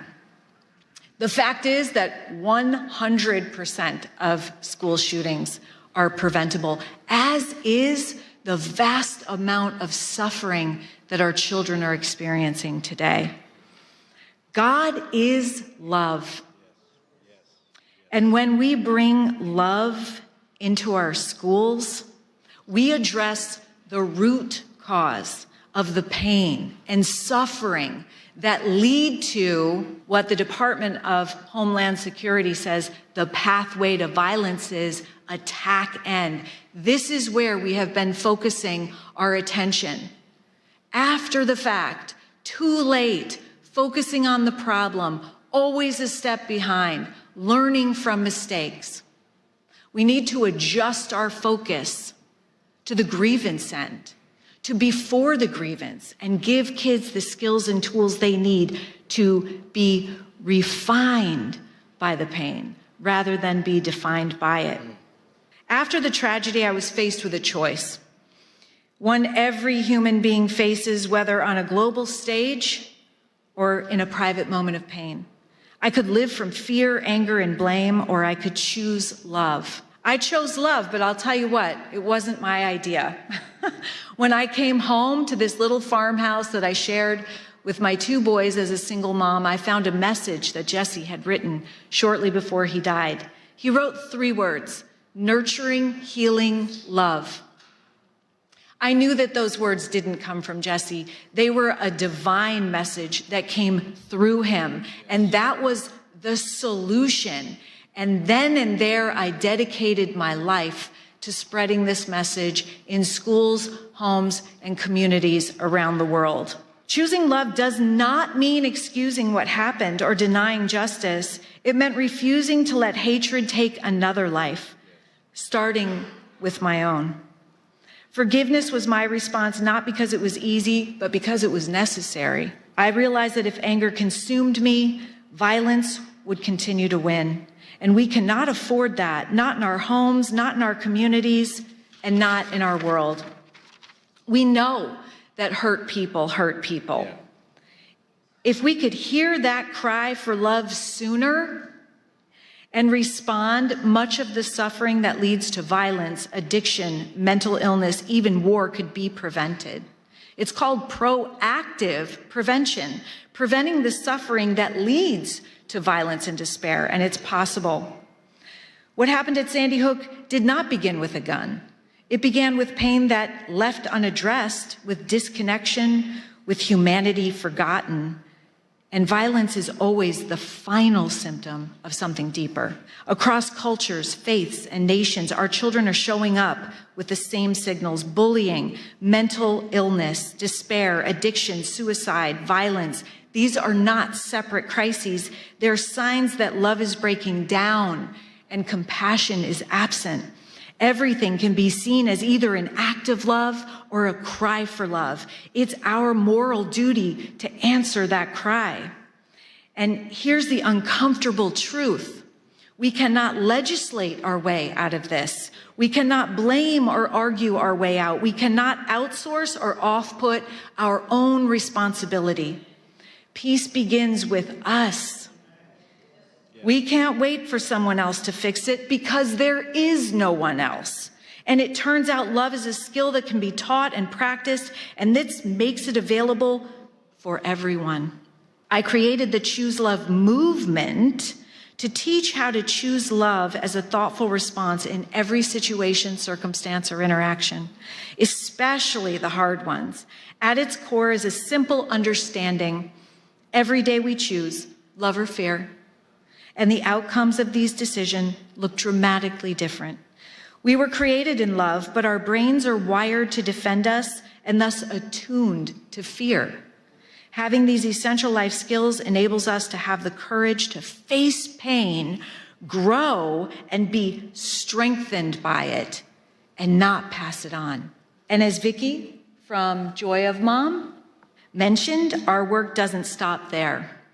We're honored to bring Choose Love from classrooms into homes and families with Joy of Mom, because the home is where peace is practiced and the next generation is shaped. We can't always choose what happens to us, what someone else says or does, but we can always choose our response. When we choose love, even in the face of hatred, we reclaim our true, authentic power as humans, our self-control and our humanity, because the opposite of love is not hate, it's fear. When we understand this, we can look upon hate as suffering and with compassion. This is the work of spiritual diplomacy. It's choosing to see people not as enemies, but as human beings. It's responding to fear with courage, the same courage Jesse showed that lives inside every single one of us. It's replacing judgment with compassion and hearing the cries for loving action all around us. It's understanding that every thoughtful response rooted in love creates safety, locally and globally. Our children are learning how to respond to conflict by watching how we do it. They need leaders, spiritual diplomats, who understand that peace is not passive. It is active, it is courageous, and it is a choice. Spiritual diplomats must exist because the world is aching for moral clarity. When humanity disconnects, our children suffer. And every act of love, no matter how small, restores hope and reduces fear. The courage to spread nurturing, healing love is why we're here today. This is why spiritual diplomacy matters, to teach our children to be spiritual diplomats. And this is why the work you're doing and we're doing together is so urgently needed today. Thank you for choosing love. Jesse's favorite tale. Thank you so much. Oh my God, that was so beautiful. I love you too. You're so great. Seriously. Thanks for giving us courage. And now we are honored to receive a special address from His Excellency Caleb Mutfeng, the Executive Governor of Plateau State, Nigeria. Through his video address, he speaks to us today on promoting peace and liberty amidst global challenges, sharing a governance vision anchored in justice, mercy, and the sanctity of human life. Distinguished faith leaders, policymakers, members of the United States Congress, diplomats, and esteemed guests from all around the world, I bring you warm greetings on behalf of the good people and government of Plateau State, Nigeria.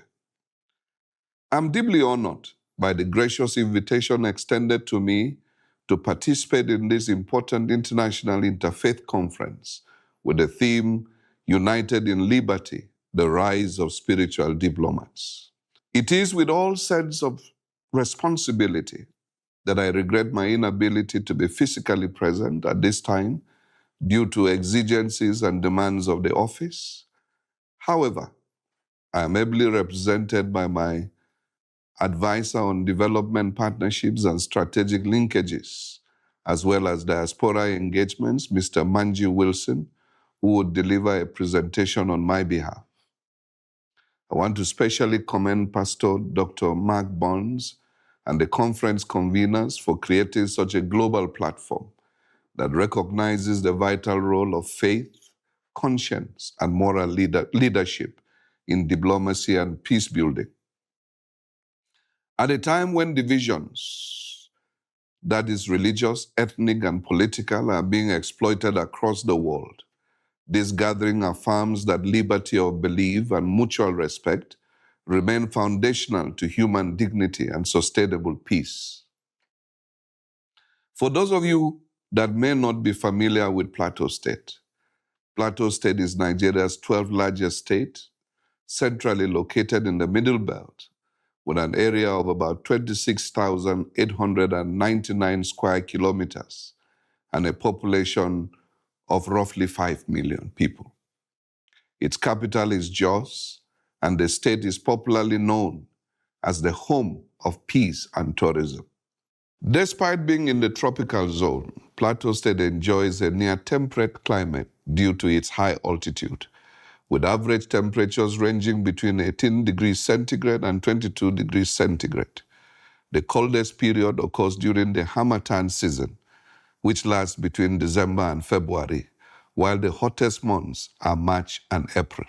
Additionally, Plateau State serves as a major watershed and source of several important rivers in northern Nigeria. Now back to the reason we're here.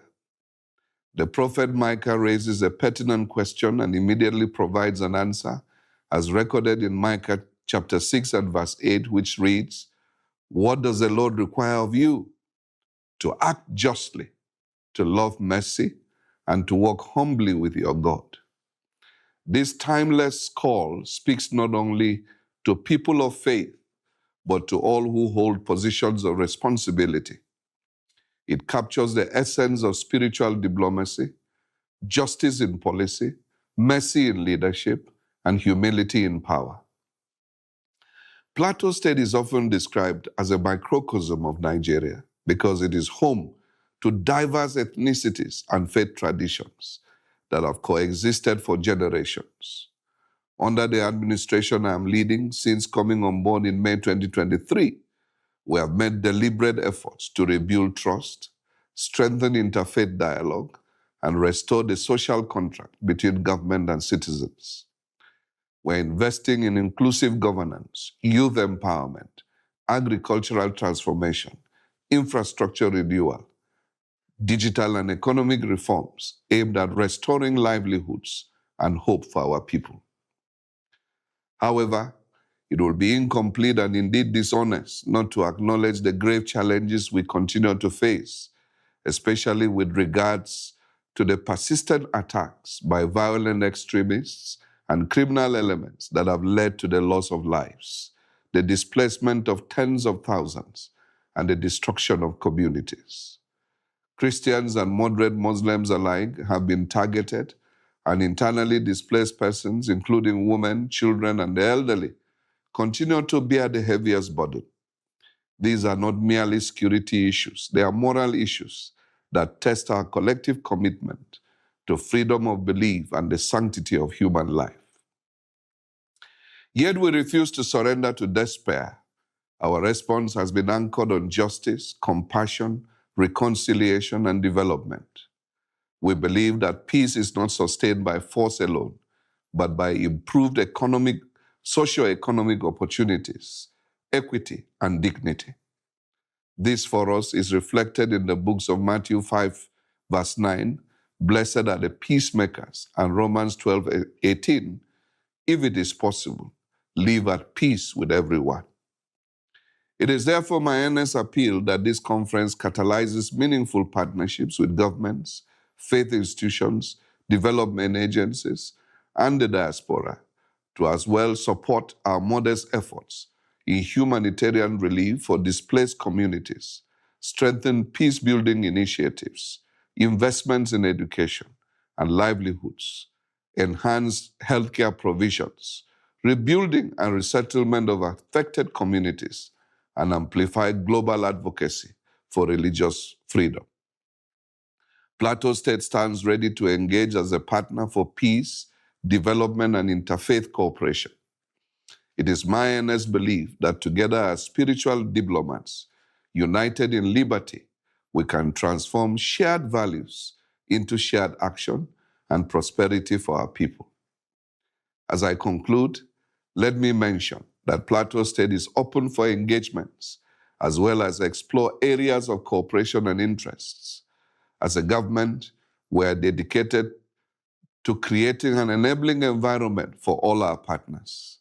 As Chief Executive of the state, let me assure you of all the political will and support as you consider a partnership with us towards making a difference for humanity. By God's grace, I intend to be in Washington the first week of February and attend the Presidential National Prayer Breakfast. I will be delighted to meet with some of you that will be in DC at that time towards deepening our relationships and partnerships. My advisor, Manji Wilson, who is on ground, will coordinate on this and make meeting arrangements. Thank you for your attention, and may our collective efforts advance peace, justice, and human dignity across nations. God bless you all. God bless Plateau State. God bless Nigeria. God bless the United States of America. Thank you.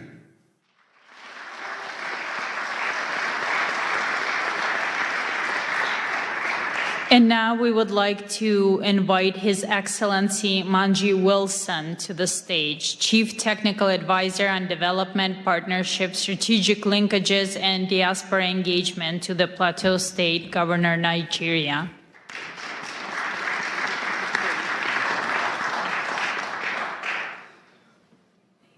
Good evening, everyone.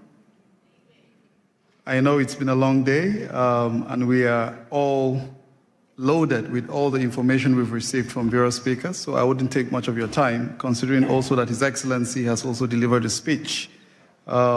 Distinguished members of the U.S. Congress and House Committee on Foreign Affairs, faith leaders, spiritual diplomats, Pastor Mark, thank you very much for having us today. For us in Plateau State, I know that so many of you have heard about Nigeria and the designation of the country as a country of particular concern. And I would say that one of the major reasons that Nigeria has been on the map is because of Plateau State.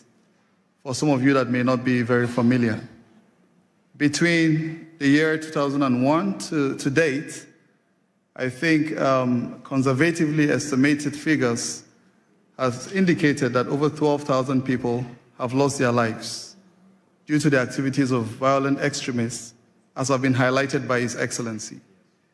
One of the most difficult moments for us when we came to office in 2023 was in December, and I remember quite well on the 23rd of December when we were preparing for Christmas, people were making all the necessary arrangements. On the 24th, we got calls, and a particular village was attacked in 2 local governments, and over 200 people lost their lives within that one attack. This is not just an isolated incident. We've had so many incidences that have been recorded. And for so many of you, you must have also heard of Reverend Ezekiel Dachomo, who raised his voice on the genocide that has been persistent over the years. You know, as I speak, I read just a short while ago of about 6 people that Reverend Ezekiel had to bury today that were killed just yesterday.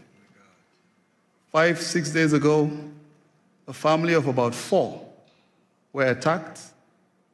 The father was killed, the mother was killed, the son was killed, and the only surviving person of that family is a 4-month-old baby. She was actually butchered, you know, with a machete, but for some reason, God kept her alive.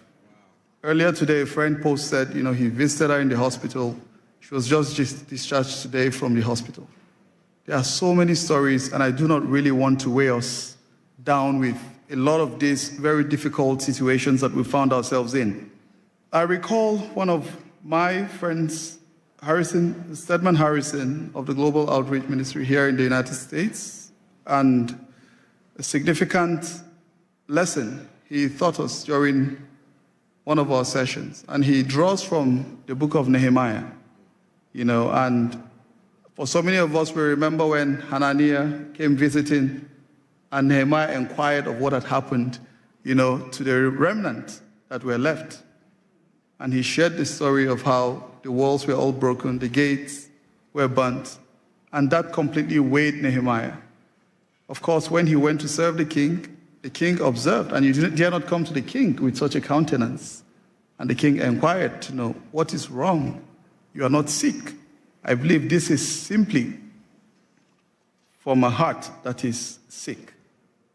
Of course, he inquired of the king and asked of him, you know, informed him of the situation and said, if it pleases you, please send me back to go and rebuild my land.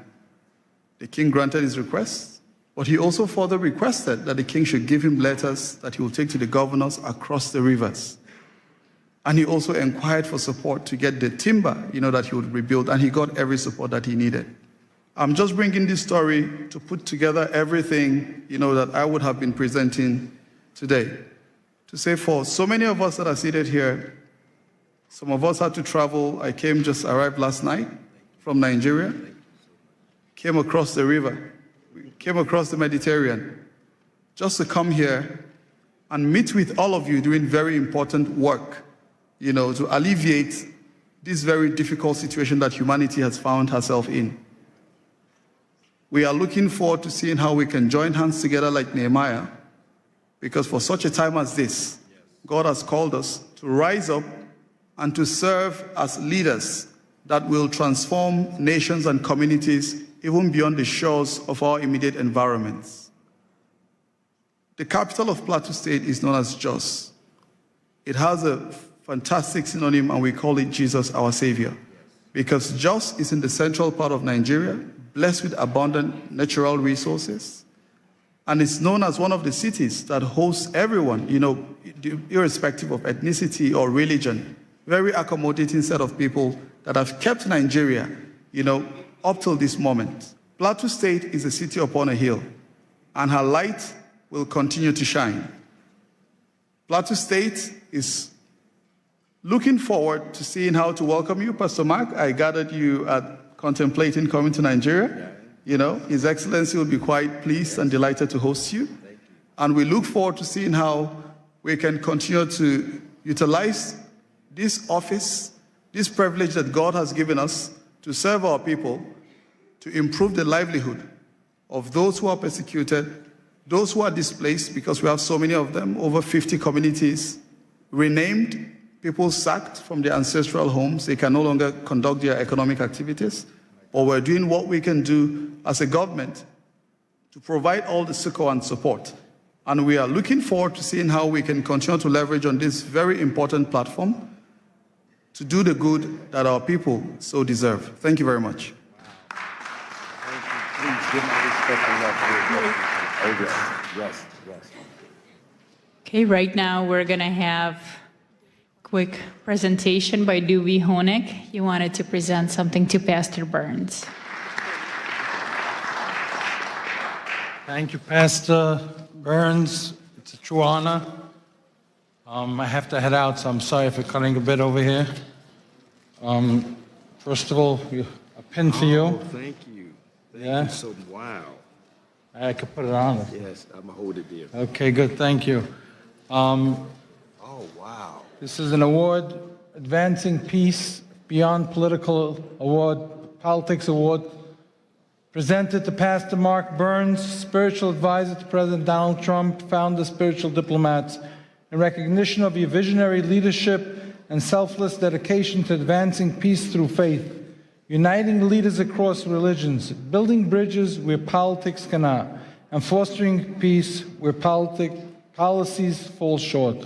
With admiration and blessing to the Honig, founder and CEO of the Lecturer Chamber of Commerce, and our Chairman, J. Morton Davis, who's 96 years old and very close friend of President Trump for over a half a century. Wow.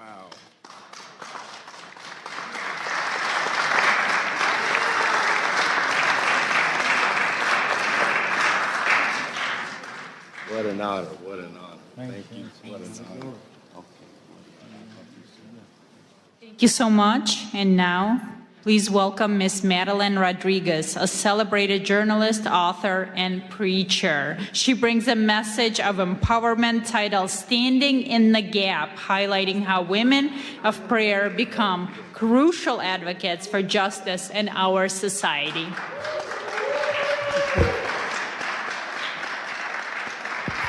Thank you so much. I want to start off by saying my sincere thanks to Pastor Mark Burns for bringing together faith leaders from around the world for this important conference. Let's give him a hand. Through his leadership, he has created a space where faith and civic responsibility meet in service of justice and human dignity. Thank you for the opportunity to speak in this historic place where laws are debated, policies are shaped, and the future of millions is influenced. Honorable leaders, distinguished guests, and faith representatives, today I will talk about standing in the gap, how women of prayer become advocates for justice, and how prayer moves from the secret place into courageous action. I am the founder of Women with Purpose, a global movement of women who gather daily across nations and time zones through Zoom to pray. These women come from every background, culture, and life experience, yet they are united by one conviction, that prayer must move us to action and faith must compel us to pursue justice. For our God is a God of both mercy and righteousness. Prayer is so important that it moves heaven, transforms lives, and brings freedom, hope, and healing to the body, soul, spirit, and mind. Prayer is not just words. It is power. It is life flowing from heaven to earth. When we pray, what happens? What was lifeless begins to breathe again. What was broken starts to be restored. What was chained is set free. What was dark is filled with light. And what seemed impossible becomes possible. The word of God says in Psalm 34:4, I prayed to the Lord, and he answered me. He freed me from all of my fears. I also serve as chairwoman of the Faith Advisory Board for the United Nations Association of El Salvador. In this role, alongside the president of the organization, we are committed to cultivating and sustaining a prayer-rooted presence at the UN, at the United Nations. one that invites the global Christian community to engage through intercession and God's word. This work is grounded in the belief that when faith communities approach global engagement prayerfully and with integrity, they help foster peace, uphold human dignity, and strengthen cooperation among nations. Prayer doesn't just change our circumstances, it changes us as well. It makes us more compassionate, loving, and full of grace towards all people. To stand in the gap means to step into the space where others are vulnerable, unheard, or forgotten. It is the choice to intercede, to advocate, and to act when silence would be easier. One of the clearest biblical examples is Queen Esther.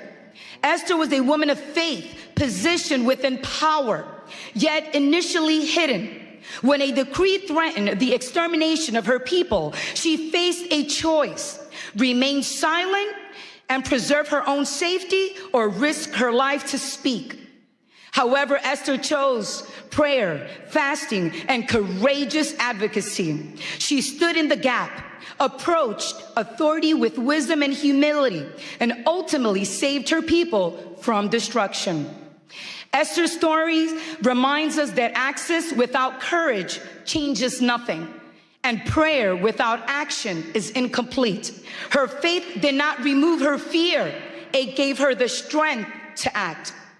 Throughout history, women of prayer have done the same. Women have prayed in kitchens and in sanctuaries, in upper rooms, in quiet corners, in homes of worship, and hidden places, often unseen and unnamed. Yet their prayers have shaped history, protected God's people, and challenged injustice. Prayer has long been the place where God forms courage in the hearts of women and men. It is through prayer that God forms fearless women. God plants courage in the hearts of women, preparing them to move with faith and strength. Why women? Why am I talking about women today? Because women have often lived closest to the cost of injustice. They have carried families through war, protected children through famine, endured discrimination, violence, and exclusion, yet refuse to surrender hope or believe in Jesus Christ.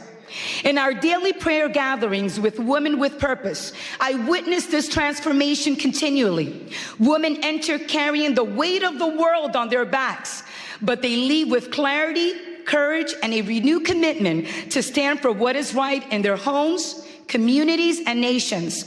When women pray, they do not merely ask for comfort, they ask for change. It's about honoring the image of God in every single person. It is about defending the widow, the orphan, and the stranger. It is about ensuring that no one is overlooked or forgotten in the eyes of the Almighty God. Just as Esther stood to protect her people, so God calls us to stand for those who cannot stand for themselves. Standing in the gap is not passive spirituality. It is saying someone must speak, someone must care, someone must act, and often that someone has been a woman. Today, in a world torn by division and injustice, we need women of prayer more than ever to rise, to stand with conviction, and let God's justice flow into every place, crying out for hope. We need women who will pray and vote, pray and advocate, because justice does not belong to one religion, one party, or one ideology. Justice belongs to humanity. And prayer at its best does not divide us, it unites us. And we stand here on Capitol Hill. Let us remember to protect the sacredness of human life in all its form. Let us pursue justice that is compassionate, courageous, and enduring. May our prayers not end in words, but move our feet, shape our policies, and restore dignity where it has been denied. When women of prayer stand in the gap, justice does not remain an idea. It becomes a lived reality. Thank you and have a blessed day. In Jesus' mighty name. When it ended. I'm learning from you. I'm learning from you. God bless you. Thank you. to you. Okay. Well, first of all, listen, can we give all of our wonderful speakers a big hand clap? Was this not good? Was this not amazing? Listen, yes, yes, yes. Yes, amen.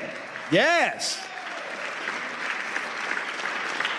I'm going to be real briefly, real quickly. First of all, I want to, I see we passed the lapel pins out. Everybody, please stay standing because we're about to go. You sit back down, you may not want to get back up again. We passed the pins out, and I wanted to give a declaration before you pinned yourself, but that's okay, you pinned yourself. And we'll do it better the next time. But I want everyone you stayed here to the end, so you're telling me that you are truly committed to this movement. And I want to give a declaration, and I want you to repeat after me. Now, I'm going to be very clear. You're not pledging allegiance to a person or an organization, but an ideal of freedom. Are you understanding me? And so I want everybody here to just lift up your right hand, and you're going to make this pledge with me. You're going to repeat after me. Say, I in your name. Today I stand by choice and by conscience to declare my commitment to becoming a spiritual diplomat. I do not pledge allegiance to a person, a title, a political party, or an institute. I pledge myself to a higher ideal of peace, the sacred responsibility of peace. I commit to carrying peace before all conflicts, wisdom before reaction, and truth before pride. I choose honor, the dignity of every human life, regardless of faith, culture, color, nationality, or background. I will be a bridge where others build walls. A voice of calm where anger seeks control.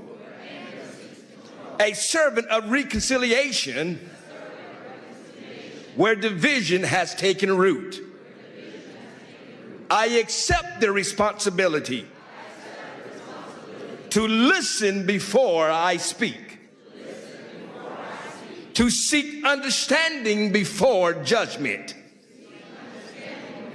and to act with courage guided by compassion. I commit to protecting the vulnerable, advocating for justice, standing firm against hatred in all forms. I recognize that peace is not passive. It requires discipline, humility, and strength. I will pursue peace in my own words, my actions, my actions, my actions, and my influence, in public and in private. In public and in private. In public and in private. In moments of ease and in moments of challenge. Today I declare that I'm accountable to my conscience, my Creator, and future generations.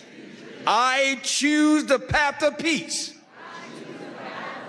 I declare and accept the calling of a spiritual diplomat. So let it be said. So let it be spoken.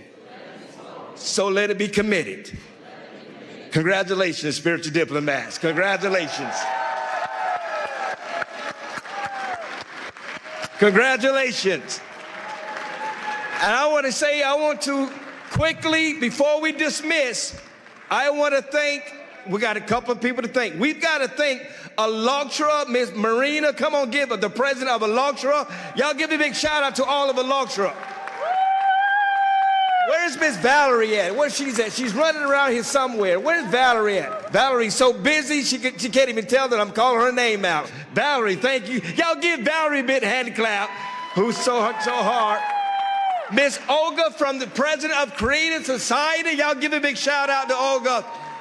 And to every spiritual diplomat that helped make this happen. God bless you all. Many thanks to you all. And don't forget, in February the 5th, we're coming right back here during Ukrainian Week to have our Ukrainian conference. It is called Freedom Has a Name, and it's called Ukraine. You don't want to miss it. Be right here. And also, in 6 months, June of 2026, we're doing this again, but we're doing it at Mar-a-Lago in Palm Beach, Florida.